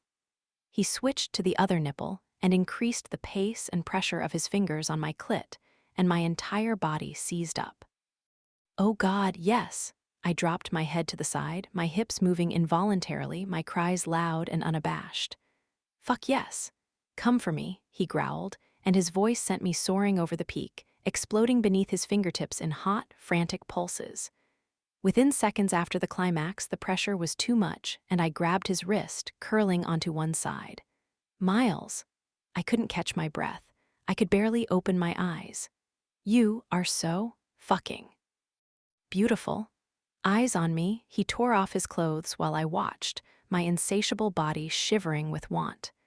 When he was naked, he stood next to the bed, grabbed my legs and turned my body 90 degrees. Hooking his hands behind my knees, he hitched them up alongside his hips, my heels resting on the edge of the bed. I want you inside me, I panted. Now. Shhhhh. He lowered his mouth to mine, and I grabbed his head, holding him to me. Our tongues tangled and tasted and teased. Slowly, he kissed his way down my chest to my stomach, then my thighs, kissing one and then the other. I'm making my way inside you, believe me. He brought his mouth between my legs, teasing me with warm breath and soft lips brushing gently back and forth. I moaned as he stroked up through my pussy with a firm, flat tongue that felt like velvet against my skin, once, twice, 3 times. Finally, he lingered at the top, kissing and sucking gently on my clit, his hands pressing my thighs open. "Oh, God," I murmured, grabbing handfuls of my hair. "That feels so good, soft like that. I love it." "I like hearing what you want," he said, his breath on my wet pussy making my toes curl. "I want to give it to you." "Just like that," I said as he swirled his tongue over the sensitive little bud. It tingled and throbbed, bringing me closer to another orgasm. "Yes, yes, yes. Now more, harder." He did exactly as I directed, and within seconds I came again, my hands yanking my hair, his name falling from my lips. "Please." My voice was weak as he straightened up, kissing a path up the inside of one leg and setting my heel on his shoulder. "I want everything. Give me everything." "Always," he said, his eyes dark with desire as he pushed inside me. "Everything I have, everything I am." He brought the other leg up and kissed my calf and ankle and instep before putting it on his shoulder. I touched my knees together as he gripped my hips. Holding me still, he thrust in and out with steady, rhythmic strokes. "I love watching my cock slide inside you, nice and slow. I love how wet and warm and tight you feel. I love that I can make you come with my fingers and my tongue first, then fuck you so hard you'll come again." Each time, he pushed a little harder, reached a little deeper, until finally he buried himself completely and leaned into me, bracing his hands on the bed and crushing the tops of my legs to my breasts. At that point, something about the angle and depth made my insides start to contract, and I lost the ability to string words into a coherent thought. My entire being was reduced to just my physical self, every nerve ending on fire, every muscle tense, every inch of my skin humming. Breathless and near delirious with want, I waited, suspended on the morgasm plateau, in that sublime marriage of ecstasy and frustration, desperate for that moment of release. Our eyes met. "Oh, fuck," he breathed, rocking his hips a little faster. "It's been too long, and you feel so good, and you're so fucking beautiful. I can't stop." "No, don't stop," I cried, feeling myself begin to tip. "I want you to do it. I want to feel you throb inside me. It makes me come so hard." My words sent him over, and he cursed and growled and gasped as he lost himself to me, my insides gripping his driving cock like my body couldn't get enough. When he'd regained control, he slipped my legs off his shoulders and slid an arm under my back, moving me further onto the bed so he could lie next to me. Tears dripped from my eyes as we clung to each other, arms and legs tangled, my head buried in the crook of his neck. "God, I love you," Miles said, kissing my head. "I fucking love you so much. Now I get it." "Get what?" I pressed my lips to his collarbone, breathed in his scent. "Being in love, why people like it. When I first realized I was in love with you, I felt sick. I thought I was having a heart attack. It was terrible." I had to laugh as I wiped away the tears. "And now that you know I love you back. It's the best high I've ever felt, the most intense. Now I get why people want to live together and take care of each other and get married and have kids. It's this feeling." Shocked, I propped my head in my hand and looked at him. "You even get having kids?" "Yes," he looked as amazed as I felt. "I look at you, and I love you so much I want to do something about it, but nothing is big enough, nothing is good enough, nothing is extreme enough." I smiled wryly. "Having a baby is pretty extreme." "Yes, it is." His hand moved between us, and he brushed the back of his fingers against my stomach, making me shiver. "And I know we didn't plan on it, But I want this, Natalie. I didn't even know how much until right now. I want to have this baby with you. I want us to have something with each other that we don't have with anyone else. I want us to be a family. In fact, if you weren't pregnant right now, I'd keep you right here in this room and fuck you until you were. That's how bad I want this baby. I burst out laughing and rolled onto my back. You're insane. This whole thing is insane. Are we really doing this? We are. He moved down and kissed my stomach. Hi in there. I hope I didn't wake you up with all that pounding. I played with his hair. He'll get used to it. He looked up at me and blinked. You think it's a boy? No idea, babe, sorry. Don't be sorry. He laid his cheek on my belly. I'll be happy either way, boy or girl. Hey, I think I feel it moving. I laughed. You don't, not yet. A few more months on that. He grinned, his eyes wide like he couldn't believe it. This is so fucking amazing, Natalie. You're going to be a great dad, Miles. And he was, I could feel it. That playful, wide-eyed side of him that found so much joy in the world, found something to be happy about every day, found pleasure in little things like cinnamon buns and big things like love and family. That's what would make him a good father. My throat got tight as I realized how lucky I was. Thanks. Kissing my stomach once more, he sat up and reached for his glasses. So should we go tell your dad that I knocked you up? No, we will not be saying it like that. Why not? I'm planning to make an honest woman out of you. I picked up a pillow and clubbed him with it. Hey! He took the pillow from me. At least now I can admit it was me who threw that baseball and cracked your mom's kitchen window that time. That will no longer be the worst thing I've ever done in their eyes. I sat up. You know, you don't have to come with me if it's too awkward. I can tell them myself. He jumped off the bed and started pulling on his pants. No, you're not doing this alone, and I know you don't want to hear me say this is the right thing to do, but fuck you, it is, and I'm going. Smiling, I watched him pull his shirt over his head. Okay, you can come, we'll do it together. 20 minutes later, we walked across the lawn toward my parents' house hand in hand. My stomach was a little jumpy, but all in all, I wasn't as nervous as I thought I'd be. My parents would be surprised, but they loved Miles, and I knew they'd be happy for us and thrilled to have their first grandchild on the way. Hey, I squeezed his hand. You know what I just realized? I gave you a first. You sure did, many of them, and you know what I just realized? He tugged me in front of him, wrapped his arms around me from behind, and whispered in my ear. You'll give me all my lasts too. They're ready for you, Skylar. At the sound of Mia's voice, we turned to see her standing in the doorway, a smile on her face. Jillian and I were upstairs at the winery in what Mia called the bride's room, which had a couple sofas and chairs, several full-length mirrors, and plenty of natural light streaming through the windows. Okay. Skylar took a deep breath and looked in the mirror one last time. This is it. Am I good? You're absolutely stunning. My voice hitched as I said it, and for the millionth time, I wondered when this pregnancy would stop making me so emotional. I cried at everything these days, although seeing our middle sister in her wedding gown and veil, holding her bouquet in the moments before she married the love of her life, even had Jillian near tears.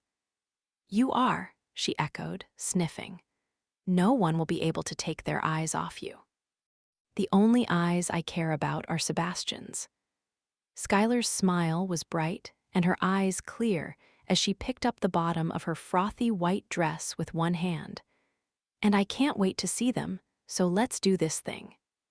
Sebastian's two young nieces were serving as flower girls, and they were already giggling at the top of the steps, waiting to be told they could go down. When Mia gave them the nod, they took off, bounding down the stairs in a fit of excited laughter. Here, let me take your flowers so you can hold your dress up as we go down, she said to Skylar. Skylar handed them over and used both hands to ensure she didn't step on the bottom layers of tulle. She'd chosen a strapless, tiered lace dress with a mermaid shape that showed off her hourglass figure, and wore her hair in a loosely braided mass of curls pinned to one side. Her veil floated behind her, and Jillian handed me her flowers so she could pick up the lace-edged tulle and make sure it didn't catch on anything. I was last coming down the stairs, carefully keeping my eyes on my feet. The last few weeks I'd been a little dizzy, but other than that and the out-of-control emotions, pregnancy was treating me pretty well. I was about 14 weeks along now and just barely starting to pop. My dress, also floor-length tiered lace in a dusty lavender, had a wide eggplant-colored sash that probably emphasized the fact that I no longer had a waist, but at least I could breathe in it. It looked much better on Jillian, whose slender frame was perfect for its slightly vintage look. As we neared the bottom of the steps, I saw our father waiting and heard music from the string quartet playing outside. My heart beat quicker. "Hey, Dad." Skylar held up a hand and he high-fived her. "Ready to do this?" "I sure am." He smiled at Jillian and me, offering me a hand as I neared the bottom step. "You feeling okay?" "Yes." "Promise." As I'd expected, my parents had been shocked, but not unhappy about my pregnancy and engagement. And once they'd had a few days to let it sink in and see Miles and me together, they'd both taken me aside and said how happy they were for me. Although we were living in my house for now, they were hoping we'd move into the Haas vacation home so they could see the baby whenever they wanted. Neither of them seemed bothered by the fact that we weren't planning to be married before the baby was born, and my mother was already talking about a shower. Miles and I often remarked how lucky I was to have the parents I did. His parents seemed happy for us, if a bit unsettled by the news that Miles was getting married and making them into grandparents, but they still hadn't come to visit. "This way, please." Mia led us over to some large glass doors leading to the terrace, and we peeked out over the flower girls' heads. Rows of chairs had been set up and an aisle created on the stone patio, with everyone facing away from the building. The terrace was strewn with soft pink rose petals, and strands of lights were strung above it, looping from the building to the surrounding trees. "Okay," Mia said smoothly, handing Skylar her bouquet. "They've seated all the parents and grandparents. Skylar and the girls will stay here with me. Natalie and Jillian, you go out, and when you see Sebastian and his brothers line up at the front, you walk slowly toward them and take your places opposite." "Got it." We nodded, grateful for her cool head and professional experience. The three of us would have been a mess back here alone. For a moment, I wondered about my own wedding. Would it go something like this? Miles and I still hadn't decided what we wanted, but we knew we'd wait until after the baby was born, so we had time to think. I turned to Skylar and took her hand for a second. I wanted to say something, tell her how beautiful she was, how happy I was for her, how much I loved her, but my stupid throat closed up again and tears welled. She understood, and it made her smile. "I know," she said, squeezing my hand. "I love you too." Jillian fared better. "You're breathtaking, Skylar. We're so happy for you, and we love Sebastian like a brother. You're perfect for each other." Pressing her cheek to Skylar's, she smiled. "Okay, Nixon sisters, let's do it." I followed her out into the warm September afternoon, managing to hold my tears at bay. Standing at the back, we watched as the three Price brothers came from around the building and walked together to the front of the terrace, where the officiant waited. Jillian reached behind her back, and I grabbed her hand when we saw how sweetly nervous Sebastian looked. He was clean-shaven, hair neat, and his tall, muscular frame filled out his black suit like nobody's business. He had a face that rivaled Skylar's in its classic beauty, and for a moment, I imagined the gorgeous children they'd have. Once the men were in place, Jillian took a breath and started up the aisle, heads turning to watch her. When she was nearly to the front, I started out, my legs a little shaky, my fingers gripping my hydrangea bouquet tightly. Halfway up the aisle, I saw Miles, and surprisingly enough, his handsome smile and adoring expression didn't make me tear up. Victory, maybe I could get through the ceremony without weeping. As I passed him, he mouthed the word beautiful at me, and my stomach fluttered. I passed my mother, seated at the front, and she smiled before bringing a clump of tissues to her nose. Glancing at Sebastian, I flashed him a big grin and he gave me a small one back. I took my place next to Jillian, and we held hands as we watched the flower girls come up the aisle, all ribbons and giggles and gap-toothed smiles. Finally, the music changed, and our dad and Skylar appeared at the base of the aisle. The guests rose, and a collective gasp sounded as everyone took in how beautiful the bride was. They started up the aisle, and I had to laugh to myself because it looked like Skylar was moving even faster than our dad. Like she was so eager to get married, she was hurrying him. Jillian squeezed my hand as he kissed her cheek, and we both sighed at the way Sebastian looked at Skylar as he took her hand, as if she might not be real. The ceremony began, and as I listened, I looked out at the love of my life, at my family, at this perfect, sunlit day that felt like such a gift. Putting a hand over my stomach, I caught Miles's eye and smiled at the pure joy in my heart. It was almost too good to be true. Almost.